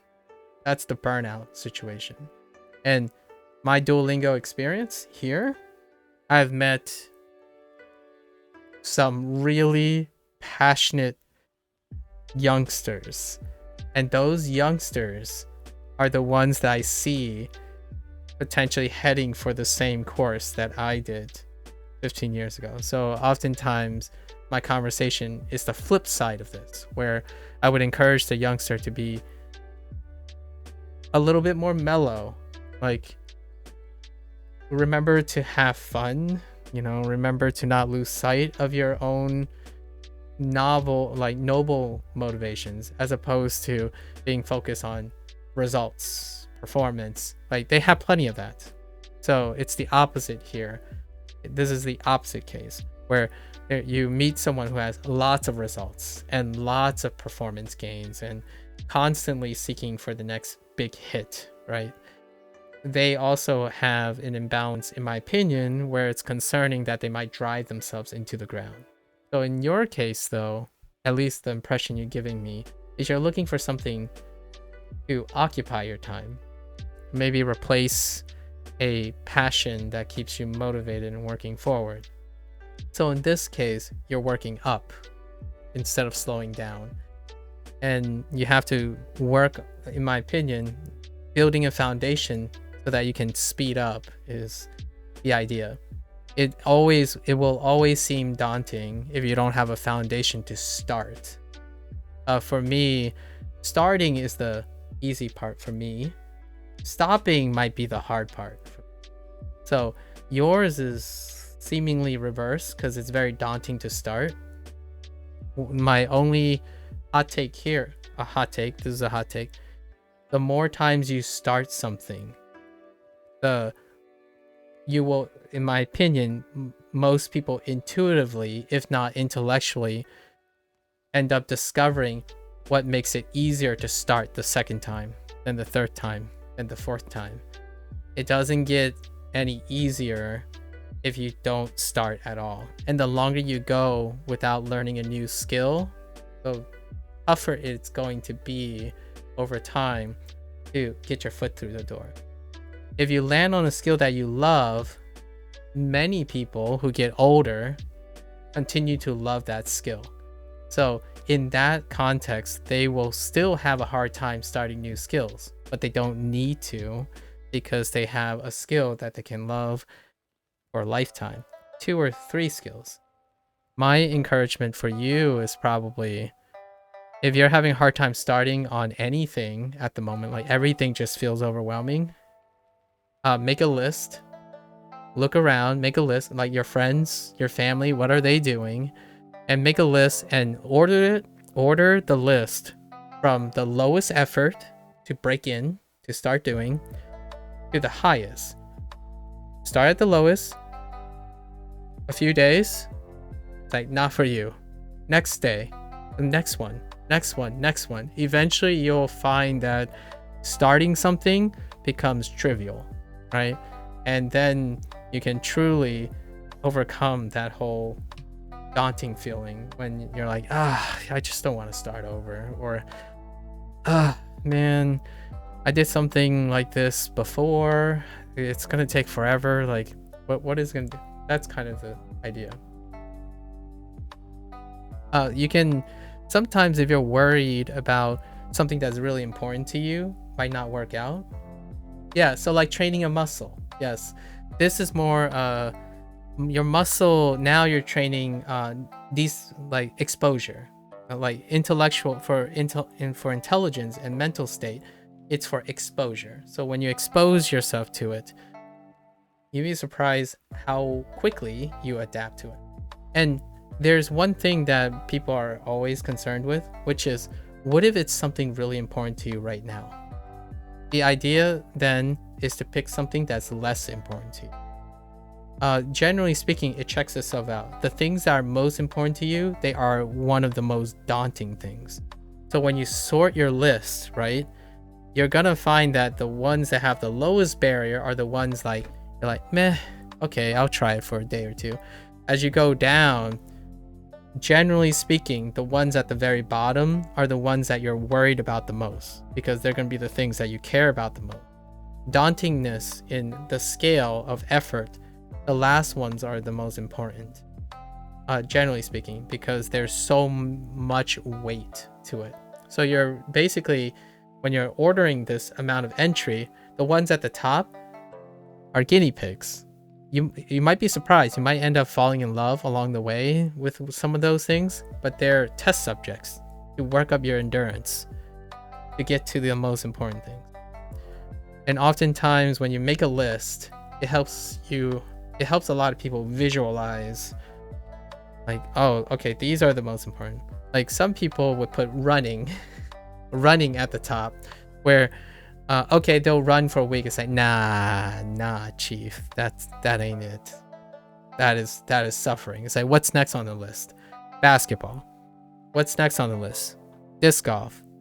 You know, they continue to go down, and as you're going down, your tendency of liking it more is going up, while you're spending a lot of time starting new things, knowing when to call it quits, starting new things, when to call it quits. There's a big danger here that I want to keep in mind. They're not failures, right? When you start something and when you stop, you already know I'm going to stop at some point. What I'm testing is how to start something and then deciding when to stop. So that's why the organizing it this way, the most important things, you don't want to stop. They're gonna feel like failures if you fail them.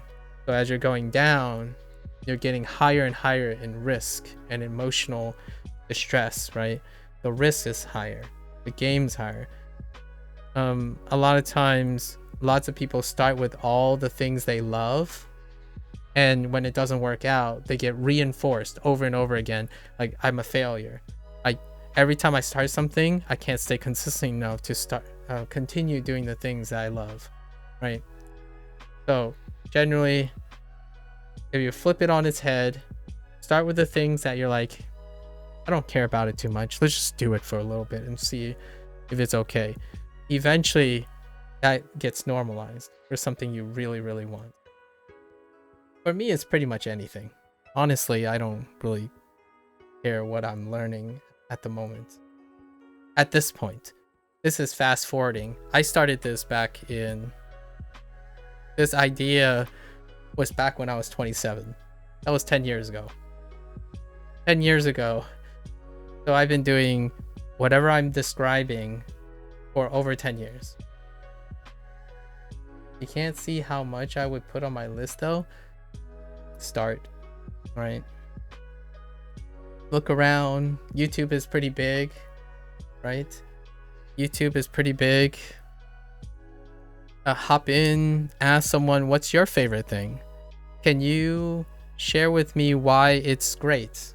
Ask someone to convince you to at least try whatever they're interested in for a day or two, right? I'm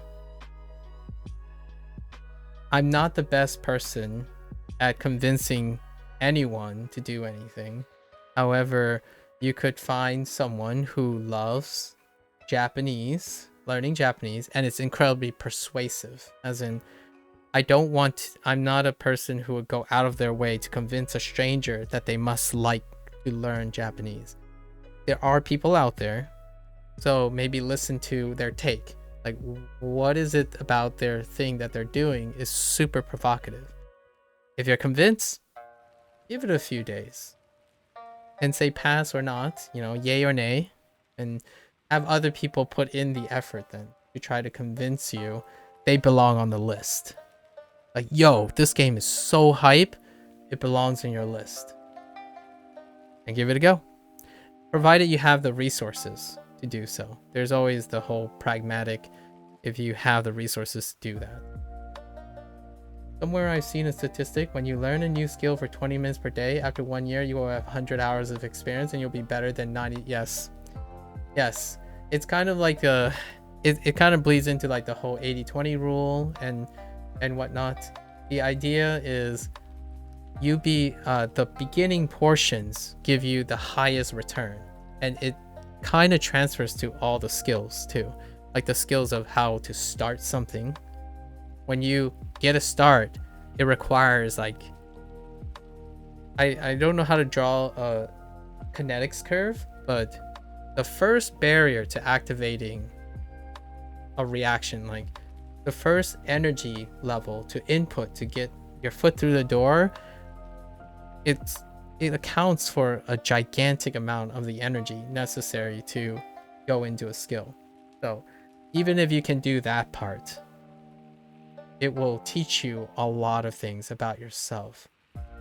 And that's something that no stranger can really help you with, unfortunately. They can encourage you to do that and try to lower the barrier.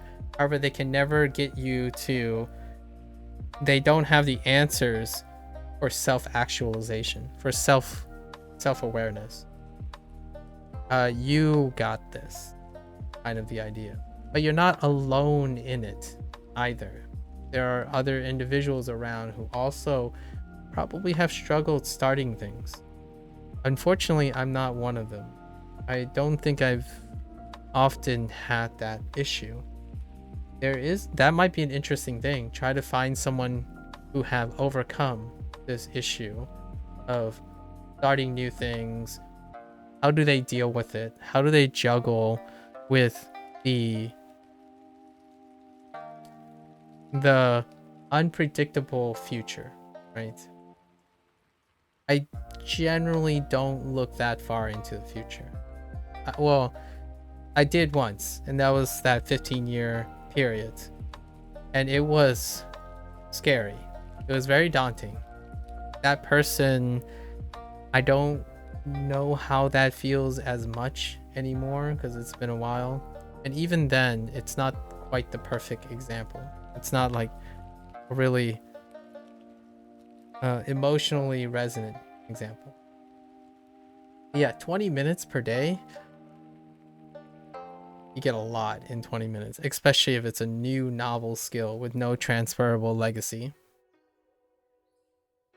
Anyways, hope that sparks some interest. I'm not sure. Are you working now, Kaname? Like, are you working or in school? How does it feel that things are strapped for time? I guess that would be a great question. University? I see. Do you like what you're studying at your university?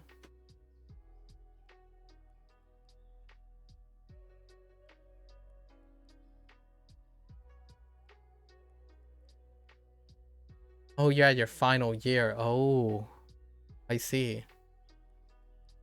Big deal. That's a big one.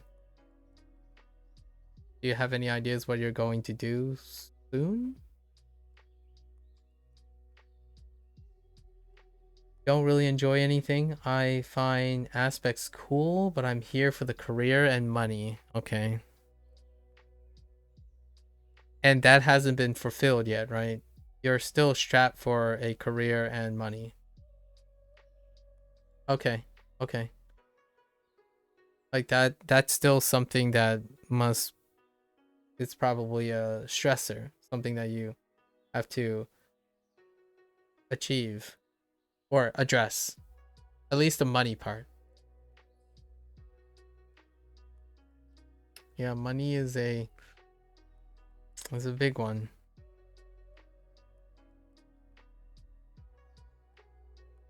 Are you gonna convert on your career? Or is that what you're doing right now? Exploring prospective paths. 来週ケンさんと話します。 If this is too personal, by all means. I just want to make that clear. That definitely do not feel you have to share something that might be uncomfortable. 来週ケンさんと話します。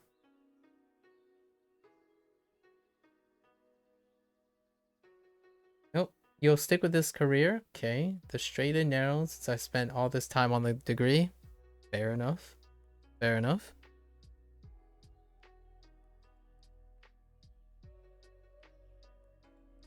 So Japanese is a side hobby, right?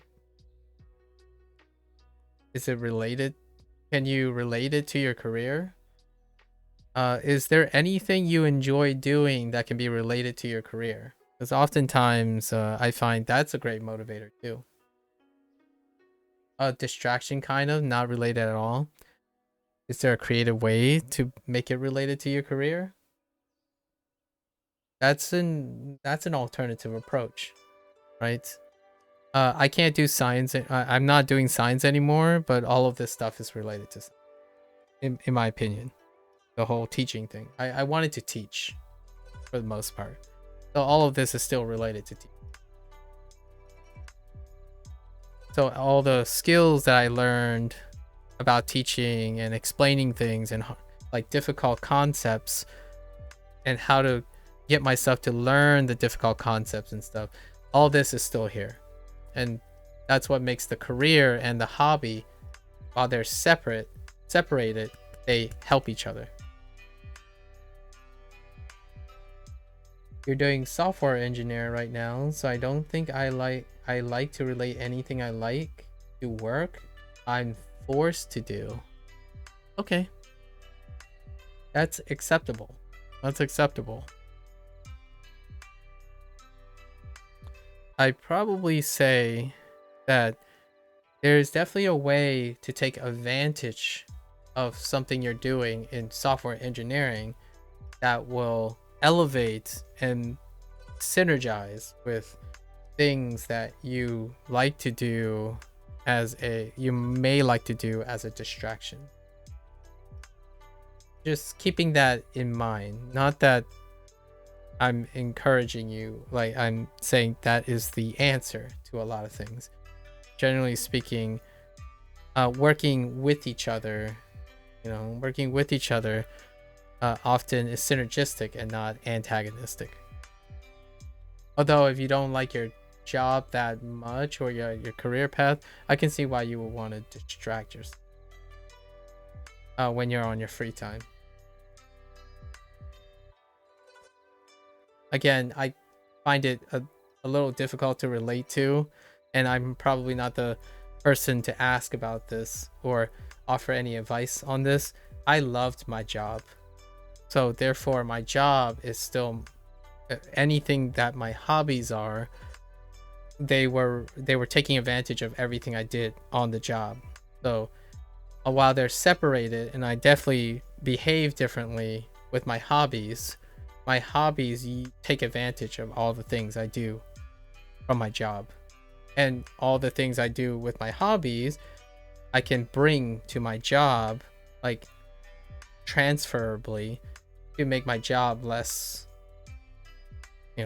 like just my job. I do both of them. On the one hand, I do at my own leisure, and then the other I have to do. However, what I learn from one helps the other.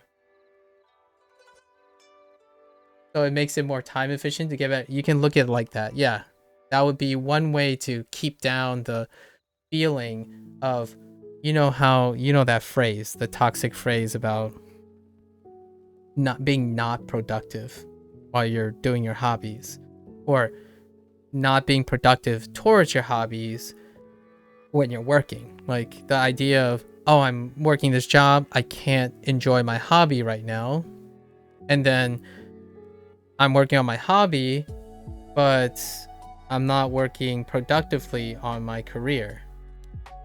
If you find a way to navigate, it's kind of like making you feel like it's time efficient to get better at your hobby, because your hobby helps you with your job, and your job reciprocates that to the hobby.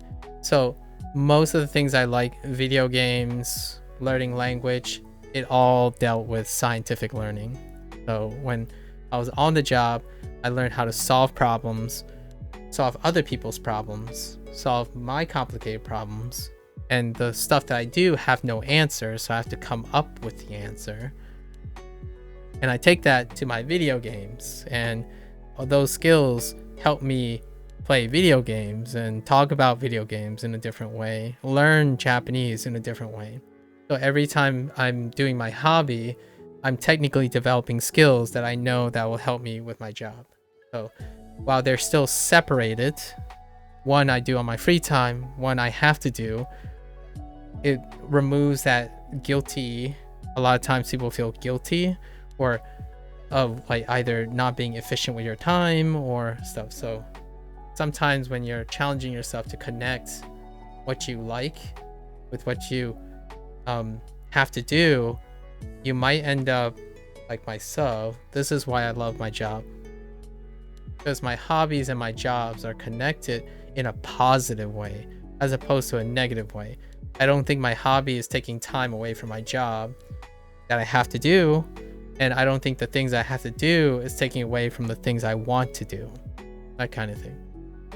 It's a work in progress, though. What I mean is, it's a work in progress for most people.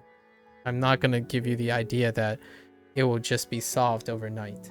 The idea is to remove that stigma that you always feel guilty for doing your hobbies while not working on your job.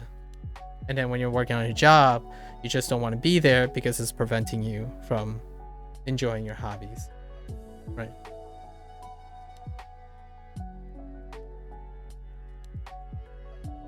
Let's see. Yeah. You don't have to do the mindset, obviously. Just an idea. It's to share an idea, a possibility. I would love it to tell you that I know other people who have different perspectives, and then you can go there and have their perspective, and see, compare and contrast. Because my mindset is just one of tons of mine. The thing I can tell you is I'm relatively successful, I guess. So I'm relatively successful. I burned out at my peak, so there's that. And in terms of, I know you mentioned money, and people do mention money quite a lot and ask me this question. I'm financially comfortable. The things I want to do that makes me happy do not require a lot of financial support. So usually I'm speaking from a position where I am financially comfortable. Do I have a day job? The answer is no. Do I have a career? That is to be determined, because I have been a long time from my originally established career, and getting back to that will be an incredibly big barrier. Do I want to go back? Sort of, but not in the exact same way. I'm not a person to look back and try to do the same thing again. So if I ever go back to science and stuff, it's going to be in a different context. Maybe like editing or writing or policy review or something that isn't the same anymore, because I'm no longer the same person. Give you an idea where I am. Sharing is caring, I suppose. Let's see. I'm going to talk to Ken. Okay. Going to talk to Ken next week. 毎週パスタを作ります。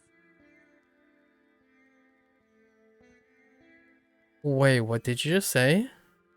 毎週パスタを作ります。 Oh, okay. I thought he said pasta, and he did say pasta. Yeah, we got the word for pasta, which is pasta. Surprise, surprise. Okay. 毎週パスタを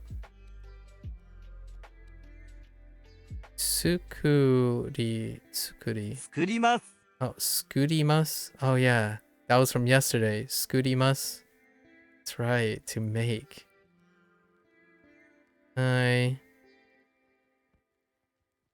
Oh, okay, so they're just going with the present. Okay. I make pasta every week.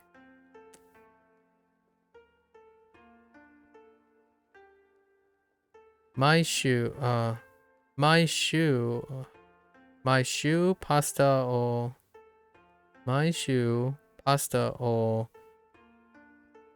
skurimasu. I had a trouble with skurimasu yesterday. I'm gonna say it a couple more times over.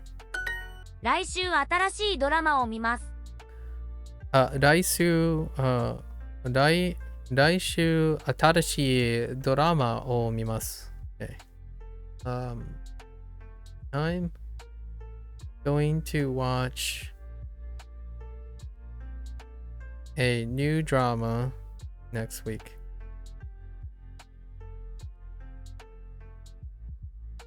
Article check.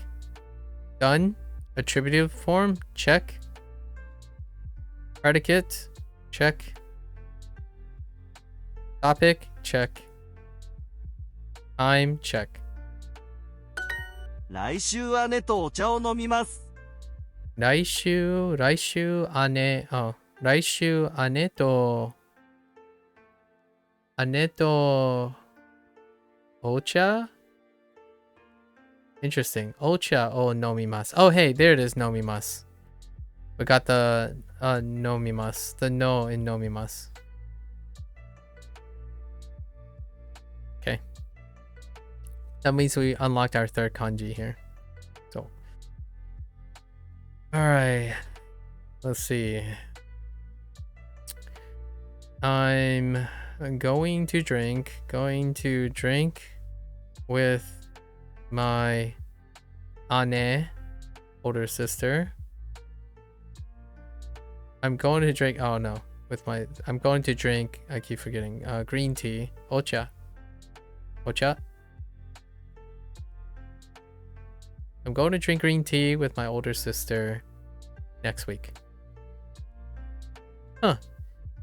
This kind of reminds me of young cha, right?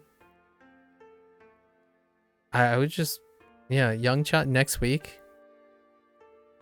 Newai. Waikyang, Kosita.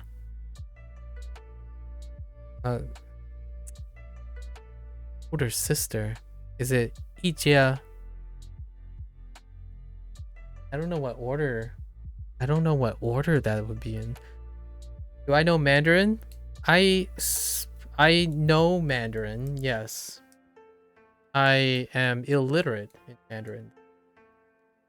And the dialect that I'm speaking is Fujianese, which is Mandarin still. So, to clarify, I know Mandarin. And Mandarin is now commonly used as a collection of all the dialogues. So, Fujianese is a Mandarin dialect. Does it help with this language?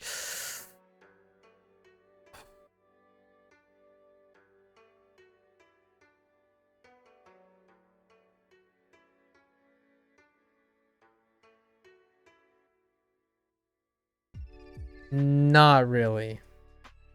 If you're listening to me speak, I only know how to speak Mandarin. So, the writing portion, I have no idea, but the speaking portion, no, not really. I like to connect it though. So, yes and no. I connect Mandarin with Japanese. If you're a mechanical person, not much of Mandarin pronunciation will help. If I knew, yeah, mechanically, I would say if I knew how to write in Mandarin, mechanically, it might help with the strokes, right? So here are some mechanical things. The yes and no. If you want to go and talk about mechanics, you know, like just mechanics, focus on mechanics, like writing. It's a no for knowledge, but it's a yes for anything mechanical. Just like saying if you play a musical instrument, and you listen to a lot of different types of music, that will help with Japanese and Mandarin and any language. If you speak and make a lot of different noises, like if you voice act, if you read a lot out loud, if you public speak a lot, it will also help you with language. So the mechanics of language is often transferable. So for me, yes, it does help only in it. It helps in the sense that I can make a lot of different noises. So, Fujianese, I speak with my parents all the time. Because I have to make different types of noises, I'm less closed off than someone who has less noises, like different sounds, like nga, like nar, hua, you know, like lots of specific sounds, it kind of helps with in general.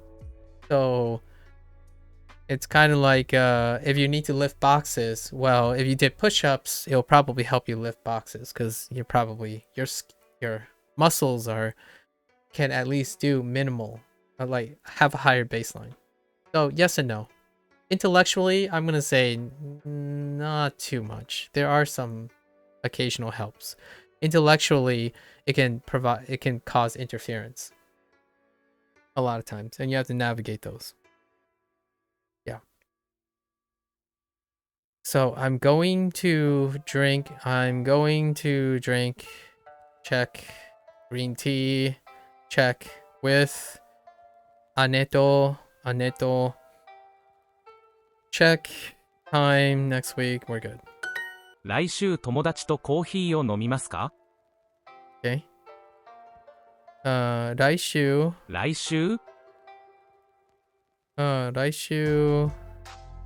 heard 友達とコーヒーを飲みます。あ？来週友達とコーヒーを飲みますか？ Okay. 来週兄とコーヒーを飲みます。来週兄と yeah 来週兄とコーヒーを飲みます。Okay.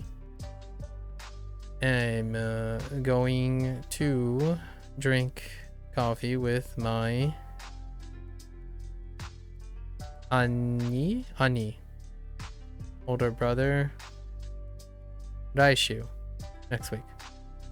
I'm going to drink coffee with my okay. No article check. Fine. Okay, good.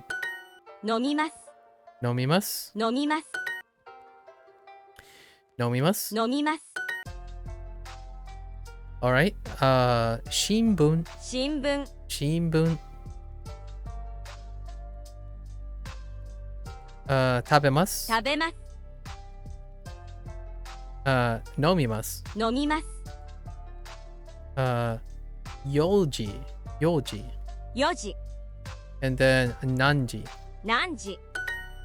来週新しい映画を見ます。来週新しい映画を見ます。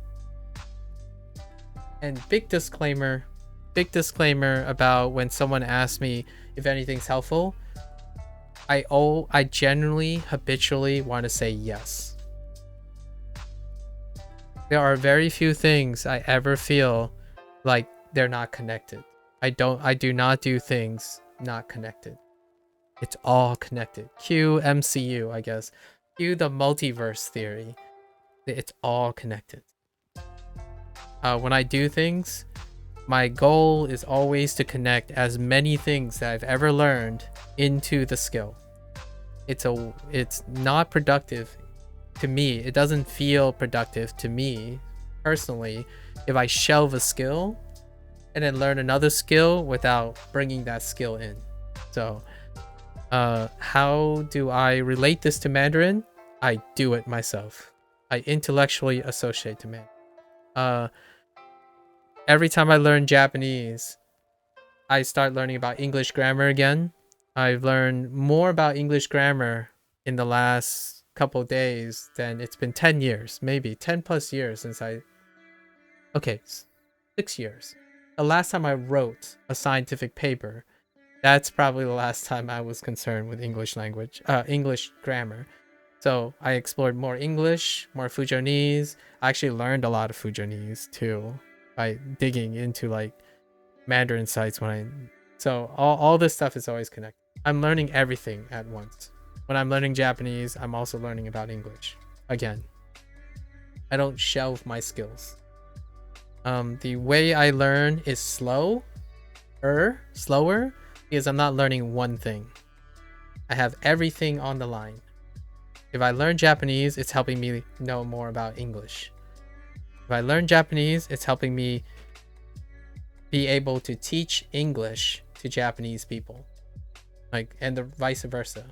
You know, I'm maximizing anything I'm doing. or trying to. I don't usually just focus on a single task. The trade-off is I can be unfocused, and I'm okay with that. It might trigger some people.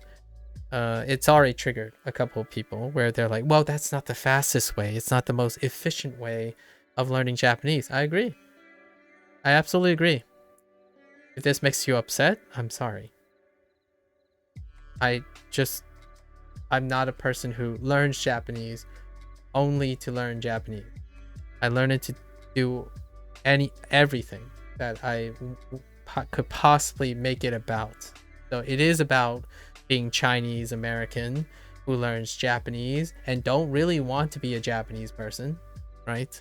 It is about a video gamer who likes a gamer who plays a lot of Japanese games, also watch anime and read manga, but talks to their parents in Fujanese. So how do I relate all of that? Jiane, when you say jiane, if you say jiane instead of jane, you can say all right, okay then in Fujanese. So if you think of jiane and you can inflect the pitch and say jiane, jiane, going down, you just said a phrase in Fujanese, for example. That kind of stuff. It's a lot of fun to find all the connections. And Japanese is super fun when you learn katakana, because every time you learn katakana, there's a chance you'll recognize the word. And oftentimes it's English that they choose. Like Duo often choose English, like jusu, tennis. Like how do they get that? I can see there is a beauty in the journey. Yeah. Katakana is a treasure trove. I'm telling you. Like, two guys. I forgot who the two guys is. They explained to me what homu, like homu. You might be thinking, wait, homu? That's not a English word. And it means platforms, like train platforms, right? Train station platforms. But the full phrase is puratura. I think it was like something like puratura homu.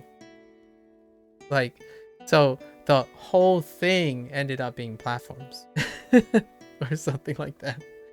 And I was like, oh yeah, I hear it. But fair enough. So every time I go into a new lesson, like a new unit in Duolingo, it's an opportunity. What hiragana are they going to pull out and what katakana are they going to pull out? And so far you get things like tennis, sakka, scatto. I think the newest one was dagio, which is radio. Dagio. That was a little weird. And then newspaper was not the same, which was pretty funny. Newspaper is shinbun, right? So I remember most of these things because I'm looking for things to look forward to. There was another cognate somewhere. I call them cognates, but they're katakanas. They're adopted words. There's things like someone explained to me what consento. Yeah, associations make them stick more. Yeah, for memory associations is a wonderful technique. And then when you can say it, hear it, that's what you do. Do you not do flashcards to make them stick even more? I do not do flashcards most of the time. Duo uses a flashcard technique already. So when they use boxes like this and they do like pairing, matching, and pattern orienting, that's the only aspect of flashcards that are no longer what I do automatically. So like I do them automatically. So I don't really use flashcards. The flashcards are in my head. I typically use flashcards. So I do orient them in a flashcards. It's nice to write them down though. So I do use that. And Duo makes that flashcard thing. The thing that Anki offers more than Duo is that Anki can be as detailed as you want. So while Duo is entertaining, it's also restrictive. Like the pattern recognition is only very so much depth, right? In Anki, you can fully customize anything, and you also have the entire community who makes as detailed flashcards as possible. So if you're going for depth, Duo is going to struggle with that because it's a prescribed way of connecting. Although I do that rest by myself. So all the associations that I make are in my head. So when I think of what this is, I combined it with all the stuff. I might do Anki in the future, just to see what it's like. It's been a while since I used flashcards. So like, for example, I make inappropriate things too. Like, what I mean by that inappropriate, others don't think this is appropriate. For example, like Raishu, the only reason I remember Raishu is it sounds like right shoe. Like the right shoe. Or if you're really into Pokemon, it sounds like Raichu. And that was my vocab from yesterday. Raishu is the right shoe. And if you know the right shoe, you also know my shoe. As in my shoes. Like my shoe. The phrase. And does that help or not? Well, I think of a shoe. Right? So my shoe is always the right shoe. So if I'm doing something with my shoe, it's also doing it the right shoe. How do I remember that? It's because right shoe, my shoe means every week. And right shoe only means the next week. But if you're doing it every week, you're most definitely doing it next week. And that's why my shoe is the right shoe. That's my mnemonic for my shoe and right shoe. And you can write all of that down on Anki, or and then you can even add more. When I'm thinking of the phrase my shoe, in my head I see a picture of my shoe I currently am wearing to go on a run. Every morning I get up to put on my shoe, and I place my right shoe second.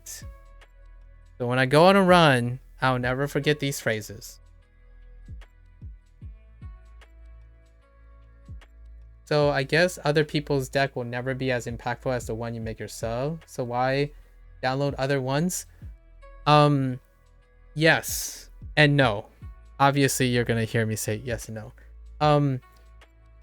The impact is when you have a Venn diagram, right? If you draw a Venn diagram, so say this is your pool of knowledge, and you're gonna output Anki.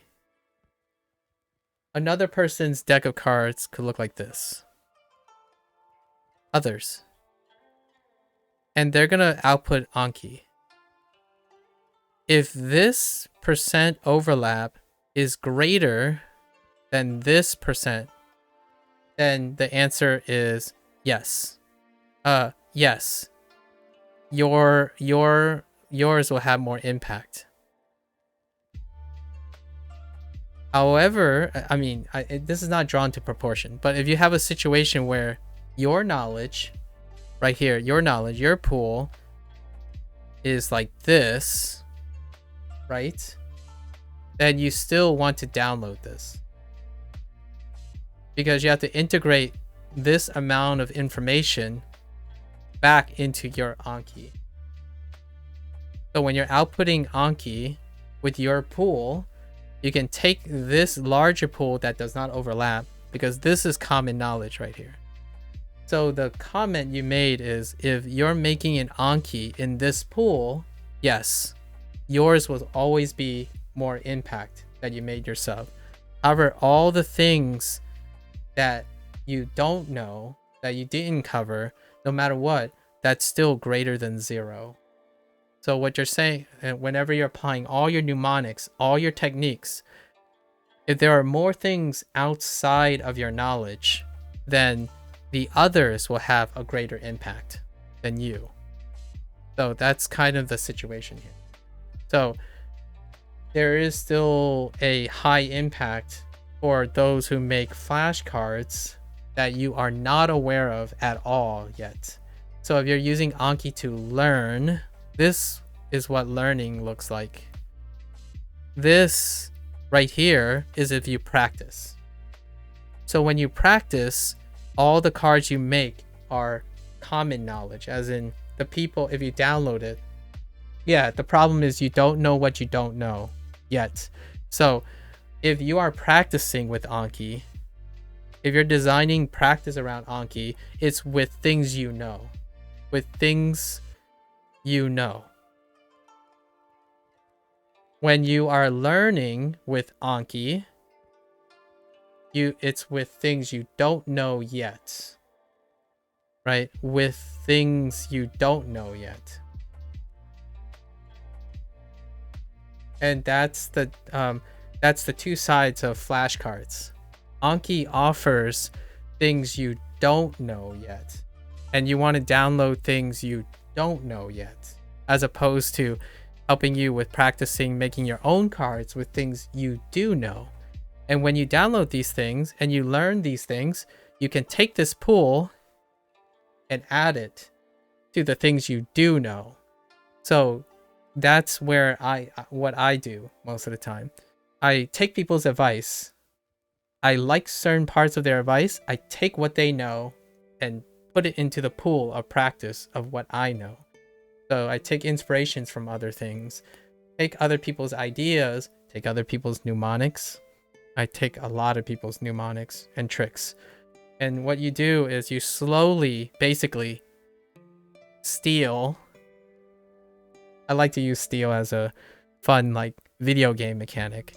You're basically stealing other people's ideas and then making your idea even better, right? Overall. So if I were to learn with Anki, which I have not yet, and I know it's a flashcard thing with a database, my first thing I would do is I would download everything that I don't know. Learning from this 80% of the time, and then spend 20% of the time adding their knowledge to my pool so I can practice. I spend most of my time learning though. Like for me, my engagement requires that I spend most of my time learning things I don't know versus practicing the things I should know. And you'll see me slip up all the time and passing through, but I'm generally used to practicing less, learning more. And I've talked about this a lot. When I think about learning is novel. Practice is awareness. So you are already aware of the knowledge. And together, they make studying. And you have to determine what your balance is. For me, I spend 80% of the time learning and 20% of the time practicing. So why am I not like drilling myself in kana, like writing kana nonstop? Yeah, 20% of the time I'll write kana because I already know kana, right? I spend 80% of the time constantly pushing forward. So I'm always in an uncomfortable state of vocabulary that I don't understand. And Tommy and Indy and Lotus would come by and say, well, you haven't gotten there yet. Well, here's something. Sorry for spoiling it. I'm always in that state. I'm constantly in a state of learning as opposed to practicing. I do practice, which will come up with kanji. So most of my practice now is for kanji. 20% of the time, if I'm doing something I already know, it's probably kanji. Yeah. And Anki, a lot of people, I would say, use Anki to practice. I probably would use Anki to learn most of the time, not to practice. As in, oh, I forgot something, but I already knew it at one point. That's practicing. I would just keep getting new words.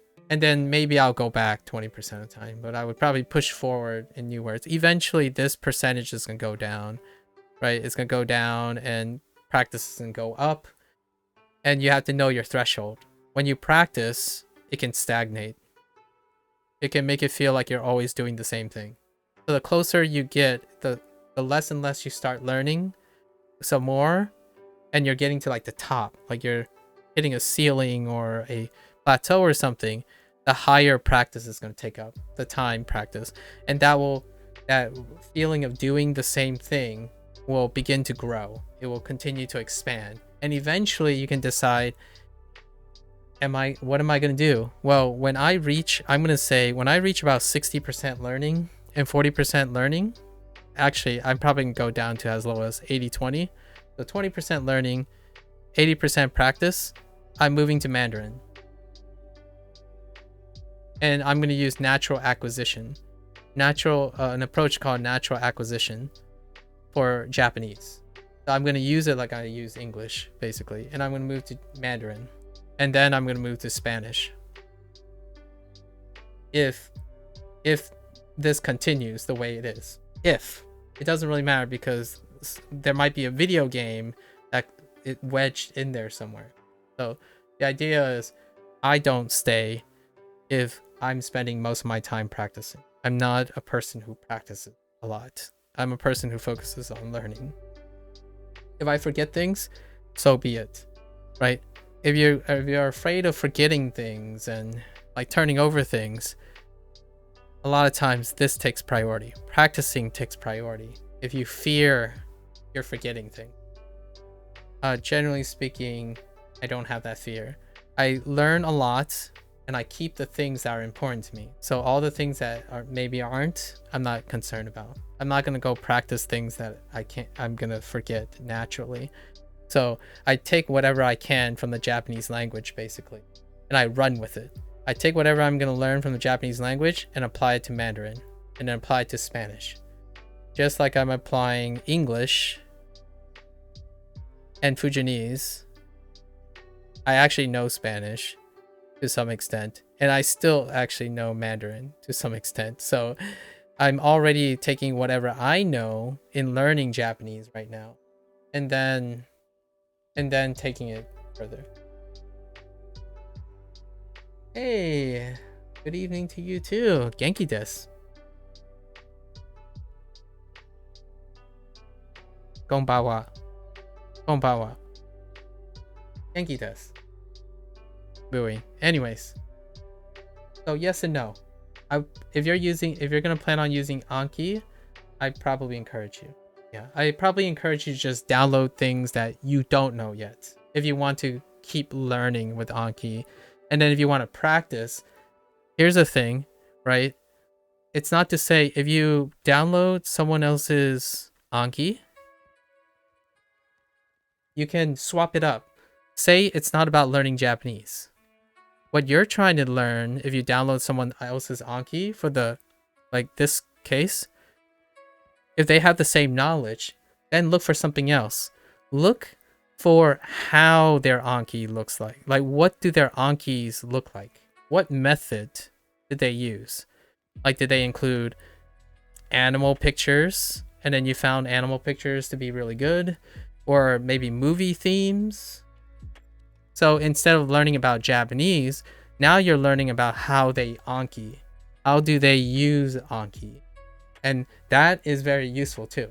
It's learning to learn with Anki. So there's merit if you want to think of a way where, what about all the ones that the Anki covers the same words that you already made? You can look for something else. It might not be impactful for Japanese. However, you could take ideas from them. Like, oh yeah, you know what? That's pretty boss. Changing everything into a term about Final Fantasy video games. That kind of thing. So you can learn to develop your method to maximize Anki at the same time. It would be another approach to using a source from other people. You're basically trying to, in my opinion, some of the biggest powerful tools for learning is how big their communities are.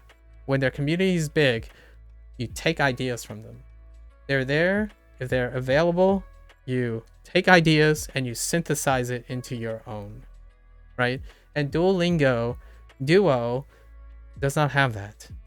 So if I had to tell you one thing that highlights something that Duolingo does not have, it does not have an exterior exchanging of information in the community. It's something it trades off for consistency and curation.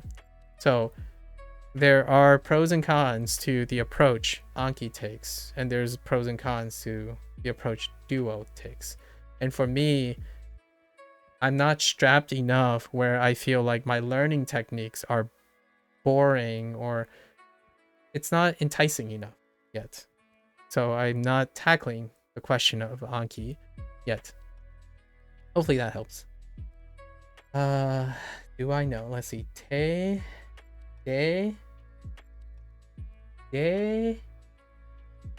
Yo, do,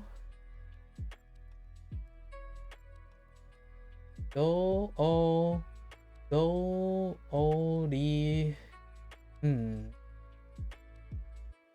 oh, wait, that's gay, sorry. Gang. No. I'm sorry, Booey. I'm too bad at this still. Let's see. That's hey, right? Then day. That's yo. So yo, o, di, go, o, and then I'm guessing that particle mo, hiroi, hiori desu ka? Wait, hiroi desu ka is a thing?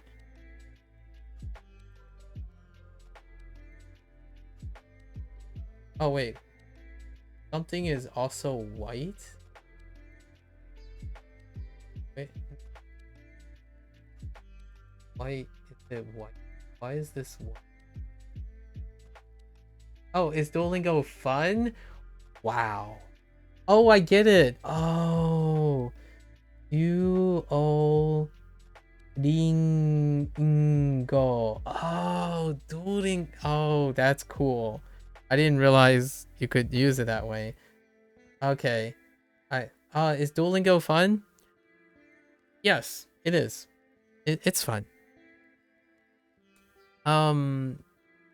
Possibly not for the reasons most people think Duolingo is fun. I think it's fun because a lot of people have opinions when they see someone use Duolingo.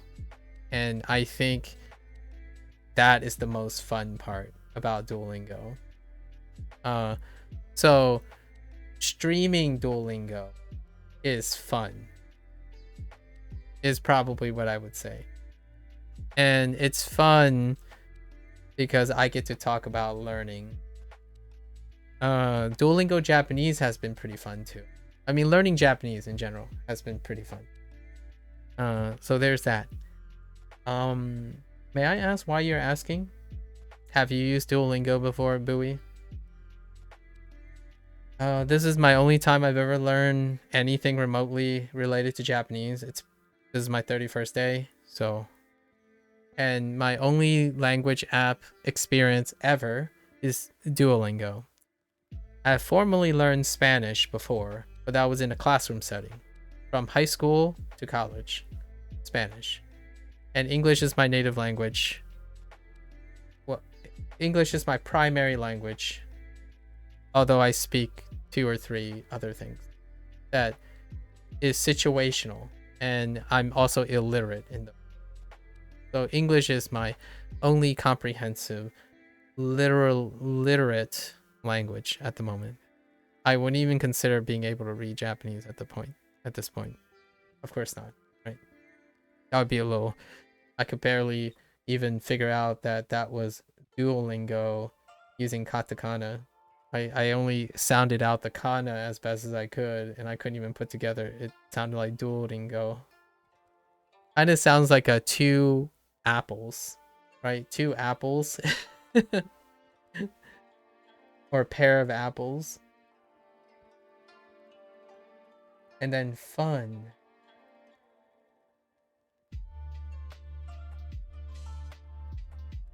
Oh, totemo. Wait, no.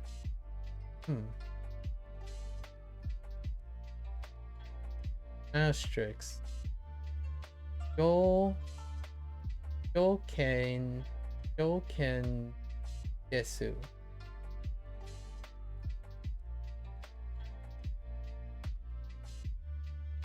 Shoken desu?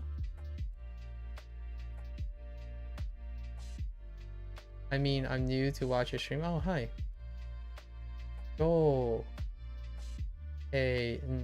Desu. Can you tell me what that means? Shoken desu. Yes, shoken desu.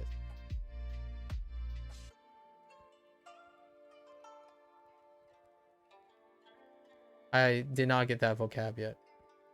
Unless, am I being a pep? Hello, asterisk. You have JP at your name. Are you a native Japanese speaker? I haven't actually met. I might have met someone by coincidence. I don't think I've ever. There was one person who asked me why I'm learning Japanese, and it sounded like they were Japanese. As a Japanese person, they said something like, as a Japanese person, they wanted to know why I'm learning Japanese. Are you Japanese too? Asterisk? Because of the JP. And I have another question. Are you also bilingual in English? I've always wanted to meet someone who's a native Japanese speaker who also acquired English a bit later, as in not like acquired them both at the same time. And I always wanted to like pick their brains about something.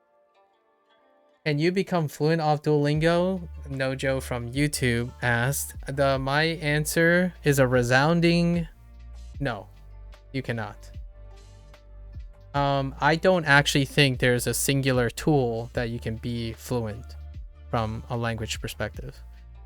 Even as someone who speaks English at a pretty substantial level, I don't even think there's a singular English tool that can do that either. You're Japanese and you just started learning English? Awesome, dude. Dude, how is it? And how are you learning English? I can't even say that in Japanese. Your English is great, by the way. How do I even express? I don't even have the word for learn. Yeah. Yeah, I'm sorry if I don't know how far your English is. I'm sorry if I'm not using words in a great way. Yeah, I can't ask how are you.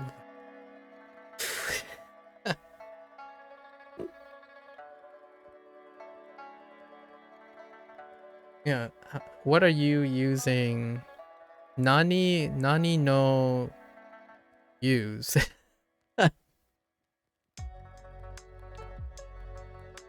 Nani no use.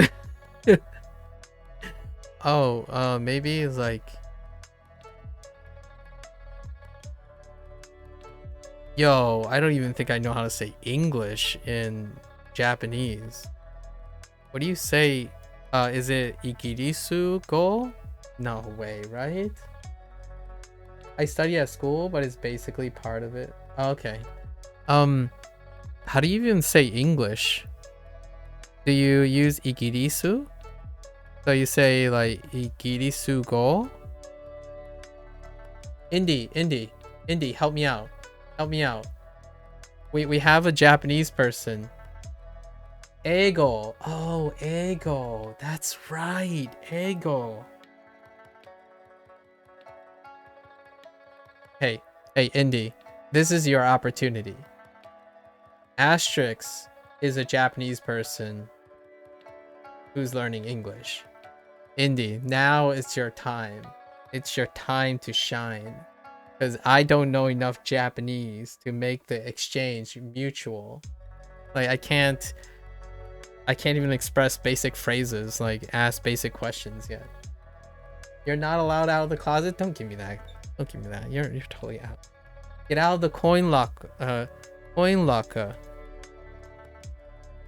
You know? I don't even... Wait, can I say get out? No, I can't say get out either.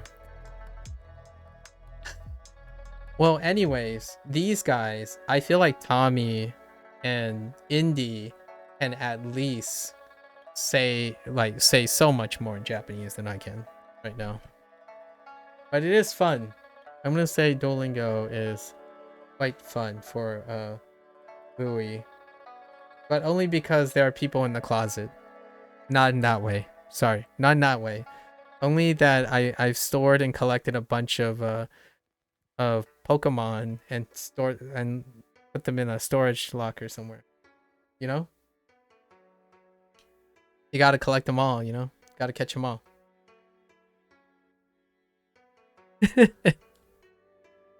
Alright, alright. 来週、新しい映画を見ます。映画を見ます。Right? So, I'm going to watch movies or a new movie next week.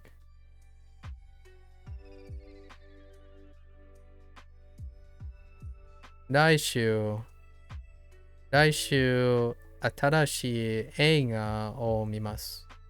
Yes. I'm going to watch a new movie next week. Okay. Do you run every week? Okay. What? Oh. Oh. Right. Oh yeah, Meru. Yeah, Meru. Meru was our other katakana today.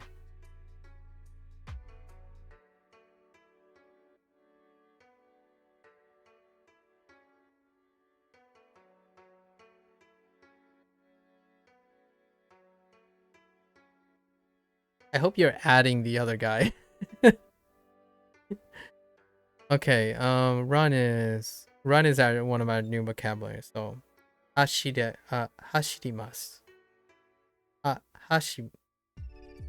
Hashirimasu. Oh man, let me hear it. Can I? Hashirimasu. Hashirimasu. Yeah, hashirimasu. So, okay. 毎週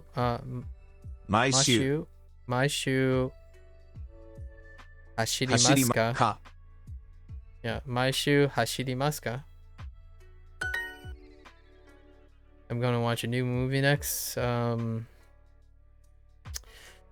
Okay.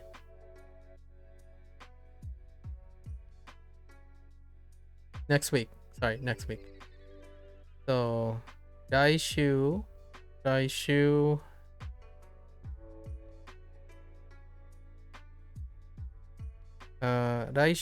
新しい映画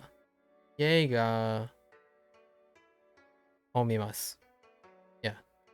So, 来週新しい映画 Sorry, 映画 Oh, movie. Sorry, 映画 Yeah. 映画 My bad. 映画を見ます。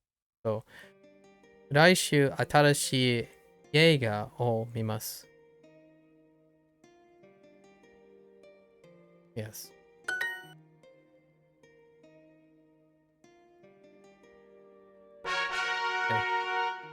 And then one more lesson, then we practice kanji, and I am so far behind on my lessons today, but that's okay. 明日新しいゲームをします。明日新しいゲームをします。Okay. Alright. Let's not forget all our articles now. I'm going to play video games tomorrow. A new video game. A new video game. So, 明日新しいゲームをします。Did I forget anything? I think I'm okay. ケンさん、来週空手をしますか？ケンさん、来週空手をしますか？ Okay. And are you going to do karate tomorrow? Or next week, sorry. 来週空手をしますか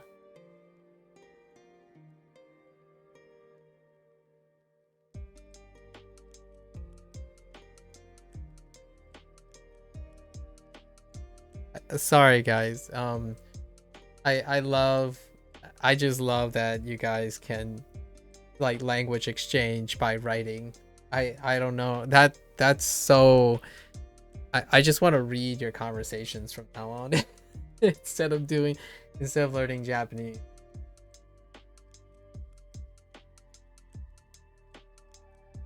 That's so good. Oh man. You guys might as well just keep talking to each other. This hasn't ever happened yet. In 31 days, this has never happened before. And that's so neat. Okay. Anyways. Ken-san, okay, that's fine. So Ken-san, 来週 right? 来週空手をしますか？ Yes. 8時半にシャワーを浴びます。8時半にシャワーをThis is new too. シャワーを浴びます。So, 8時半にシャワーを浴びます。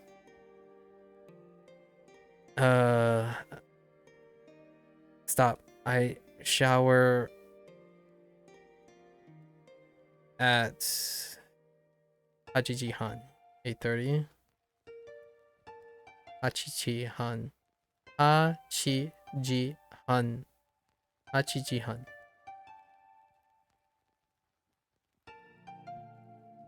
No. 明日母と晩ご飯を食べます。Oh. It could be it accepted 2 in D. I forgot. You could say I take a shower at 8:30 and I made shower into a verb there. It said I shower at 8:30 and they were fine with that.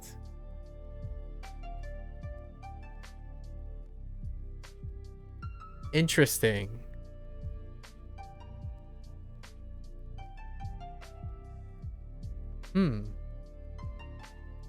Okay.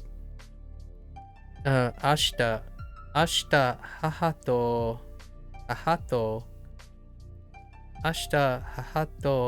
晩ご飯を食べます。Okay.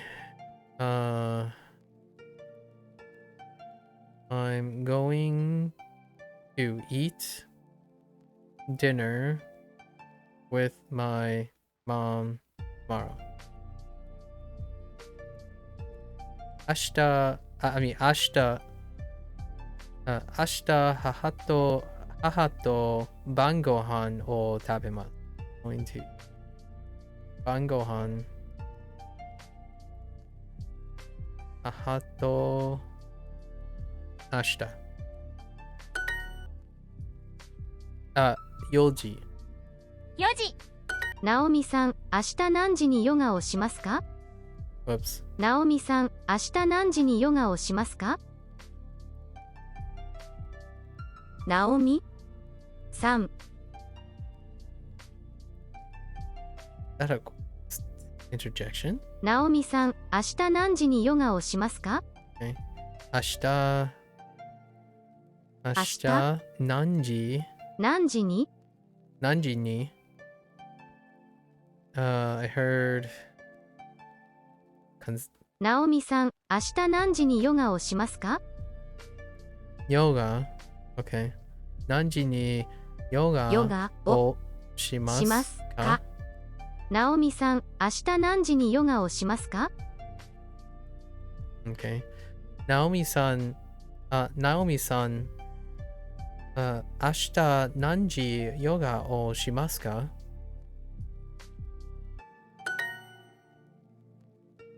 Every week? 毎週。毎週。明日何時にゲームをしますか？ Okay. 明明日日何時にゲームしますをしますか？明日何時にゲームをしますか？ Okay. 明日何時ゲームをしますか？新聞。明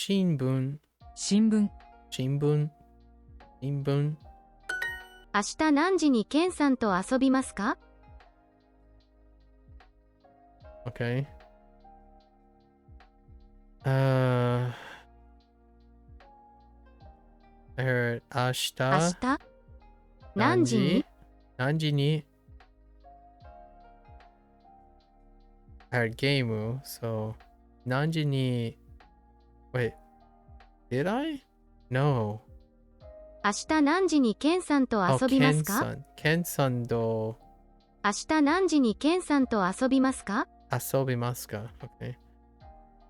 Okay. Okay. To hang out, right? ケンさんと遊びますか？遊びますか？明日何時にケンさんと遊びますか？明日何時にケンさんと遊びますか？明日何時にケンさんと遊びますか？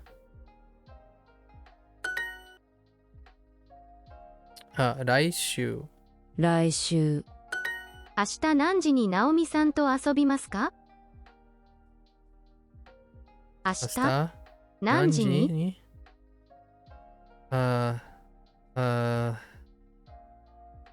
What was the person? Is it Ken-san again? 明日何時にナオミさんと遊びますか？ Okay, ナオミさんと遊びますか？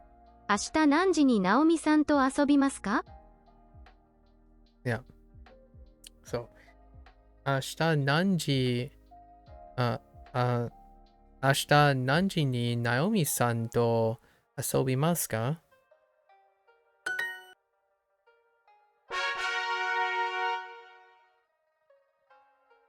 Alright, it's kanji time. Did we get all 4 kanji? Oh, we only got 3 kanji. That's fine. We'll do it for the next 15 minutes. Here we go.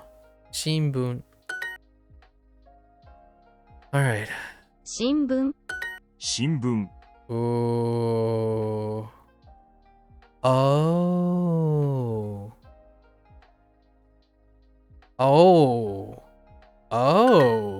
新聞 Oh, that's something. 新聞。 I was not. Wow. Oh wait, actually,新聞。 the two. Oh, okay. No, never mind. 新聞。 It still obeys how I learned that being one stroke is different though. I didn't think this 新聞 the corner 新聞 was one stroke. But I get it. Like this one. I didn't think it was one stroke. 新聞 Oh, this is kind of satisfying. 新聞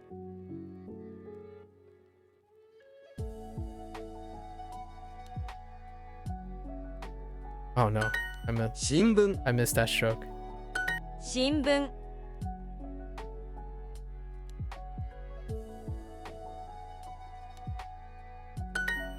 新聞。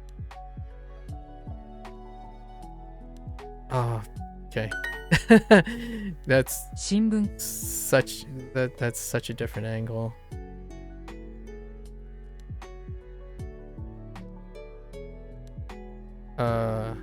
Oh, oh no. Stroke order.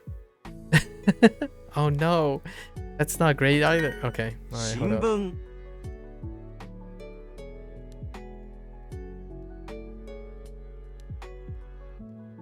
Okay.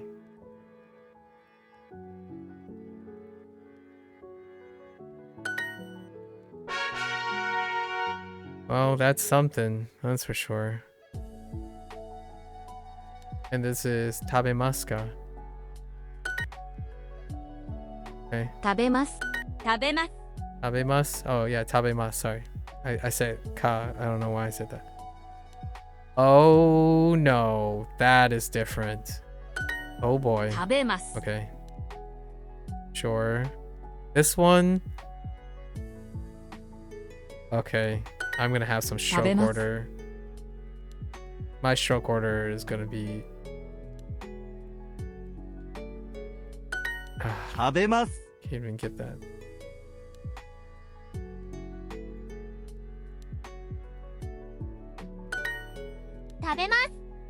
I don't know about this one. No. Okay.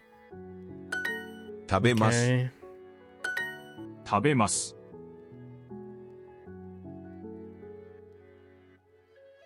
Oh. Yeah. Oh no. No. This one I need to see way more. And then it's this. And then this. 食べます That's gonna be rough. Hold up. Oh no, I keep forgetting that one. And this one, I think it's 2 strokes. Oh no. Okay,食 hold べ up. ます。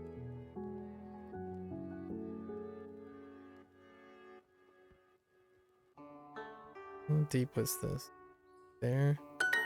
食べます。 Okay.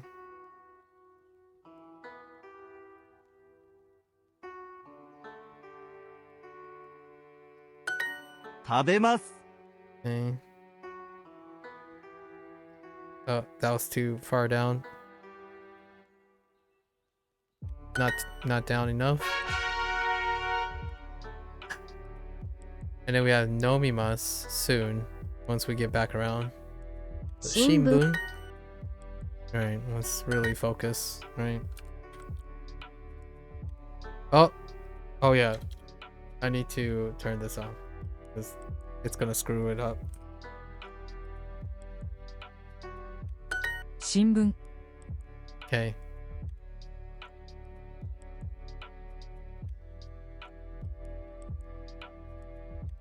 Three. 新聞 Sure. 新聞。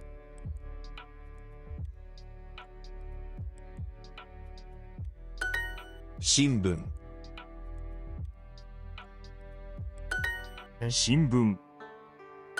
新聞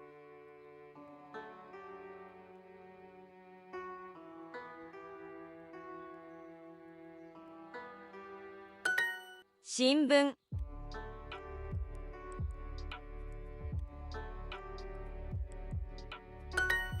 新聞。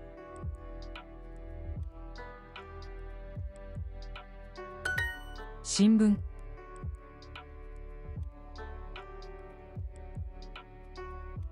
That's too far.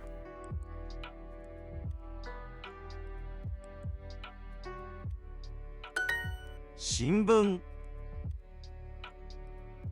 Ah. Oh no. My pen double tapped. Not cool.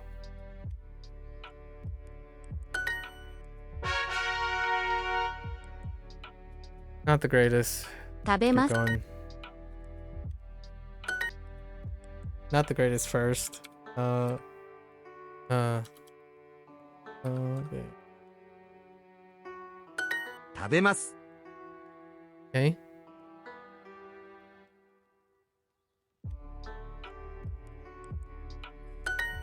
食べます。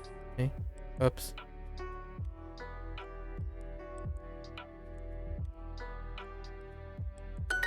食べます。 食べます。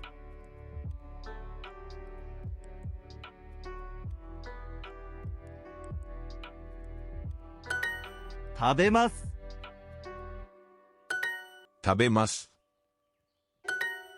食べます。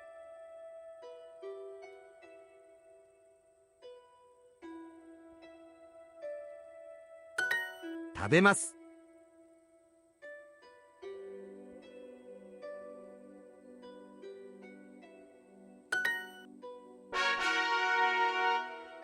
All right.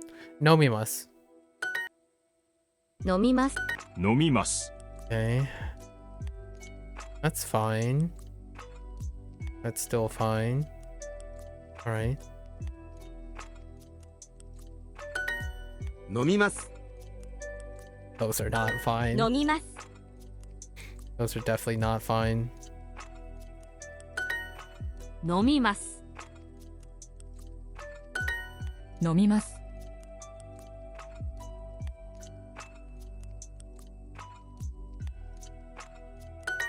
飲みます。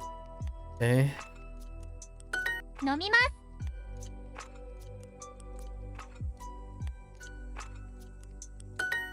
飲みます。飲みます。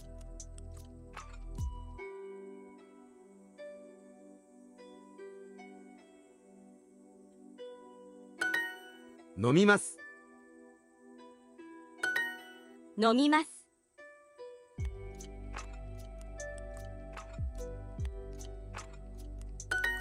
飲みます。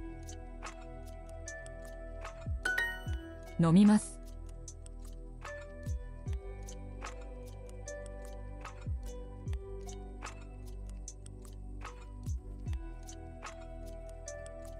Oh no. I don't. Is it like this? Oh no. 飲みます。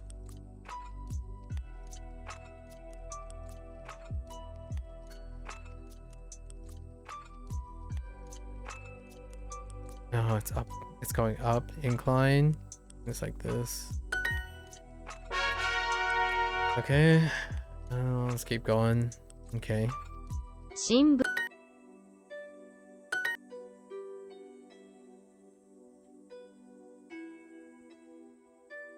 新聞。Oh, whoops.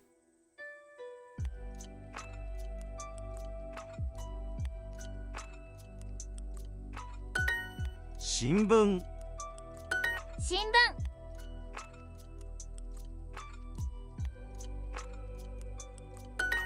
新聞。新聞。新聞。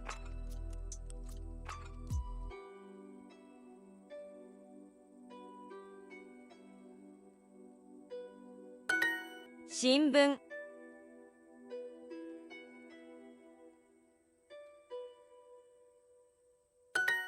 新聞。新聞。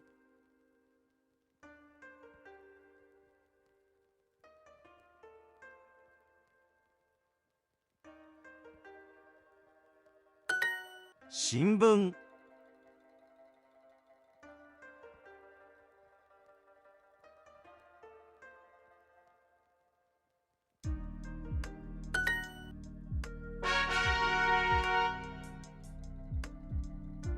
食べます。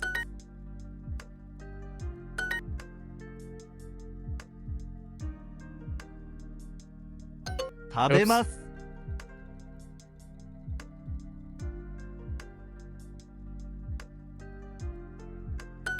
食べます。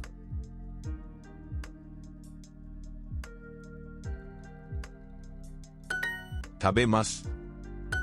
食べます。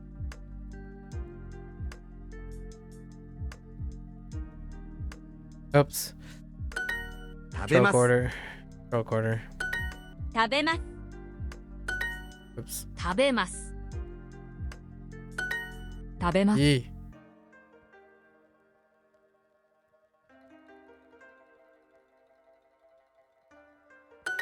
食べます。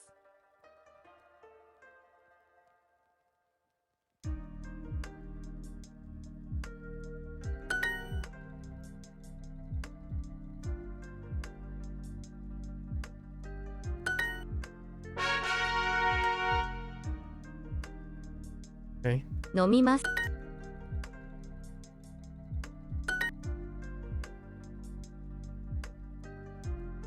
飲みます。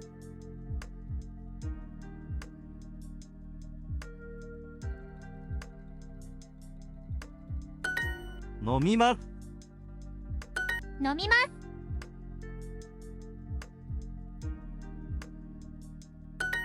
飲みます。飲みます。飲みます。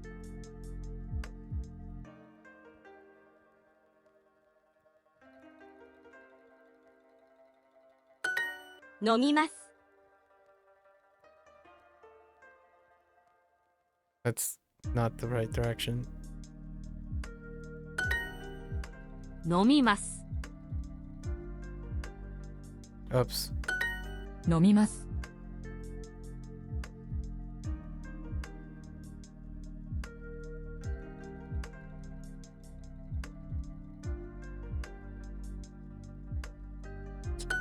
I'm not going Nomima? further down enough there.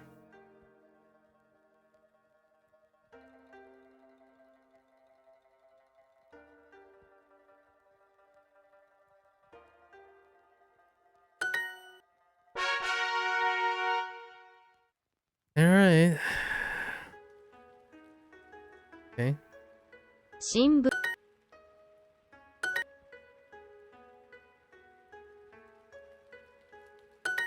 新聞。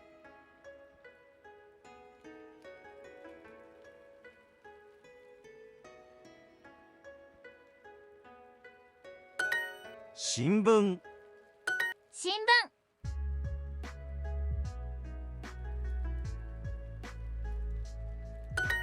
新聞。新聞。新聞。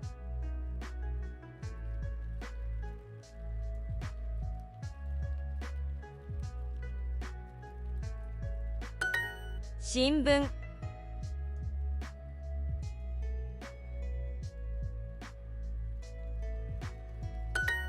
新聞。新聞。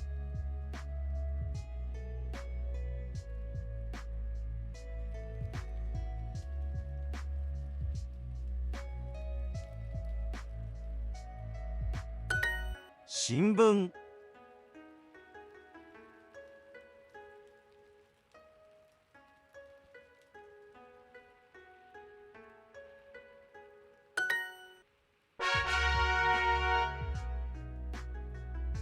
食べます。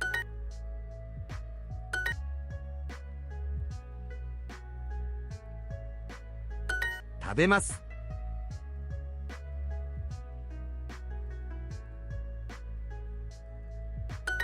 食べます。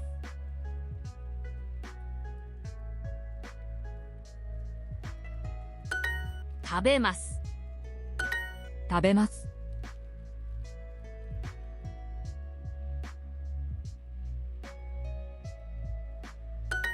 食べます。食べます。食べます。食べます。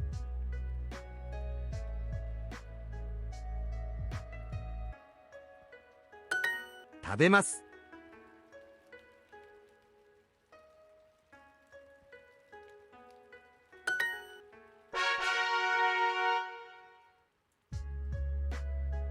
飲みます。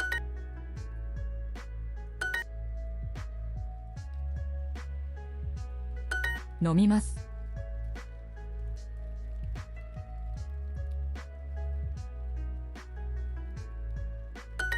飲みます。飲みます。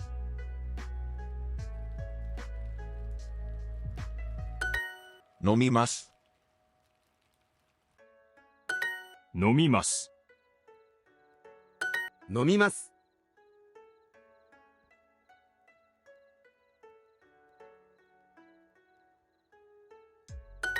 飲みます。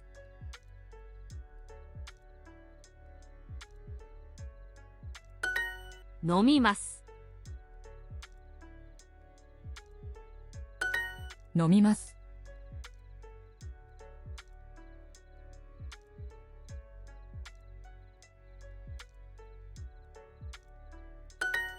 飲みます。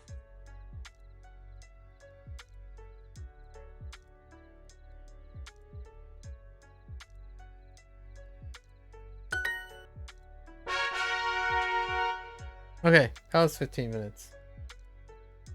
Okay.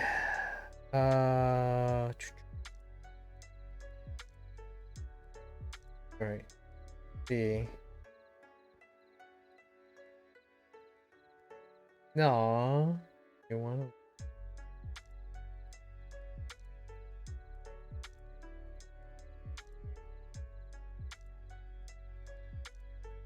Maku, after 1 month, what is your favorite Japanese word or vocabulary?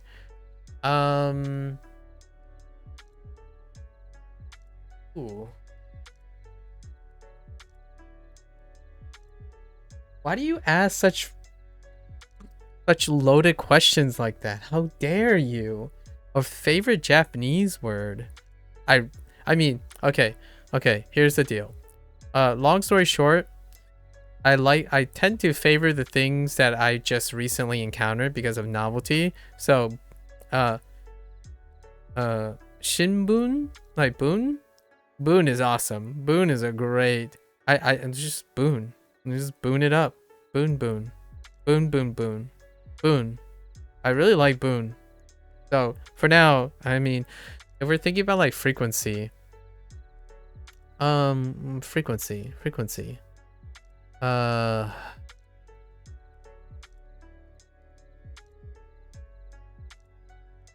Yomimasu. Probably. Yomimasu. Or hanashimasu. Or hanashiru, I guess. I imagine that's the... But to speak, to read, and just to talk or to speak is great. So hanashimasu in that specific form. So hanashimasu and yomimasu, probably. Because, I mean, reading and speaking. Maybe kikimasu as well. Pretty much most of the verbs, I suppose. Want to go to New York? Hey, I'm from New York. Or I think maybe you're New York City?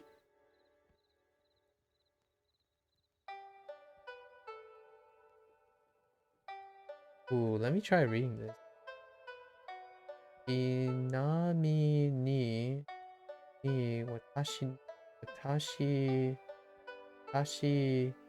wa and now I'm gone. Then we have Tokaka.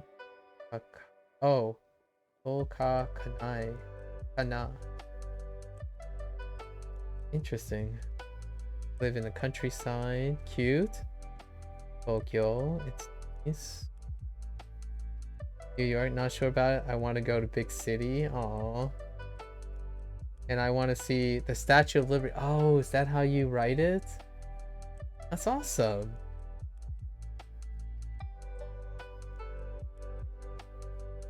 I take some pictures. Hamburgers? Oh man, I wish I could say that in Japanese right now. Well, not like that specifically, but I want to go see how do I say see? I don't even know the word for see. Wait, I do know what to see. No, but that's watch. Is watch still the same? Is mimas the same as see? So like Tokyo, I don't know, Tokyo Tower. Tokyo Tower omimasu. I don't know. I'm sorry. That's all I got. I kind of want to go to Tokyo Tower. Like, at least see Tokyo Tower. You know. Osaka is nice. There's always Kyoto. Oh my gosh. What is that? What did Tommy say? I'm gonna have so much fun trying to figure out what the heck are you guys saying to each other.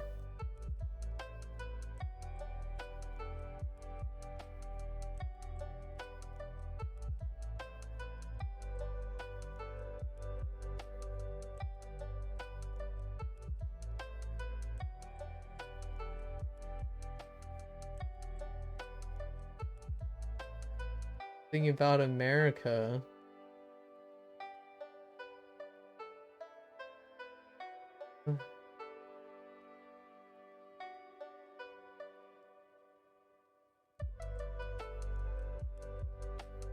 And I see pizza. I do see pizza. But it's like pizza. Oh, do you want? Do you like pizza, or do you enjoy pizza? And then, I think pizza is Italian cuisine. There's a word, bubon, to hold your heart. Oh, bubon. That's kind of. Oh, bubon. That's kind of nice. New York wa ga pizza. Oh, you're talking about New York pizza. You're talking about New York style pizza. That's cool.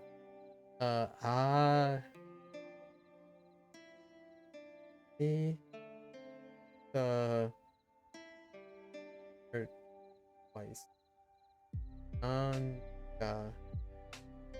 Oh, you didn't know about. Oh, see, this is what I like. This is real time Japanese reading, right? Erika no something particle wa itsu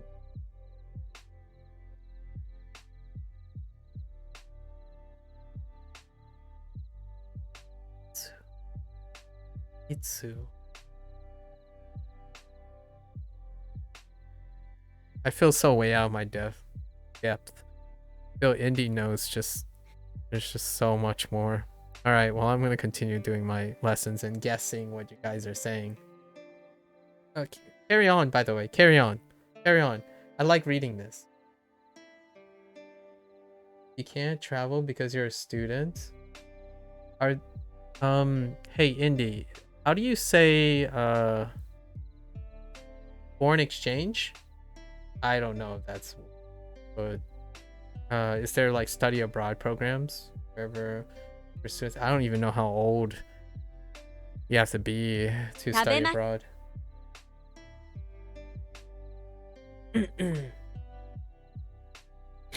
食べます。食べます。食べます。新聞。Wait. I just realized I didn't get the kanji for tabemasu. Oh no, wait, I did get the kanji for tabemasu. That's the one where like Wait. That's the one like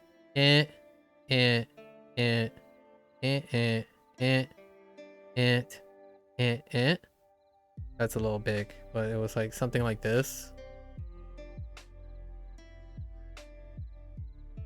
This heckin' program, I swear. Yeah.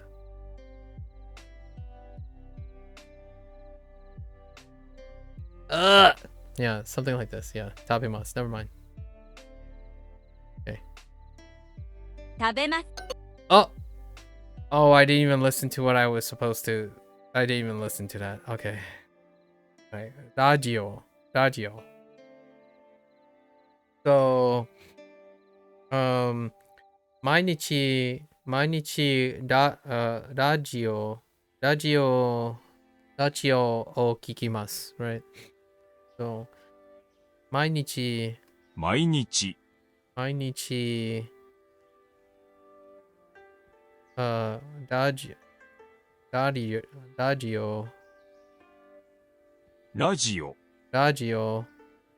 オを聞きます。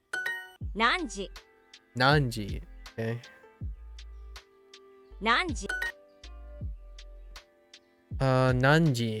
何時。Oh, that was not what I thought. Okay, so we don't have nanji. And I'm gonna guess maybe nanji is written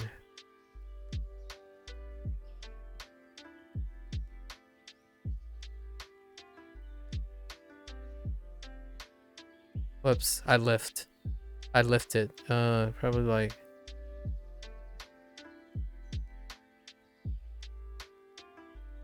It might be inside first though. Right? It could be like, I don't think so. No, I think you do. Oh, maybe you do.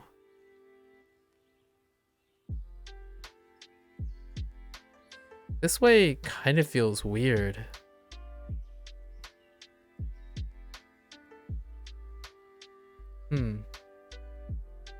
Yeah, this is not stored. Nanji, G, we already have G, but Nanji, the Nan don't have stored.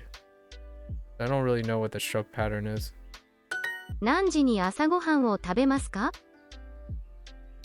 Top stroke first. Mid. Okay. Hold up. So you're saying top stroke first, middle, and right side last.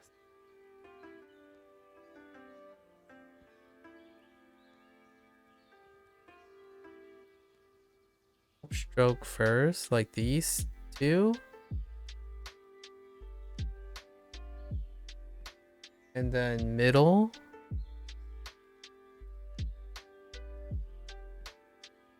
And then like that.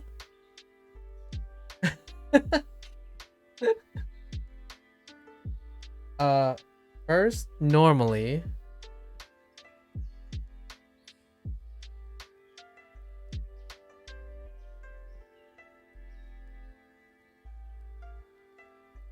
Like this?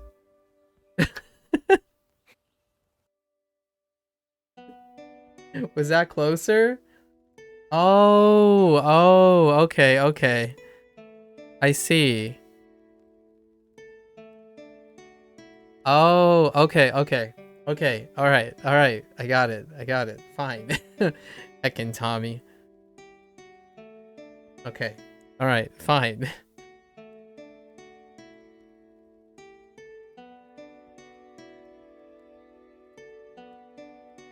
Okay, so when you grow up, you're still in middle school student. I see. Oh, you're really quite young. Your English is great. Much better than my Japanese, that's for sure. Or my lack of Japanese. 何時に朝ごはんを食べますか? How do I say...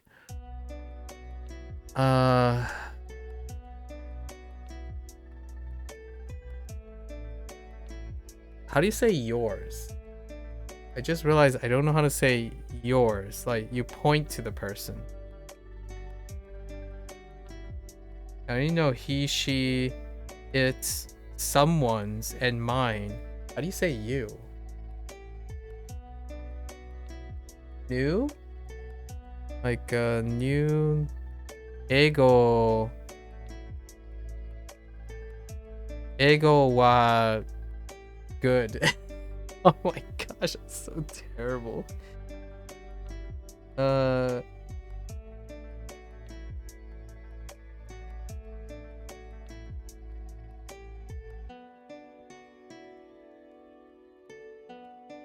It's the me.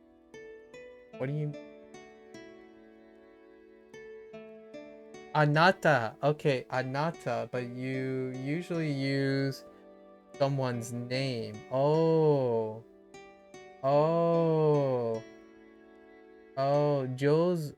Jozu. So like asterisk, I don't know, asterisk san no ego ha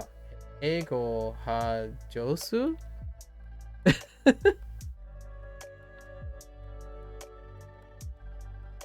Oh, you are skilled at English. Okay. Oh, and I guess if I just said ego ha josu, it just implies that you are skilled, right? It implies the you instead of speaking to someone as a third person, right? Instead of implying a third person by name.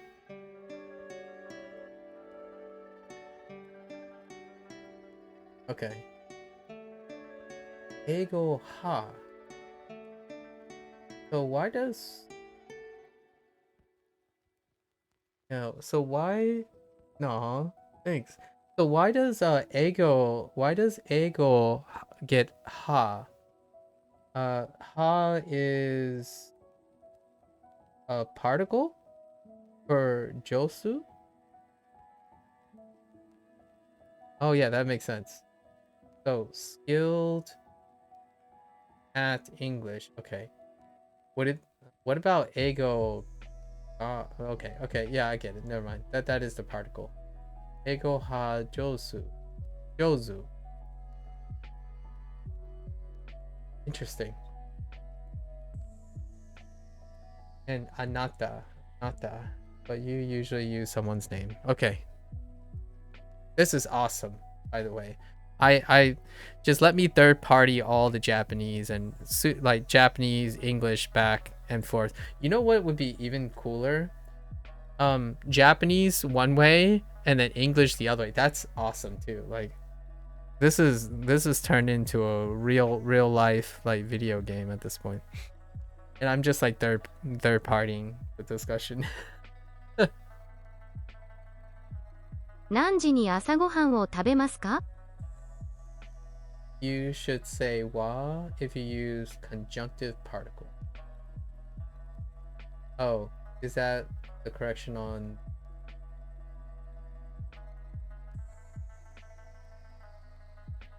Uka?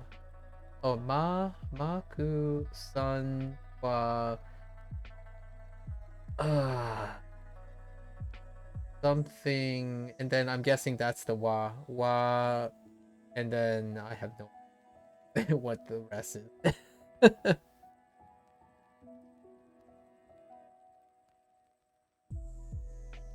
Atarashi. Oh, am I a new learner? Did you just call me a noob? Indy just called me a like heckin' Japanese noob. Thanks. Actually, that's very helpful. Actually. 何時に朝ごはんを食べますか？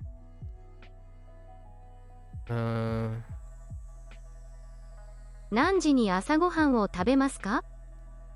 何時に朝ごはんを食べますか？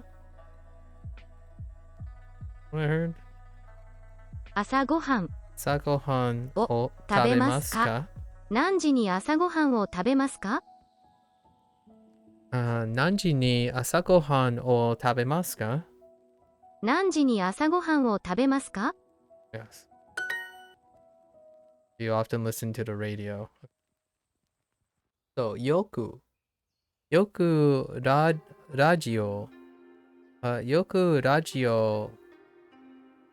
を読みますか？読みますか？そう、よく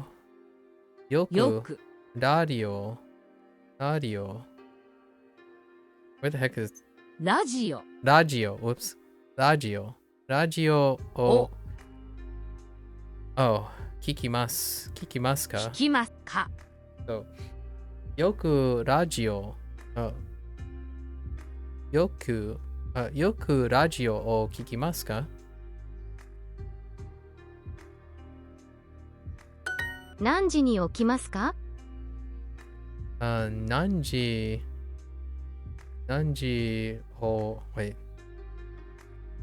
にI heard 聞きますか That's not right. 何時に起きますか？起きますか？何時に起きますか？起きますか？ Oh no. 起きます。起きます。起きます is run. 起きます is run. Yeah? Yeah. 何時に起きますか？ No, get up. Ugh. It's get up. Okay. Alright, it's fine. 起きます It's fine. Gotta focus, I suppose. 時々 Tokidoki Shinbun. Shinbun. Tokidoki Shinbun o yomimasu ka? Oh no, just yomimasu. So. O yomimasu. So. Tokidoki Shinbun o yomimasu.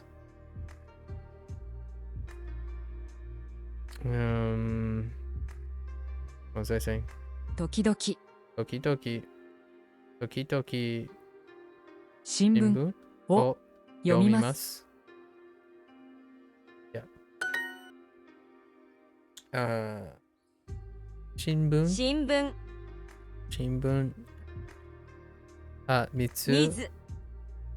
水 And 小 Isai. さい Tabemasu. 食べます And Nanji. 何時何時に新聞を読みますか？ Okay. 何時に？ Nanji ni. I just said all I heard was Nanji ni 新聞を o 読みますか？ yomimasu ka? 何時に新聞を読みますか？ Nanji ni shinbun o yomimasu ka? Oh, take care. Sleep well. Thanks for stopping by. I don't even know what time it is in Japan, but what was it? Oyasumi something. Oh no. Good night. Good night. Have a good one. Oh, he isn't leaving? Oh. Who else is leaving? Oh, Tommy's leaving. I'm not catching up. Oh, Tommy's leaving. Sorry. I don't know what time it is in Japan though. Is it like in the morning right now? Yeah, he's saying goodnight to Tommy. I just saw that. Okay. Hold up. What? No, you. Okay. Right, it's time. Okay, take care, Tommy. It's early morning. Okay, it's early morning. Okay, cool. Wait, early morning on a Sunday. Early morning on a Sunday. Okay. 10:50 a.m. Okay, nice.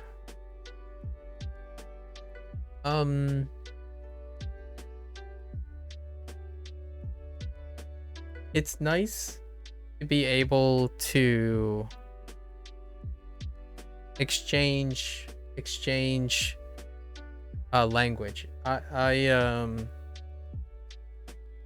don't even know how to say conversation. I don't have a lot of experience reading conversation yet, so I don't know if Indy can convey that. But for me, I haven't had the chance to read a lot of conversation in Japanese.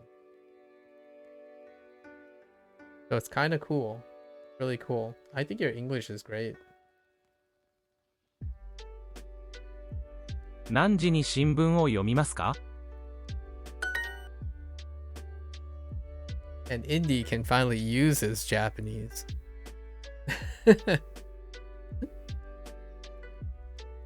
Now I don't have to put him in the closet every time.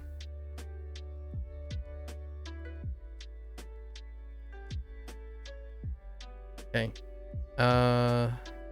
Nanji. 何時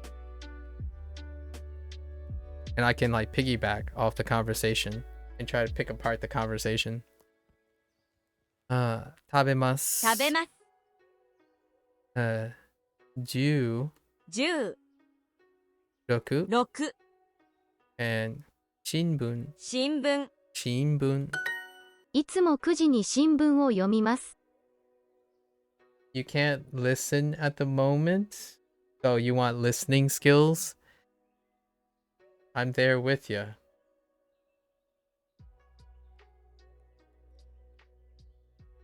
I am there with you.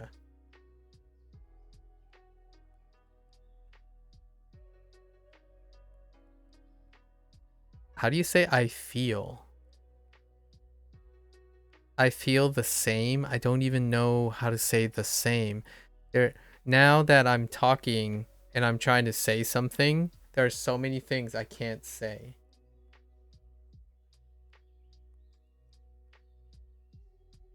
You just say go on.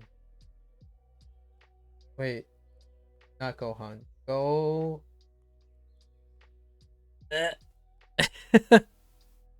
Wait. Why am I go me?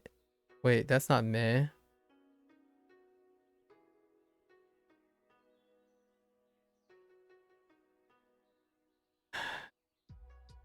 I don't want to talk about it. I've forgotten that hiragana right now.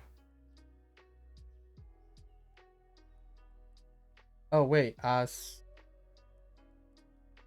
didn't work. I'm just gonna stick to this.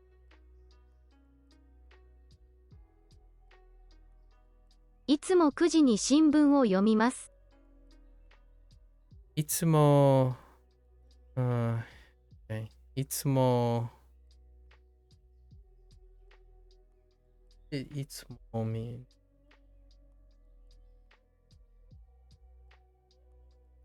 Oh, いつも is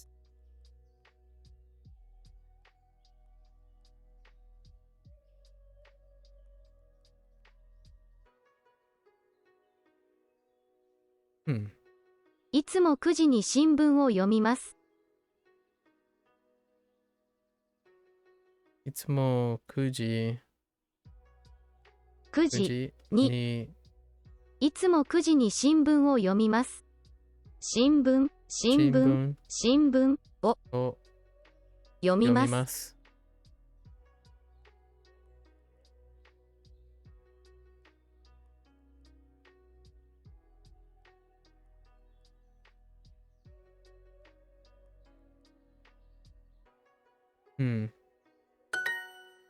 Always. Itsumo. Okay. Always. That was from yesterday. いつも7時に朝ごはんを食べます。いつも7時に朝ごはんを食べます。いつも7時に朝ごはんを食べます。I eat breakfast. I always eat breakfast at 7時に or 7時 okay at 7 o'clock. 何時に晩ご飯を食べますか？何時に晩ご飯を食べますか？何時に晩ご飯を食べますか？ What do you eat dinner? いつも9時半に起きます。いつも9時半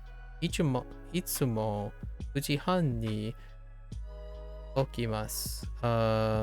起きます is to get up. I get up at 9時半 9:30.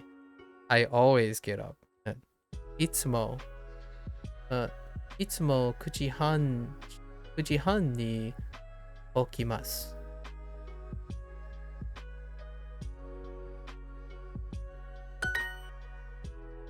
新聞 How did I screw this up? 新聞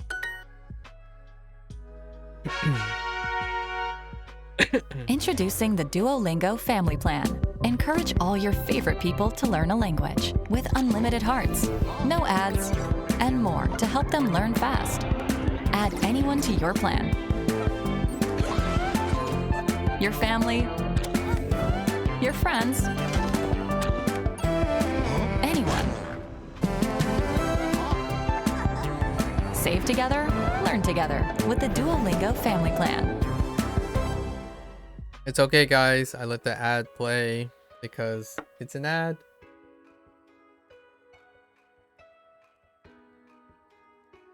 Nihon Hana. Kinda looks like Hana. Really? Maybe. Yeah.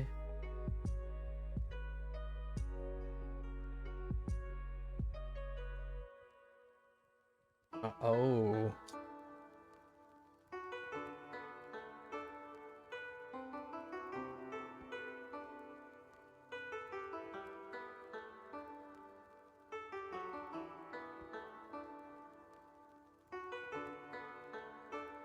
Oh. Hindi. How do you say pork buns? Is it transferable from Mandarin? Like, is it more like cha siu? I'm not sure what kind of verb feel is. Oh no. Yeah. How do you say I feel the same? Like, or I guess you could say me too. Is there a phrase for like me too? Like watashi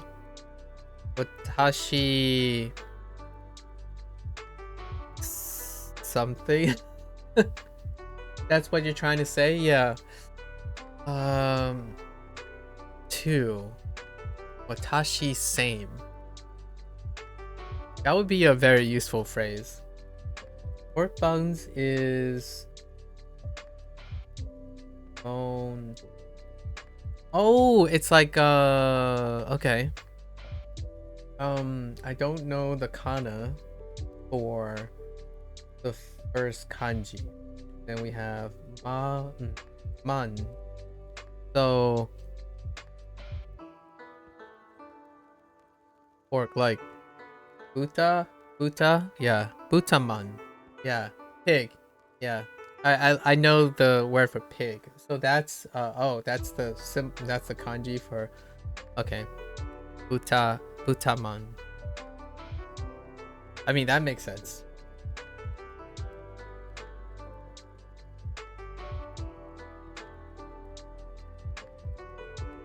But that is what I'm eating as a curiosity. Okay. Actually, let's get our hearts back first.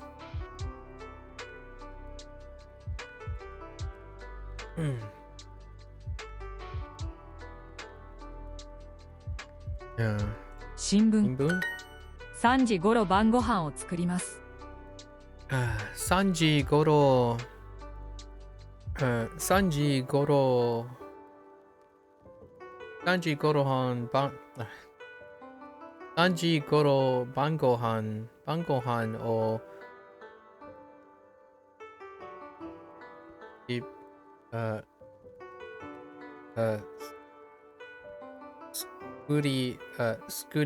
作ります作ります作ります right. Okay. So 3時頃晩ご飯を作ります。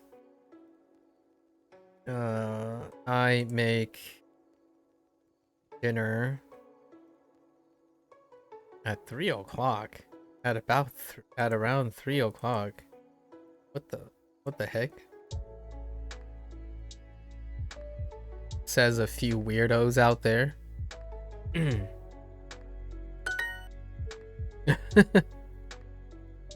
Sorry, weirdos. Yoji. 4時来週その映画を見ますか来週その映画を見ますか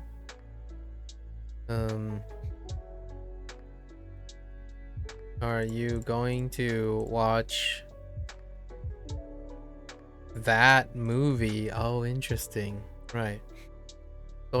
Sono Ega. Sono Ega. Are you gonna watch that movie next week? Raishu. よく新聞を読みます。 Okay. Oh, hold up.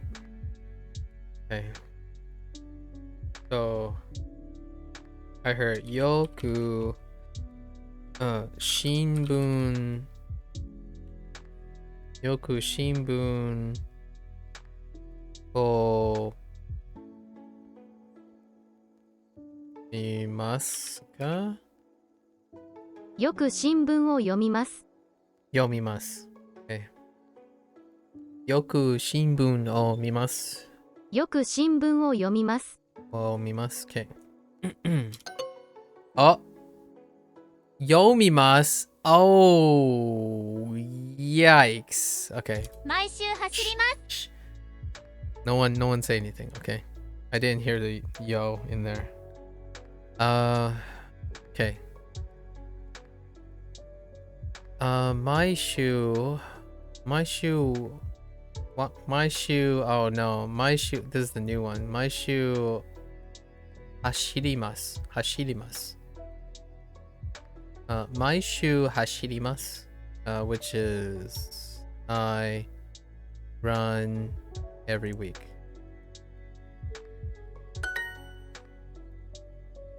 Which is true. I would go with mainichi. Mainichi hashirimasu. It's true. I can actually say that. This is the first phrase I can actually say. Maishu hashirimasu.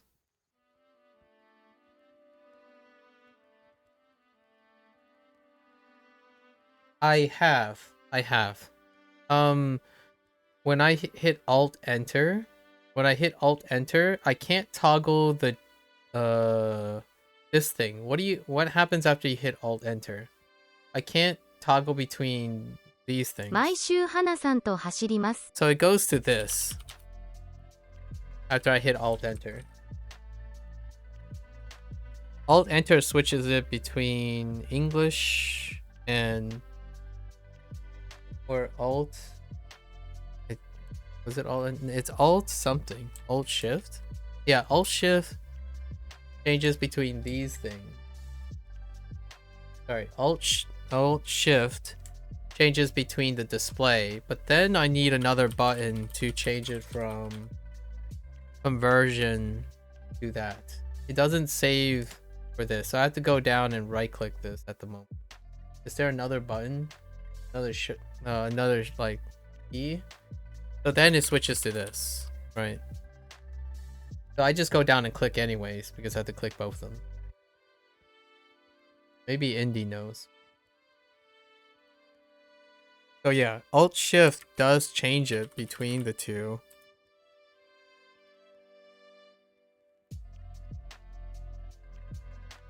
Yeah, from Japanese to English. Grave accent key.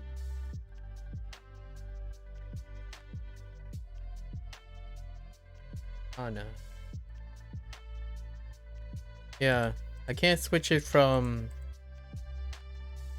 going from kana to shift left alt.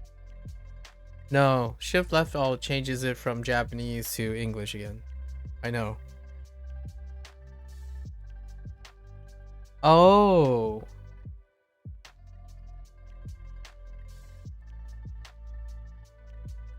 It's this button? Oh, wait. Here we go. Hold up.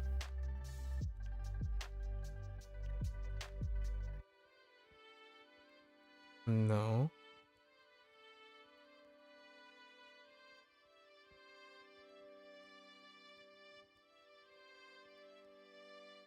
Button left of 1. Guys. I don't have an F key. Guys, I don't have an F row key. Remember that. So I have to function 1, Alt F, function 1. Function escape. Okay. Button left of 1. What is usually the button left of 1? Wherever your grave key is. Why have I never heard of a grave key? What the heck's a grave key? I'm getting cultured about keyboard lingo now.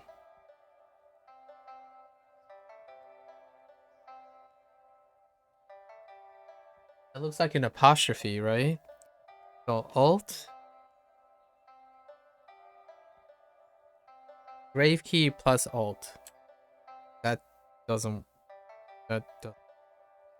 Oh, maybe it's this one you're talking about. No.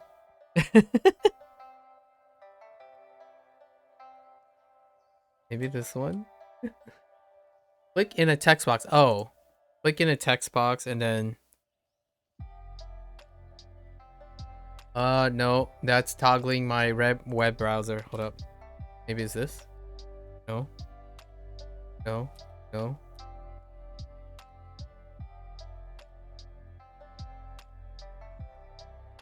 Huh. Yeah, I haven't really found what it is. It's not apostrophe. I clicked on every button. I held Alt down and clicked on a bunch of buttons. Oh, that's the backspace. All the numbers don't work. Eventually, I'm gonna accidentally hit something I don't want to, but... Oh, that doesn't work either. Yeah, I don't know. I can only switch between Japanese display. Google grave key. Okay, let me look. Grave key on keyboard.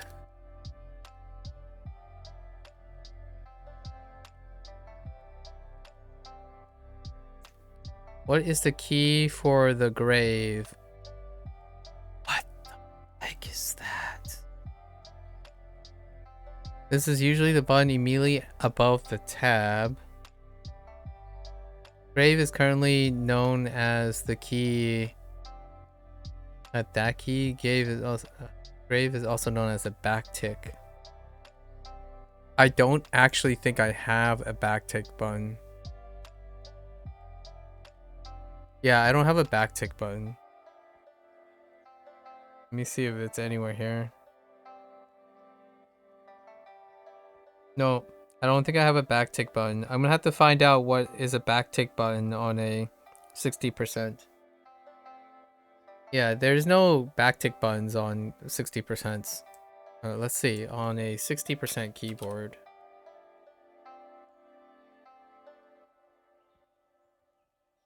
Where the heck is the backtick button on a 60% keyboard? Oh, it's still the escape button. Okay. So why doesn't it work? The heck? So it's Alt.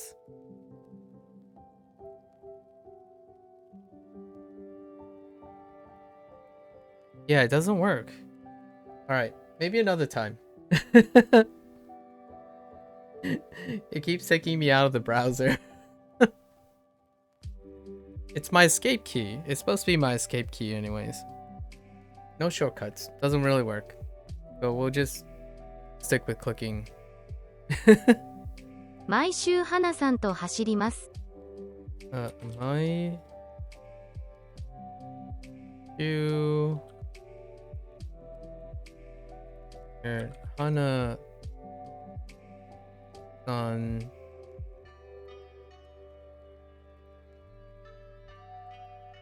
Whoa...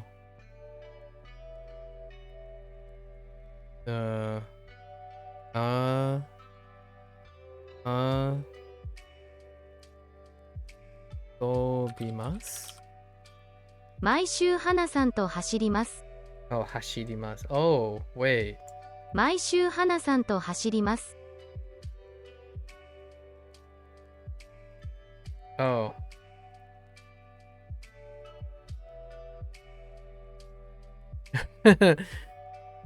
To... Hashirimasu. 来週新しいテレビを買います。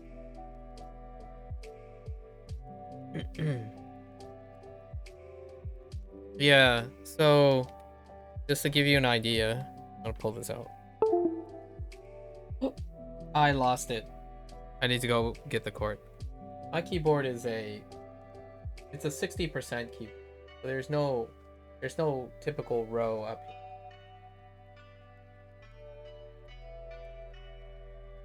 here. It's a 60% keyboard. So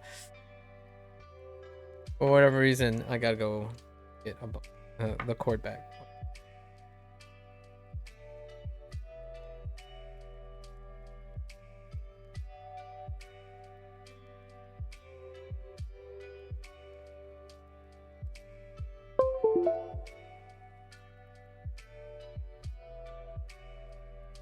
It's missing a couple rows. Well, it's missing 2 rows at the top.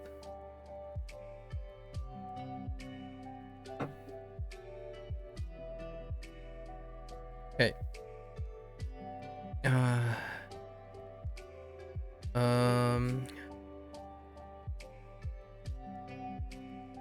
来週新しいテレビを買います。I never thought I wanted the function room. I think most people don't use Japanese, so there's no key. Oh, no, that's interesting. Oh, so they don't convert it? They just use Romaji.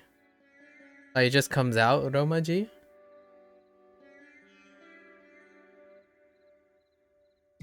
Huh. That's so interesting.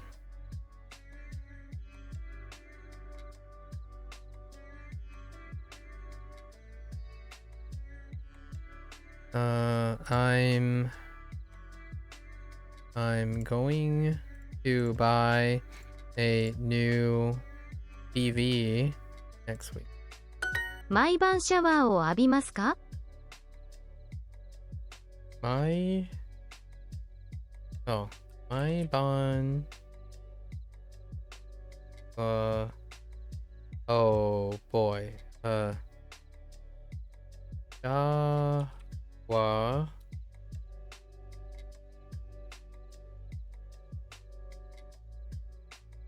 Oh. Wait. 毎晩シャワーを浴びますか？ シャワー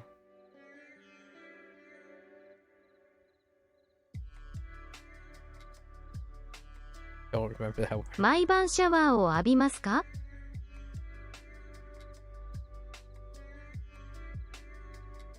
Oh no, that doesn't work that way. I have to hold up.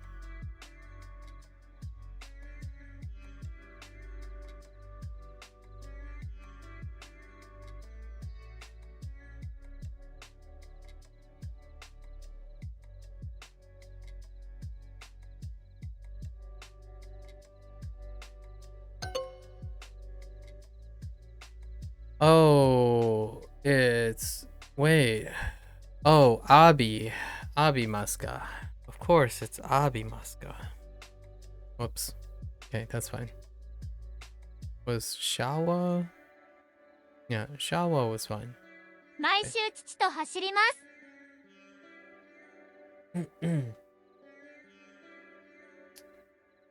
You're using US keyboard, but it's 80%, so there is the key. Oh, okay. Ah, I see. Yeah, I haven't ever thought that I should replace my keyboard up till now. Now I kind of like... Fair enough. 毎週父と走ります。走ります。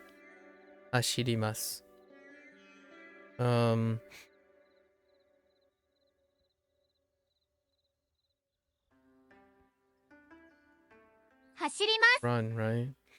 I run with my dad every week.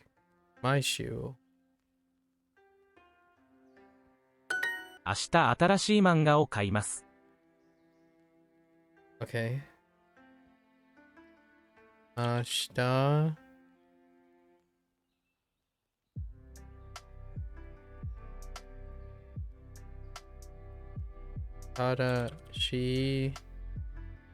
Oh my gosh, that's not what you're supposed to do. Oh, I don't have ashita yet, so we're gonna just enter here. And then we don't have ashita yet. I have seen that though. Ashita.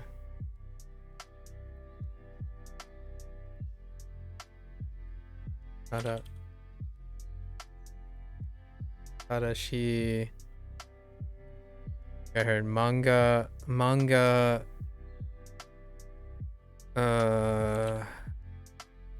I must.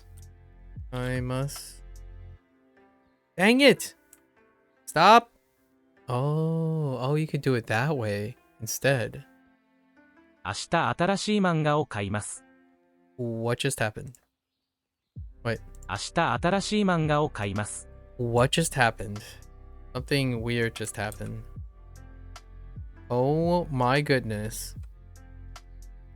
Okay, it's fine. 明日新しい漫画を買います。明日新しい漫画を買います。Okay. Yeah, the thing is, earlier, Indy, were you here? Tommy and I were talking about how flexible it might be when you hit space, but generally speaking, I've been hitting enter where there wasn't a kanji that I wanted to do. And then sometimes if I knew where there was kana and kanji and you hit space, you enter the whole thing. But the whole time I've been entering is what I did was I enter all the phrases as is so that I don't get into that part where some of the kanji shows up and I can't confirm if that's the kanji, right? So naturally I thought I could save some time, but it looks like to some extent it's a hit and miss for me. So Tommy was talking about how you can just press space instead and have like the kana and the kanji sort itself out most of the time. And I've been hitting all the phrases one at a time, right? All the words one at a time. I make lunch around 12:30. So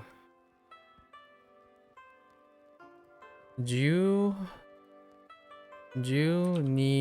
時半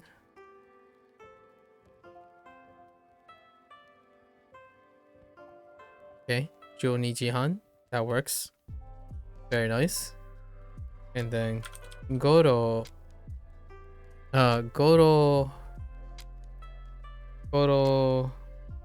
Hiru Gohan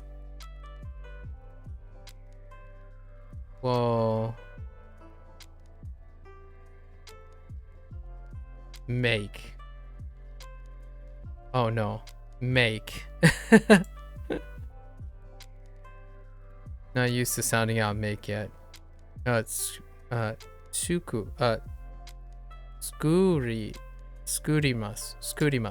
right? Skurimasu. So skurimasu.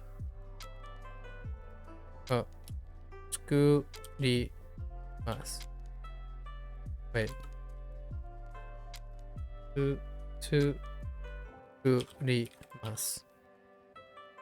Skurimasu. There will be some times when you need to input what you want solely because the computer put. Yeah, I know.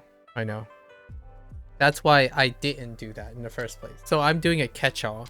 Instead, where I type everything individually and entering and spacing all the phrases, right? Oh, did I forget? Okay, 12, right? 12時半頃昼ご飯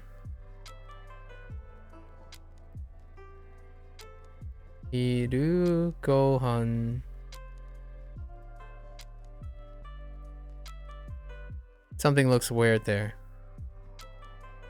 No. Yeah, something looks weird there. Oh, wait. I missed, Where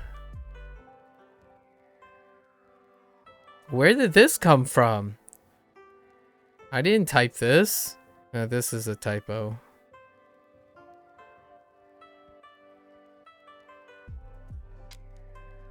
Yeah, this is a typo right here.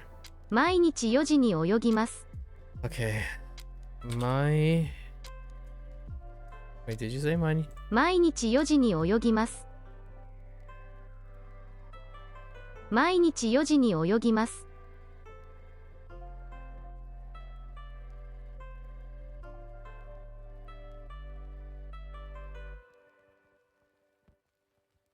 毎日4時に泳ぎます。 Oh.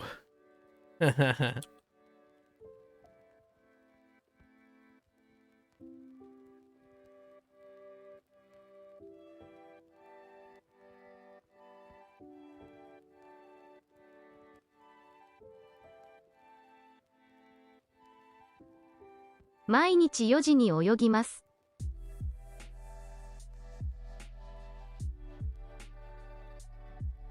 What? 毎日4時に泳ぎます。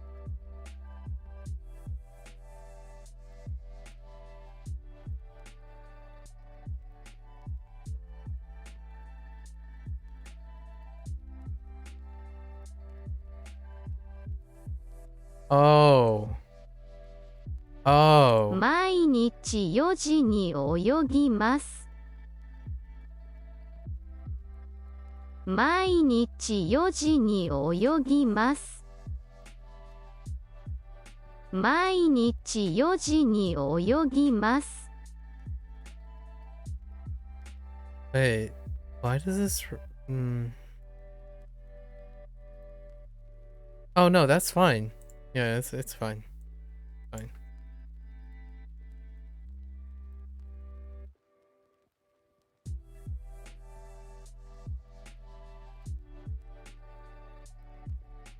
Wait.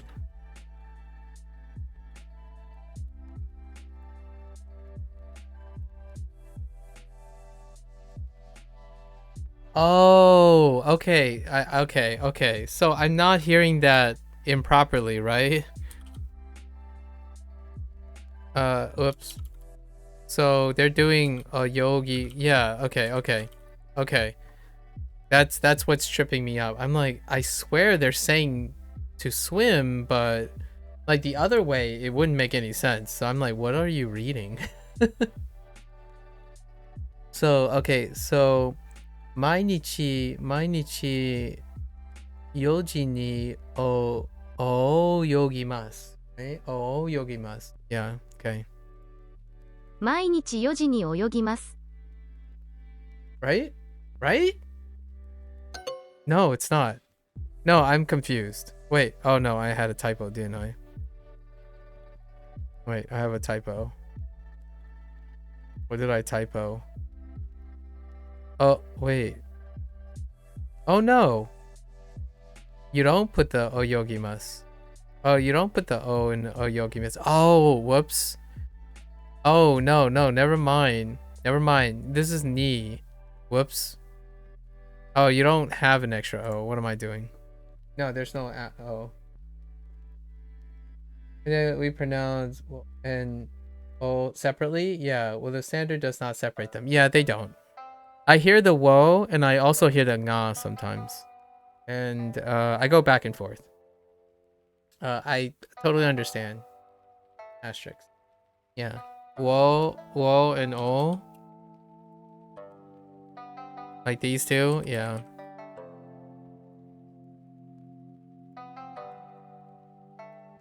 Actually, they kind of separate it in here.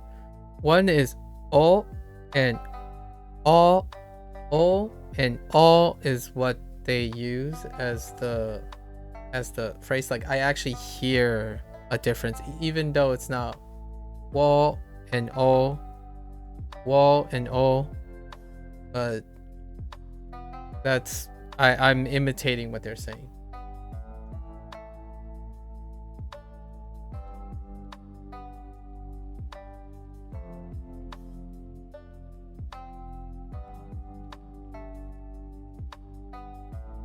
keep forgetting what that one kanji that you use.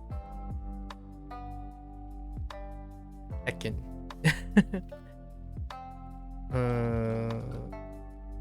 Okay. Try this. Ju.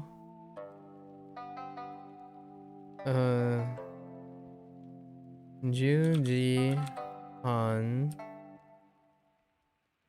Juji Han. Goro. Photo. Oh man. Okay. It's like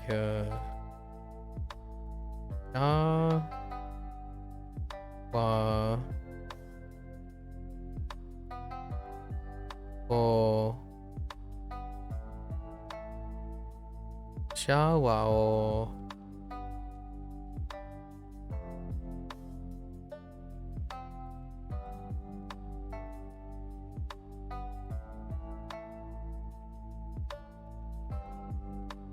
I don't have kanji for this, right? Nobimasu?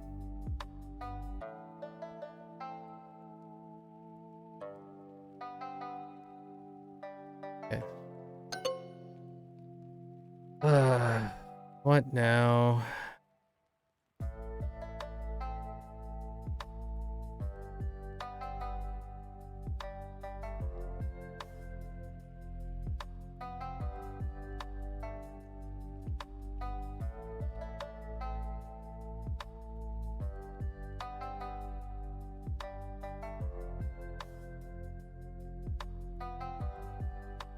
Wait.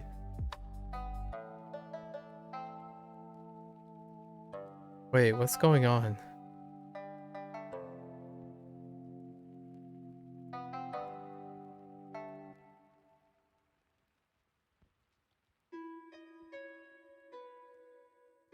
Oh. Abimas. It's Abimas. Okay. It's Abimas. Okay. Off we go again. It's fine. It's fine. It's pretty much Indy's fault, so, you know, just keep going. Raishu.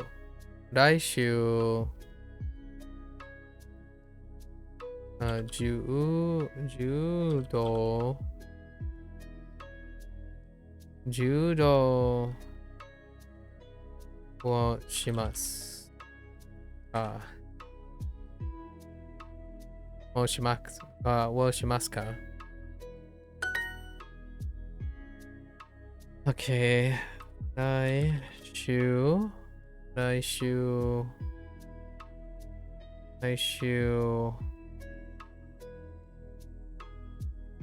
gotta like enter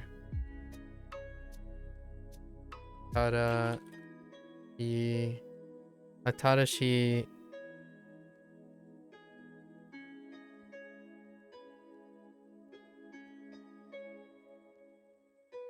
映画を見ます。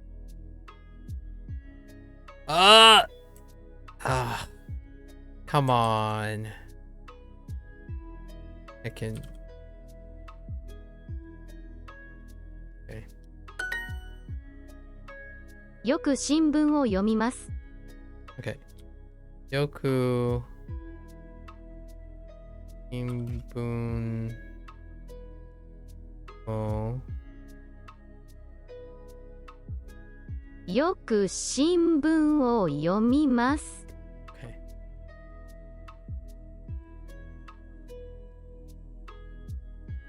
Okay. 毎晩シャワーを浴びますか？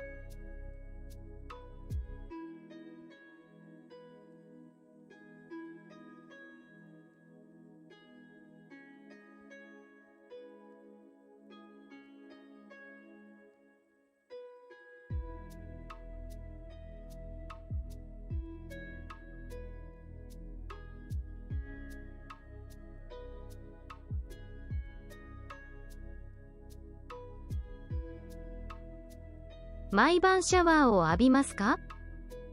Dang it.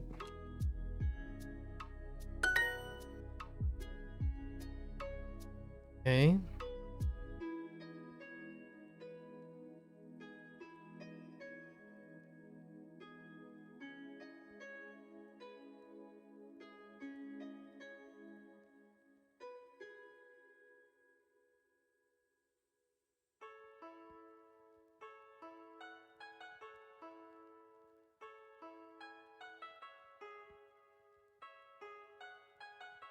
Uh,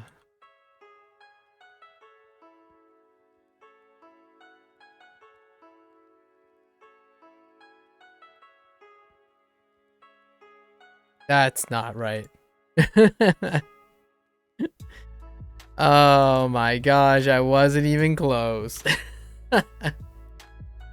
That's Skurimas. Which one was I thinking of? Running? I was thinking of running.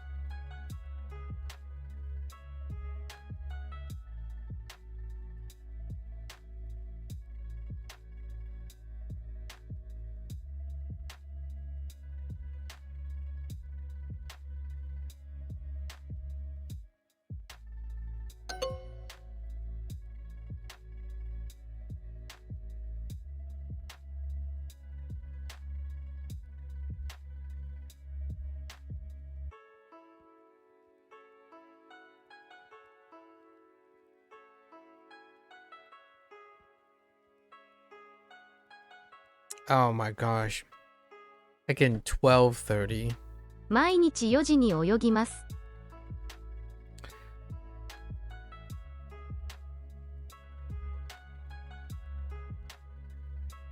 毎日4時に泳ぎます。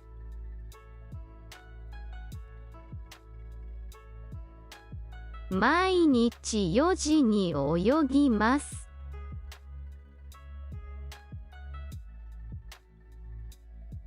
What?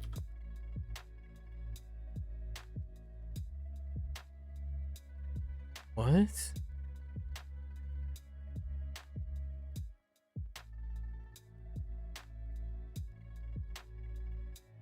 What is happening?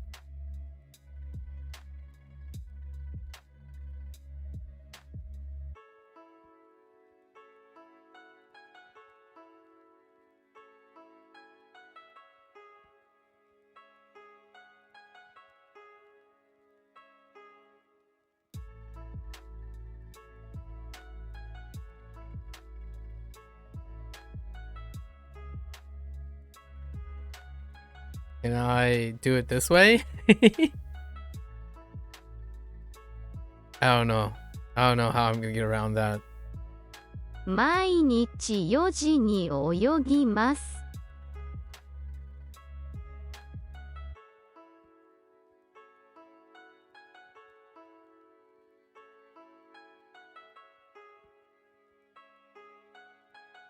Oh.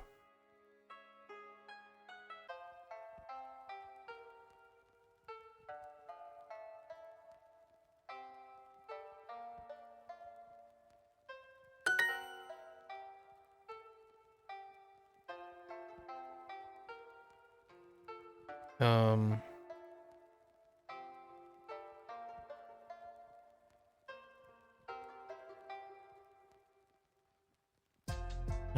Julji Han Goro. Julji Han Goro. Shawa. Shawa wo.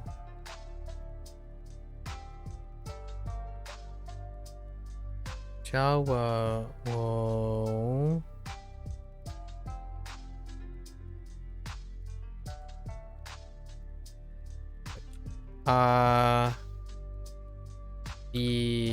Abimas. Did abimas? Yes, abimas, I think. Okay.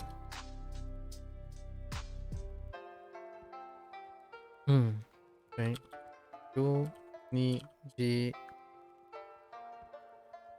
Han.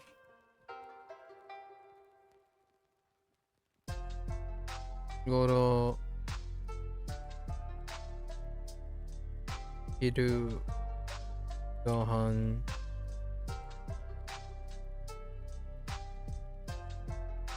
Oh.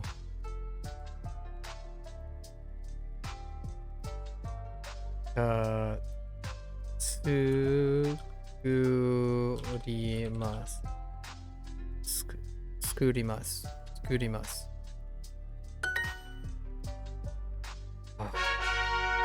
Okay, all that just to get... Oh my gosh. Yeah.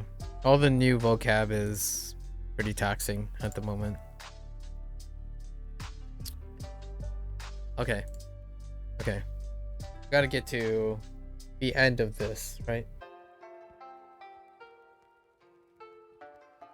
That's a good question. What's Western Japan like? Wait.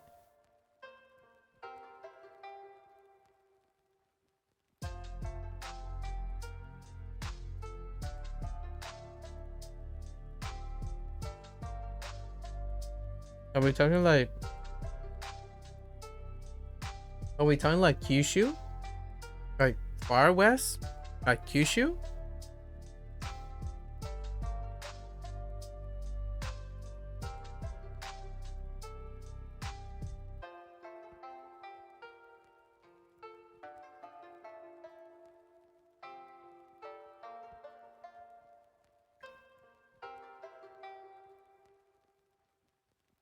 Oh, Shikoku.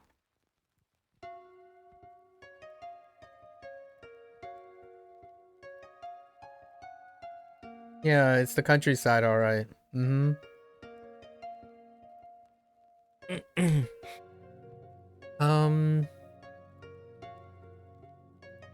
How do I say this?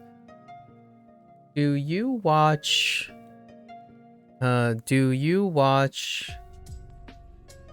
TV shows of English people traveling around Japan?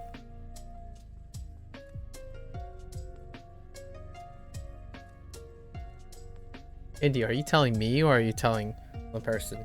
Because I know quite a lot about Japan, like in general. But I'm curious, Asterix, if you watch those videos, you might get a... It might be fun to listen. It might be fun to listen to them, is what I'm saying. Like, they'll talk about Japan, but they'll also try at their Japanese every once in a while, but I watch a lot of Japanese programs. Not Japanese programs. People who travel to Japan and like document about it. Yeah, just about hearing words that just hearing English in general in the context of Japan. Because there's quite a lot of that kind of content. Which is to say, I hope one day, maybe in the future, I hope one day I can speak like they speak, but in Japanese. These people are not Japanese speakers.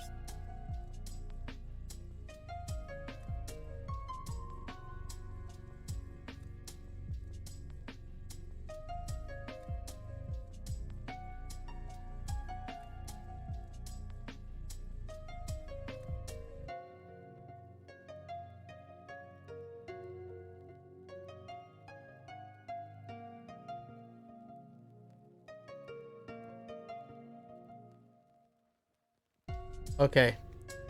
All I could tell is you answered Indy's question and Indy was able to read it. Good job, Indy.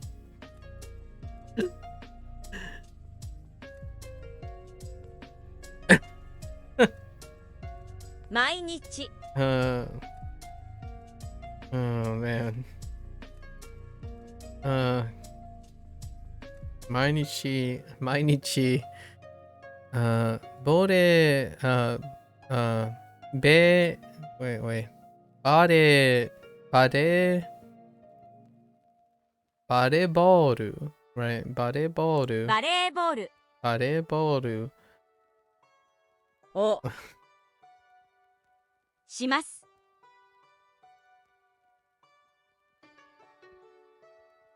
Oh, they are asking my question again in Japanese. Ah, I see. I hope one day I can watch so I guess to reflect to say the same thing back. I hope one day I can watch a Japanese person come to the a Japanese person visiting the United States and watching the Japanese person speak in Japanese while describing the United States, describing America, right? So one day, that's kind of my goal. Like, I want to be able to hear a Japanese person come to America, right? And just speak Japanese, and I can understand the programming, like what they're trying to say. It'd be really cool.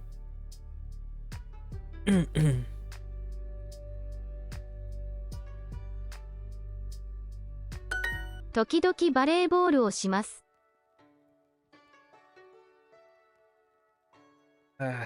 So long way. Such a long way though. 時々バレーボールをします。 時々 Man, so Indy, you are sandbagging like crazy. Both. I like watching travel. I do enjoy watching travel programs a lot.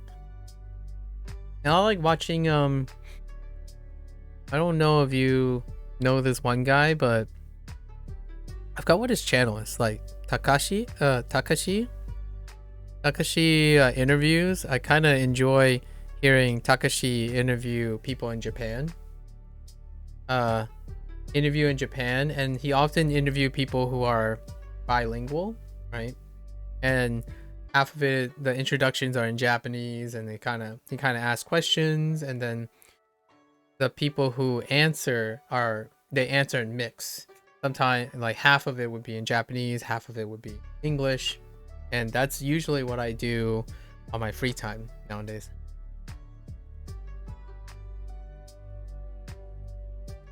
I don't know what his channel is called. I think his name is Takashi. I don't know his family name. I don't know his family name.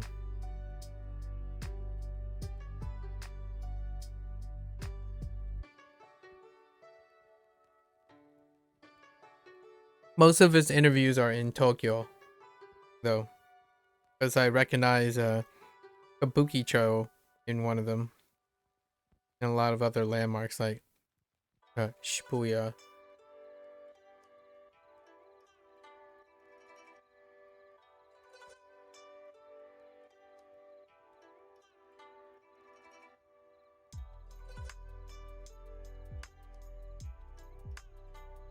Yeah. Takashi from Tokyo. Yeah. Takashi from Tokyo. Yeah, I like watching the shorts because some of it's in English, some of it's in Japanese, and you get used to hearing lines that people would say back and forth when he asks questions and stuff. So that's the stuff that I'm watching a lot of recently. Just watching, like, paying attention to the back and forth of English and stuff. English and Japanese. I think it's kind of entertaining. And then you get to see the people of Japan at the same time. Like, different people. Japan. Yeah. Thanks, Indy.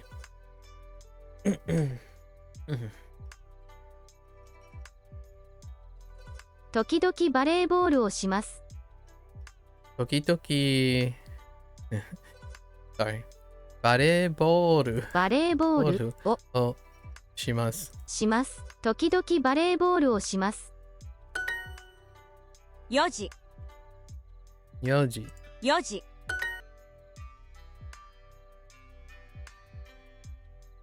Do you watch it at all, Indy? I imagine you're way past that now, right? You have no problems here listening to those conversations.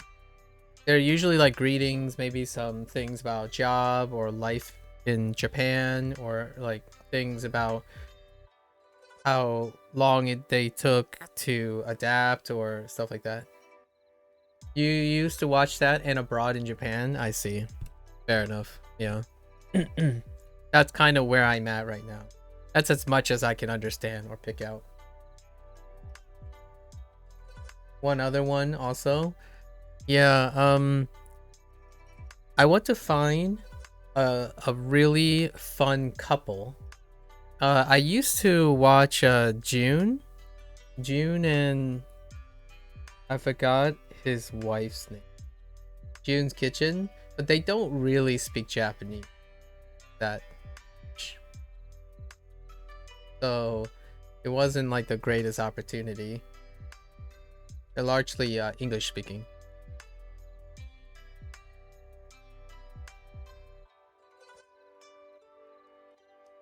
I think they're still going. They sometimes have videos like adventures with June and I'm so sorry, I don't remember her name, because it was largely June's Kitchen that got me into that guy's content when he was cooking. He had the most adorable cats. Nekos. Actually, I guess you just say Neko now? It's kind of uncomfortable adding S's to Japanese words. So weird. you know you have a problem when now you feel the weirdest slight twinge of blasphemy when you add an S to the Japanese noun. Like now you it's like, oh, I gotta wash my mouth.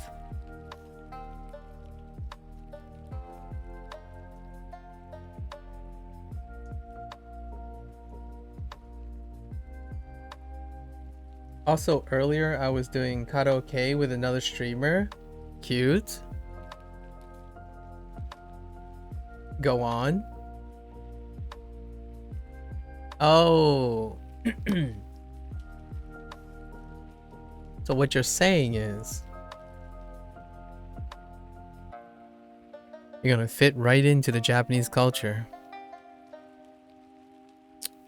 I'm just kidding, that's a stereotype, but still.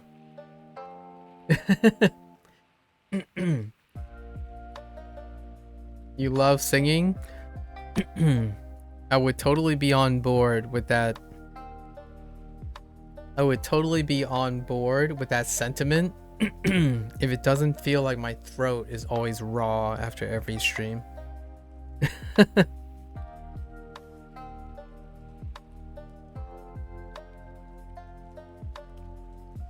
The closest thing I can get to you is I like voice acting. I'm a fan of voice acting. I don't think I don't think my vocal cords can stay up to singing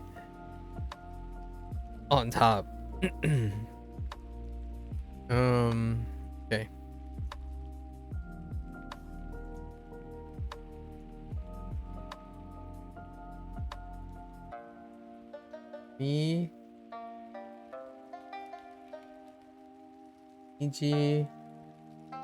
Miji o nonde.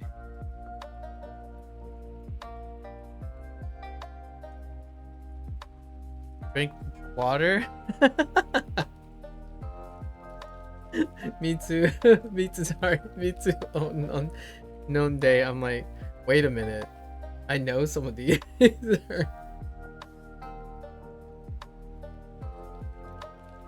You wanted to use you wanted to do that. Wait. Why didn't you wait, is that the command form?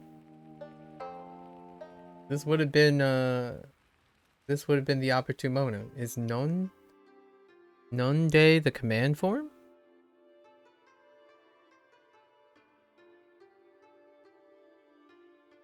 Oh, it's the command. It's a command like that. Okay. Yeah, you don't get a chance to use the command form too much. Oh, wait. Yeah, like you're giving orders. Yeah, the command form. I'm still waiting for I'm still waiting for store.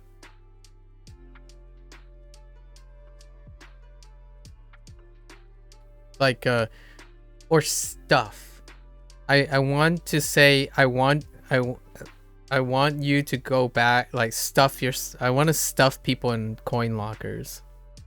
That's what I want to say. I want to say be able to say to stuff people in storage lockers. Or store away people, or hide. Oh, hide might be okay. Hide is probably a verb you could use, a predicate you can use.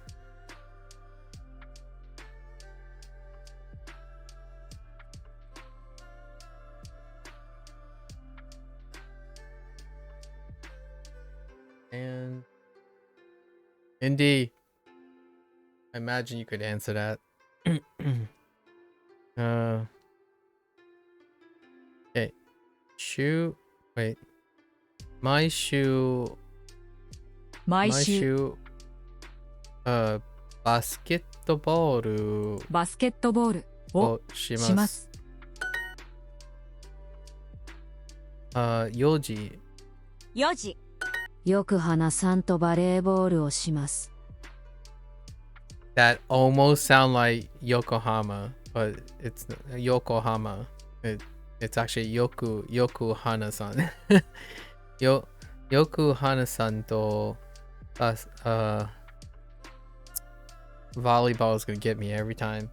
バレーボールをします。バレーボールをします。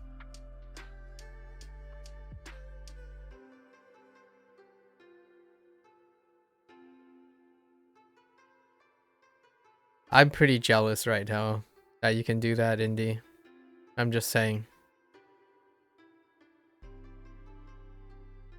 Jealous. I play volleyball with... I often play volleyball with Hana. That's it.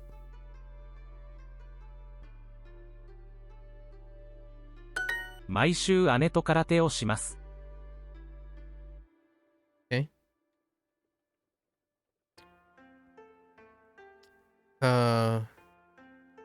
Here, my shoe. I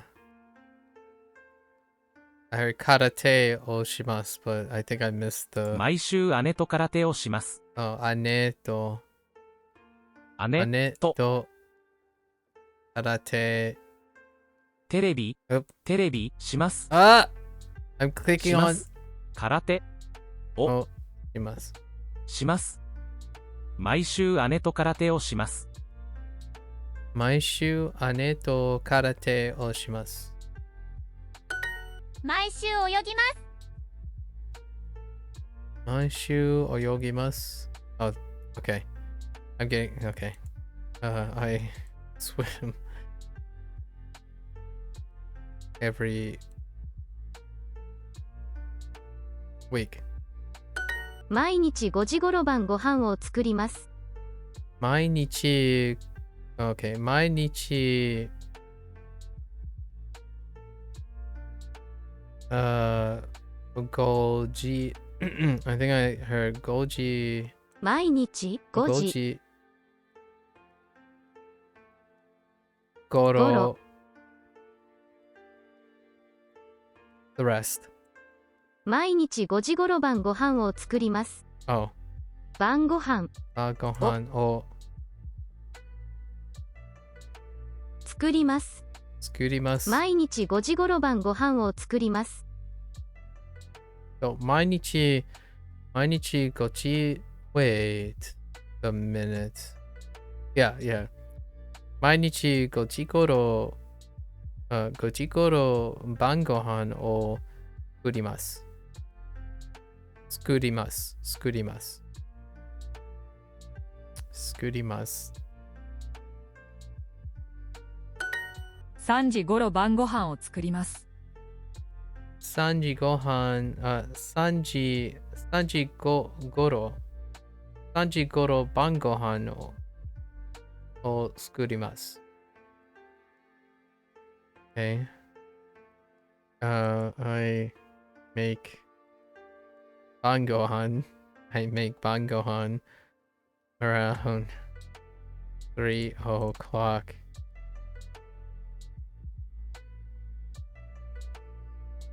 Oops.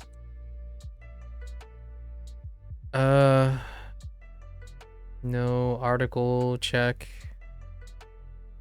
Okay, 作ります。晩ご飯3時頃。Okay. 毎週ケンさんとバレーボールをします。毎週、ケンさんと、毎週ケンさんとバレーボールをします。バレーボールをします。毎週ケンさんとバレーボールをします。Okay. 食べます。4時。4時。読みます。読みます。何時 and 新聞。新聞。毎日4時にヨガをします。That came a little fast. 毎日4時にヨガをします。毎日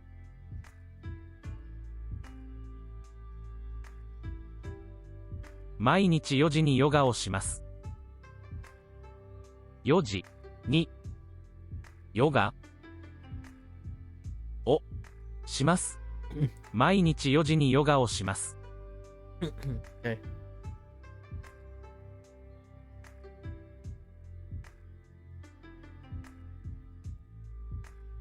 The Duolingo had weird pronunciation. I got meaning like we played basketball without making plan. Yeah. There's are you familiar with Duolingo, Asterix? So the way they generate the voices, they're synthetic. Actually, Indy, how do you say synthetic voices? I'm not sure if synthetic voices is going to translate. Synthetic voices, and then they're corrected. They're curated or reviewed by people who speak Japanese. So there can be some weird funkiness. Oh, that's a good way to express it. Duolingo ni AI. Yeah, that's a good way. Okay, take care, Asterix. Thanks for chilling. Yes. じゃあね。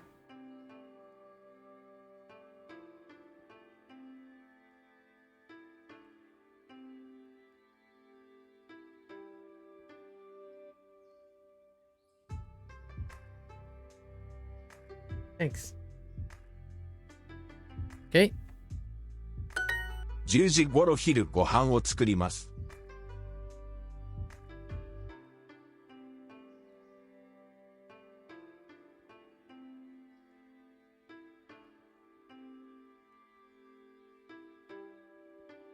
I gotta get used to seeing all those lines. Oh, which by the way, Indy, listen. I know it's not my place. I feel like a shill now. I went to the Duolingo store, right? And I'm gonna be real. There are 3 plushies available at the Duolingo store. Okay? Okay, hear me out.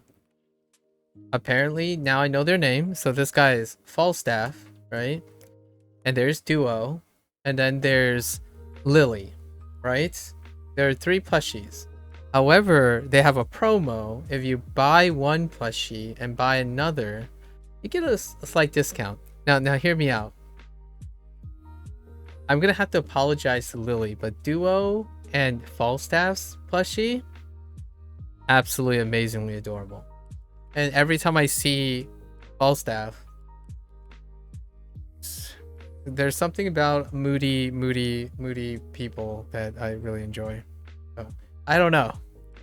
It's a tough call. They're not cheap either. Just saying. They're not cheap. But yes, I might have to actually acquire some plushies. I haven't bought a knickknack in so long. Yeah, Lily is the purple lady. Yeah, the other moody one. I like I mean, I have a more gravitation towards plushies that are in animal form, you know, like an animal, as opposed to people. So the plushie was kind of a little weird thing to keep like a tiny person. So I'm tempted. I will probably acquire me a Falstaff and a Duo plushie, just as a gift back to it. Oh, which by the way, since you're away, guess what, Indy? You and I, you got to be ready, right? When Duolingo, when Dual Music comes out, Duo Music, we got to learn to see how much we know about actually music theory and stuff, right? Or what they're gonna do with music, right? Right? I mean, you love singing. I was talking to Tommy earlier about it.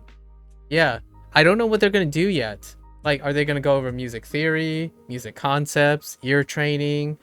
Like, the sky's the limit. I hope they go over sheet music. Yeah, I hope they go over like pitch. You know, like pitch, chord progression, harmonies, dissonance, like maybe even go to like subgenre, stereo, like AI generated subgenre stuff, you know, because they have AI generation, so they can generate patterns pretty regularly. In fact, AI music using for training to produce basic beats and archetypes is great. I'm personally, my personal finger cross is that they're gonna teach music theory again. It's been so long since I've learned about music theory. So things like reading sheet music, concepts, structure, beats, rhythm, measures. That would be so interesting. Like maybe they might test audio acuity, like pitching up, pitching down. That would be so neat. So that's a thing, by the way. That's the thing they announced in Duo. So we could totally simultaneously do that. That sounds pretty amazing. So half like put in my little time with Japanese and then hit that up. That's their next biggest thing. I'm so interested. Yeah, I'm so interested in how they're gonna teach it. I was talking to Tommy that there are a lot of things like language that you learn intuitively, right? When you were young. So like you can speak certain languages, but you can be completely illiterate. I feel music is the other thing. Music is definitely the other thing. So people sing, play music, like write songs and stuff, but they're not musically literate. As in, if you didn't have your voice and you couldn't do it on the spot, how can you transfer that knowledge to someone else? And if that's what they're going for, that's pretty cool. That you can run parallels between language and music. Oftentimes you're like, oh yeah, you know that song, what it sounds like, and you need to like be able to hum it and stuff. Technically, you could write it on a piece of paper and show it to another person, but neither person, you know, it's very rare that either person, like both parties, are able to musically read what the heck the sound is. So if they're trying to solve that, I think that's really cool. That's something that's an untapped potential. I'm sure it's going to draw music critics everywhere, so more fire for Duo. But it would be a great fun little gamified version to try to encourage musical literacy. I don't know how much I remember. I still remember my like major scales, major scales, minor scales. I have no idea the bottom, like the bottom register, like basses and stuff, but I still am pretty clear on my treble side from my violin days. You've learned a lot from listening to anime intros. Interesting.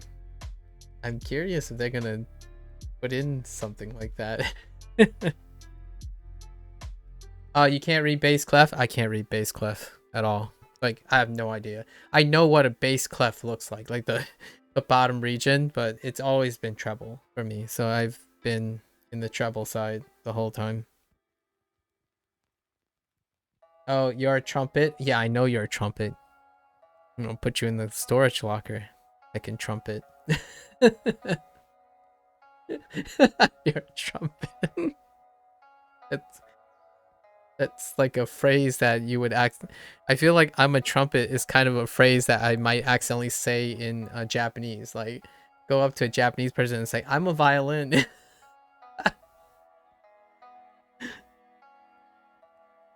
It's like, you're a what?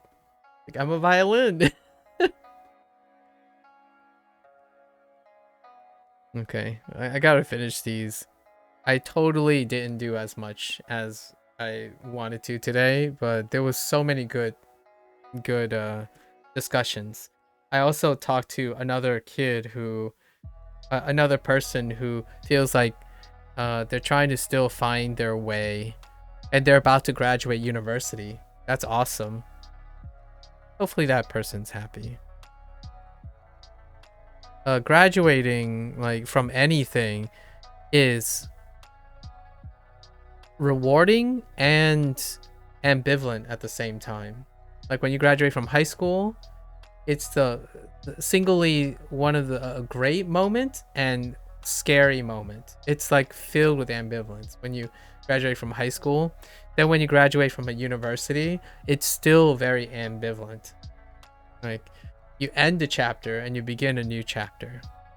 And I honestly don't believe that there is some person who was born ready for those chapters.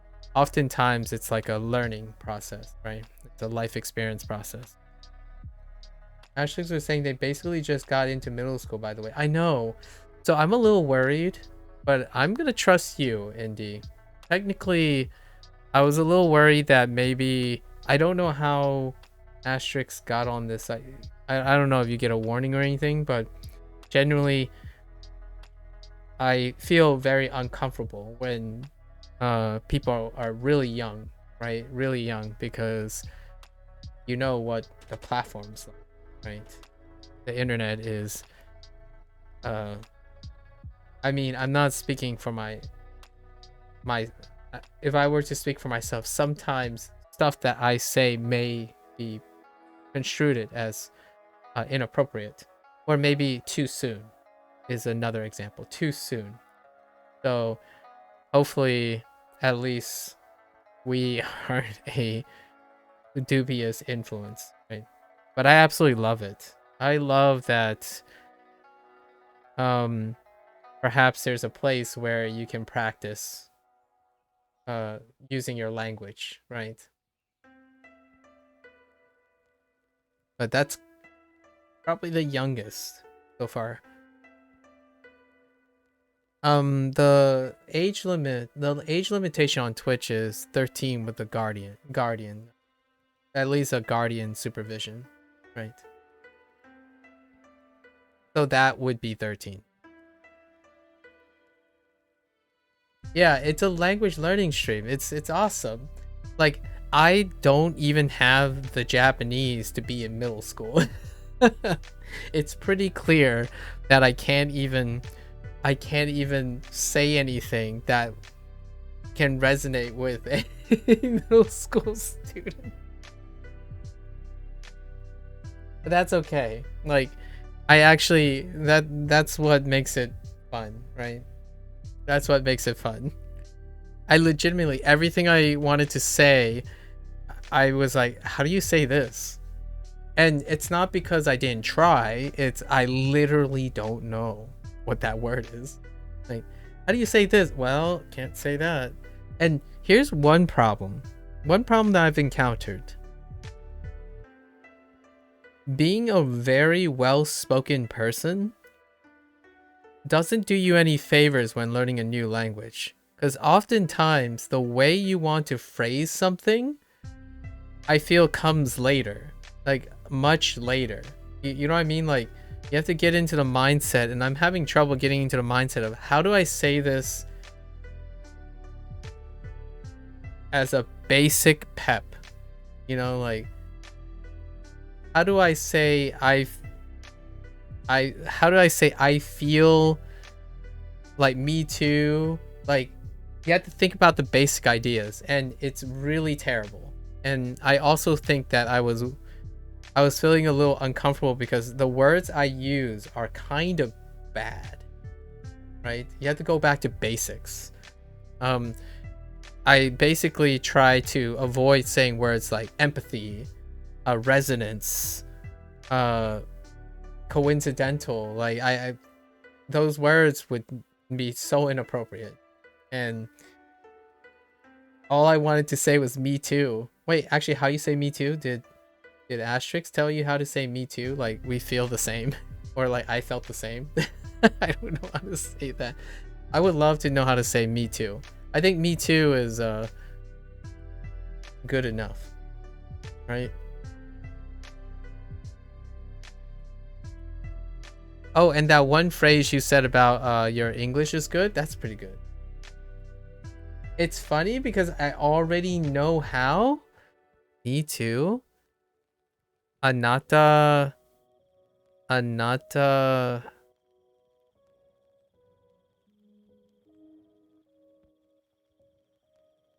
I do? Think about it. Me too.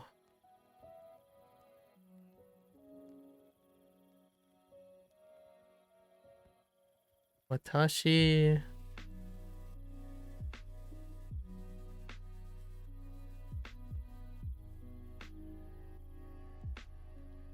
Me also? Oh.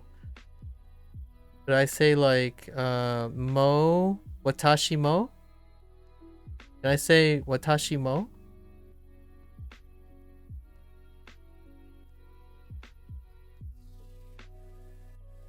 Oh, it is? Oh, watashi mo works? Oh, dang. Oh, that's good. That's good. You're right. You're right. Watashimo does work. Watashimo. Okay, well, I'll have to remember that. We're gonna have to put that in the pocket. Yeah, Watashimo. Oh my gosh, heckin' Motown. Okay.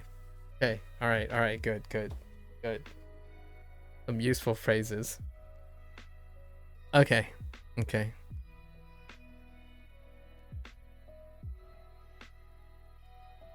Watashi is I or me. Yeah, yeah. I couldn't figure out what the also. I was like, wait, also.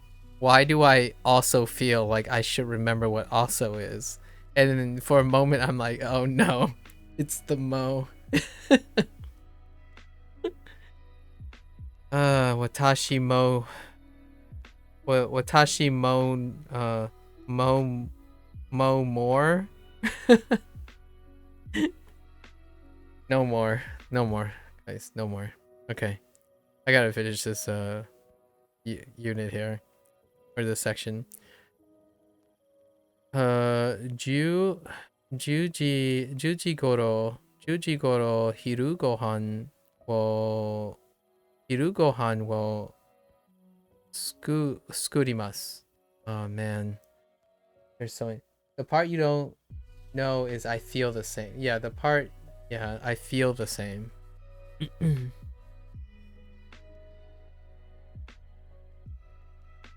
So if I were to break it up, right, I feel the same. So same would be, so how do you say same? And then it would be like same all feel mas.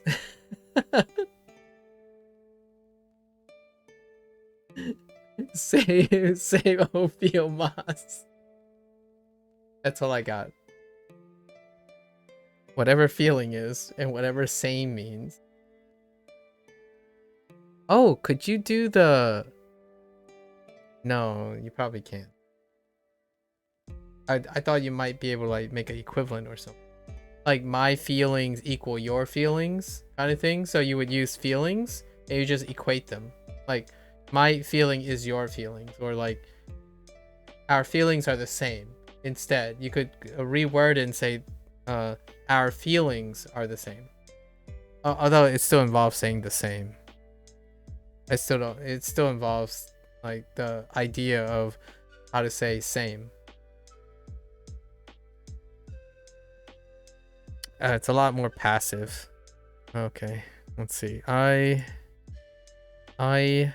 skurimasu. I make lunch. Goro 10 o'clock. 10時頃昼ご飯を作ります。I sometimes watch drama around 4 o'clock. 時々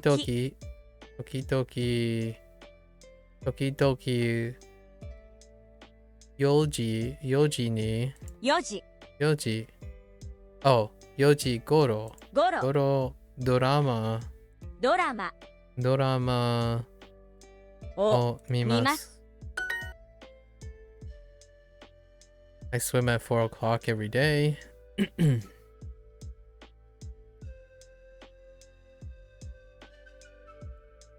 There are so many predicates I don't know right now.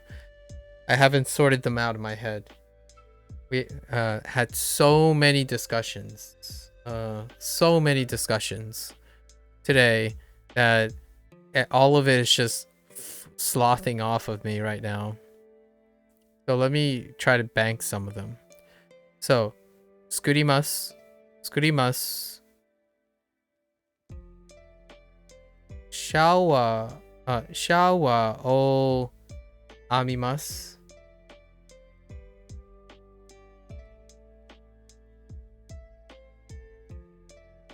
走ります。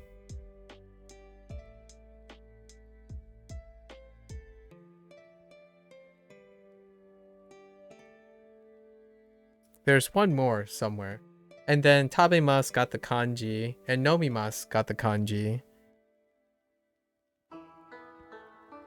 I think that's it for today.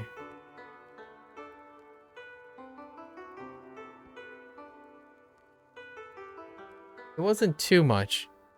And then this is oyogimas, which that was 2 days ago. 毎日 I am passively learning vocabulary on the side, by the way. Although still requires a lot more context. 毎日4時に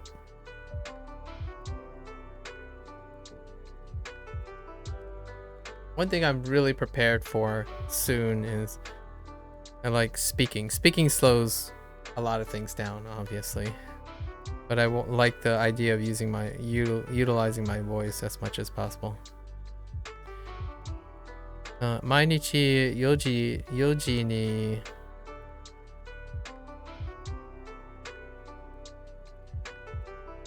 泳ぎます。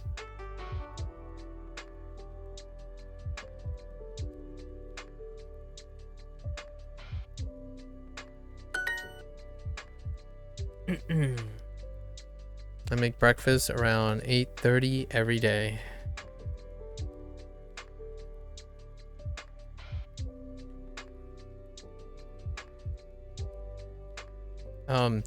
I've never, oh man, it feels so weird, but it feels so invigorating to be in a position that I haven't ever been in, which I've never spoken to someone who speaks a foreign language that young. That's so weird. And now I just kind of want to spend the whole evening figuring out how I can like farm the opportunity to figure out how I could rapidly get more involved. It's so invigorating. 毎日 Mainichi, it's so invigorating that it's distracting me. Yeah, I hope they come back. You showed up you returned in such a coincidental fashion, and I hope Lotus is gonna be around sometime. I would love to see the interaction between you, Lotus, and Asterix.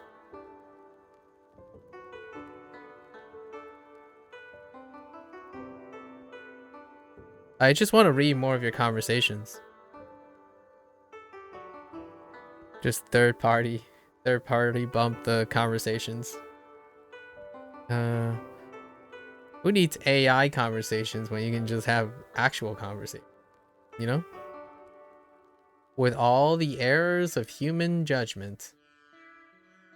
Mainichi.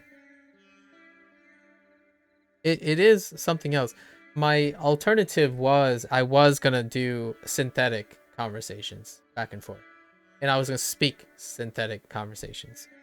At that, I don't have plans for that until another 6 months. It at the earliest would be 6 months. But it's gonna be like a year before I start holding synthetic conversations. I have that all planned out, just, you know, these things take time. Having someone else involved makes me a little bit, it places more, I place more pressure on myself. So right now it's been easy going. Like, I'm ahead of my schedule, I've met a lot of my goals, and everything's pretty comfortable, so I'm in no hurry. However, I do like the hustle bustle of feeling that there's extra weight. It goes without saying that while I feel like I do try pretty hard, I suppose, nothing, in my opinion, just for myself, nothing compares to the weight of someone else or indirectly impacting someone else. I think I would bend over backwards easily to rise to an occasion when I have an opportunity, right? That's kind of like stepping into the classroom in a first year college course, right? Freshman college course. You just want to bend over backwards and shatter their world. Not in a bad way, like open their minds, right? Especially when it's your job to do so. It's so exhilarating. It's also incredibly exhausting, and that's why I burn like Icarus slamming into the sun. But you know, it's the one really awesome passion that I have. When I see someone down, it only makes me even more invigorated to, if they need to learn something, if they need to get from point A to point B, it feels like a challenge of a lifetime. I love those type of challenges, for better or for worse. Like, what I mean is, I don't always succeed. Usually though, the people involved, if our heart's in it, that sounds so cheesy, like an anime, right? If both parties are in it for the long haul, magic happens. Magic happens. Okay. 毎日8時8時半半頃朝ごはんを this one's the 作ります make, right? Okay.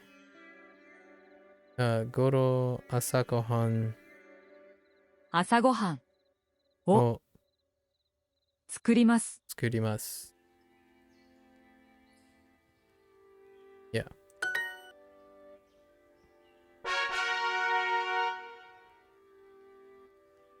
Oh no! I'm not even close. Oh no. Today has been a long day. I thought I was on lesson 4 so that I can do one more. Oh boy, I slacked off like a madman today. We'll make it up tomorrow.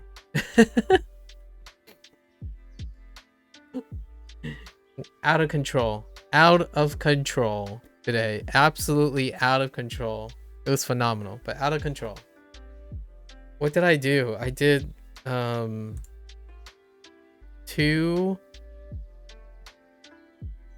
6 lessons. Oops.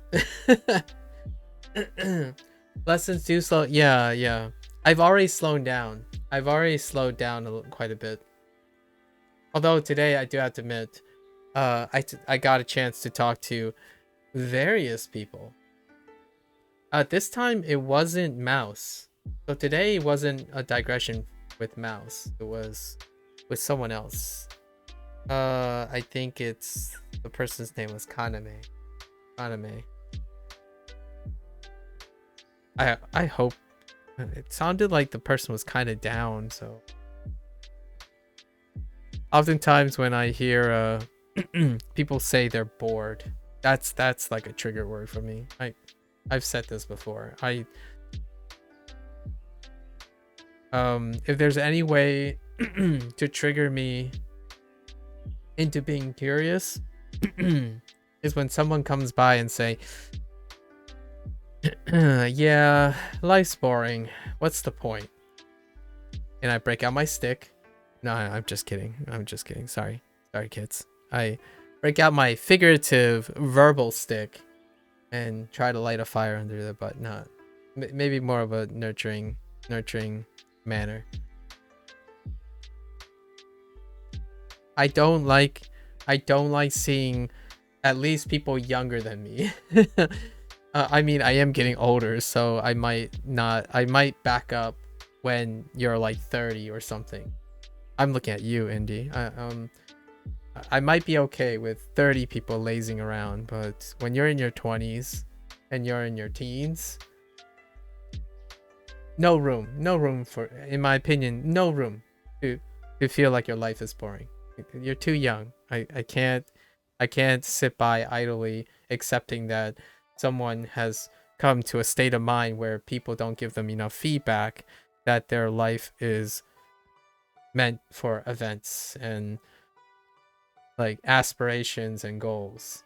Yeah, you're growing up too fast in a really weird way to be like, yeah, I'm just... Although I did find out that Tommy's older than me, so that's perfectly fine. I think I will not challenge seniority as per the Japanese culture would dictate.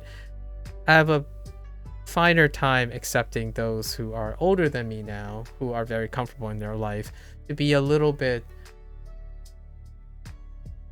uneventful about their life. But anyone younger than me, it's hard for me to... It's a hard pill to swallow if someone says their life is boring and they don't know what to do with their time. Right? It's ironic because I wouldn't know all the people that are using their time, because Twitch streaming is kind of the paradox, right? If they're here talking to you, then they clearly are doing something with their time that isn't necessarily the most eventful. So at least I make an attempt to make it be about them, I hope. Just the ones that are feeling really give me the red flags. If you're happy and you're like constantly saying things, nah, that's no room for worry. It's a different thing when someone says, ask red flag questions like, how do I get into something that I enjoy doing or want to do? That's a red flag. If I walk around and I hear someone say, I want to do this, and their first question they're doing is they're asking advice from others on how to get into something they want to do, that is scary. As in, oftentimes you don't expect healthy people to have problems getting into what they want to do. It's often a question of getting them to do things they have to do. Those are like the challenges, right? The passive challenges of life, where you have to make money, develop a career, or something like that. Those are usually, that's understandable, that you might be a little cold feet and have insecurities. But when you're going around talking about, I like this thing and I don't know how to start on a hobby or something that is supposed to help you feel nice about your life, and you're having troubles with that, that's pretty alarming. I mean, I could see it in a society where they pride on career and stuff. Like, my parents practically have lost a lot of the ability to enjoy the rest of their lives because of that type of thing. I'm not a fan of. A lot of times I become a lot more distracted by people's language when they're expressing certain things, and I'm usually the guy that's reading between the lines a lot of times. Healthy people, nah. I don't read between the lines with healthy people. That's people who are opinionated, self-motivated. They contribute whenever they feel like. They don't have swaying moods, right? There's no swaying moods. Character is very resilient. It's more the people who become immediately defensive, have a sudden urge for affirmation, as in they try very quickly to impress someone, especially a stranger, right? Like affirmation seeking. There's plenty of red flags. I would say if you check off 3 or 4 red flags with me, I would probably be more inclined to get distracted and ask things about that person. I just feel like these individuals are individuals who might not be aware of how neglected they are of themselves. So oftentimes it's tied with a lack of self-love, even self-awareness, and sometimes just asking the questions is sufficient to get them feeling a little bit more important. It often supposed to be the role of like a friend or family member, someone close by, but oftentimes you do find that people go to online for a point of affirmation that isn't readily available in their immediate environment, right? And it's nice to see them bounce as well. So it's always nice to see if you're able to at least lit a little fire in their souls.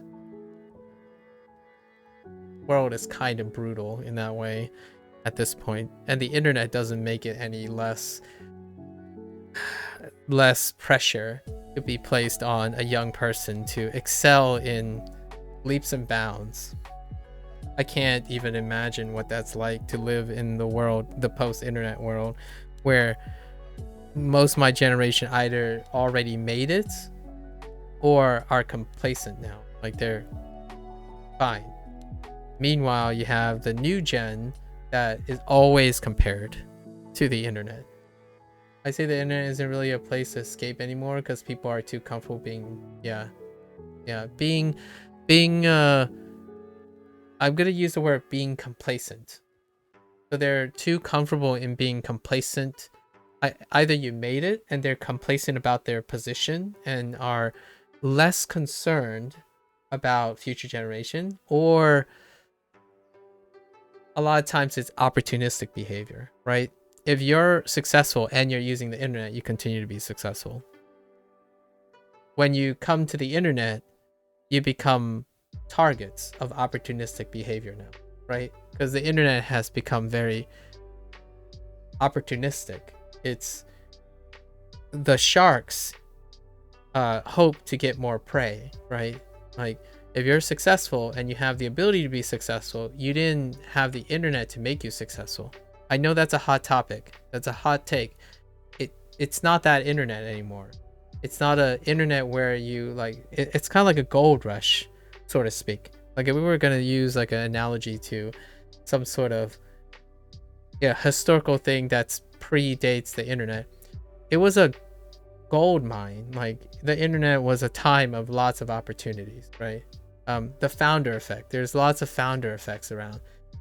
Just the internet, with the maturation of the internet, generally speaking now, the skills that allow one to utilize the internet and escape safely without entering a vicious cycle of envy and lack of self-doubt, increasing self-doubt and lack of self-confidence, is often now developed outside of the internet, because you can really fall victim.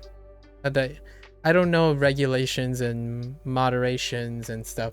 These are things that are floating around on the internet now about moderation, how to promote, like, isolate specific places where people can look for escapism and comfort, and also, while escaping, not become dependent on it and allow them to develop independence while finding escapism. Instead, a lot of times you basically find systems that prey on the need to escape with no incentive to promote maturation of those people, because you want to maintain their dependency as opposed to create independence. So it's not, hey, I can help you out and let you do your thing. It's, buy my products or be here with me because I need your resources. Like, I want your resources. But these people will feel like they need that service, as opposed to wanting that service but quitting at any time because they take what they need and eventually they move on. So most services on the internet, even the way people make money and stuff, it has become very business oriented. So you become impersonal. It's business, it's not personal, right? So there's no necessarily any moral stand. There's dubious moral standings. However, it's not with intent of malicious harm. You can't control how dependent people become. So the internet is not in the business, at least I feel most people, is not in the business of concerning about how they create independence in others. It's about how to get your own independence. So it's a constant struggle to create your own independence while possibly affecting other people's lifestyles. And more, I find myself saying less and less about finding support on the internet progressively these days, and finding support in a more recluse support systems. Maybe even, dare I say, go outside into social gatherings of common interest now, as opposed to the internet. Because if you find that you're statistically likely to bump into someone readily in your local area that has a community like that, I would say there's a higher success rate in forming healthy relationships, not like in any type, than on the internet, where it's incredibly difficult to determine if that person is largely concerned about their own career, their business and stuff, and just having a parasocial relationship with everyone, right? Like, for me, what I offer as advice is always in the context that if you have a friend or family member, or you're willing to find people who are far more accessible than some stranger on the internet who you probably don't even know what the schedules are and whatnot, that'll probably be your go-to. For the time being, though, some advice that encourages someone to take care of themselves and think about how hard things are not as hard as you think, and the things you want shouldn't be hard. I think today was one of those moments where I do feel there's a person who wants to do something and enjoys something, and they found it hard to start. And that is rough. When you're starting to ask your questions why you don't even want to start something that you enjoy or find interest in, then everything else needs to take a back seat. Generally, the easiest thing you find are the things you can indulge in. So if you're having problems doing that, that's a very red flag. It's a really big red flag. Anyways, then we have some great ones, right? I hope our learning sessions will become... I'm willing to sacrifice all progress of my Japanese Duolingo goals just so that I can read more Japanese conversations. It's too soon. It's too soon, I would say. Arguably it's too soon, but I'm all for it, right? I trip, I stumble. It's all good. That's what the journey is about. It's all, at least for me, it's always about the journey. All right, that wraps up day 31. Day 31. Yeah, I'll probably edit that part out and pop it onto the queue. And tomorrow, my goal is this, and maybe some of this. We're gonna try to focus tomorrow. Yeah, we're gonna try to focus tomorrow. A little bit. A wee bit. Alright, guys. Thanks for hanging out. Thanks for listening. As always, feel free to share. Talks amongst yourself. If you guys can talk in Japanese, that's awesome too. I feel even more motivated to try to learn in an accelerated pace, to just eavesdrop and partake in the conversation. I do have to remember that I have to speak it orally as opposed to typing it. So that might be okay in the future. Alright, as always, until next time, stay safe, stay healthy, right? Definitely go out and find something weird about your day that you hyper notice and come back and share it with me. You know, like, what kind of song did you sing, Indie, with the other streamer? You know, that might be kind of nice, and I could feel a little involved. I'm just kidding. Don't worry about that. Or you do. You're going back in the storage locker. All right. Until next time, as always, mata ashita. じゃあね。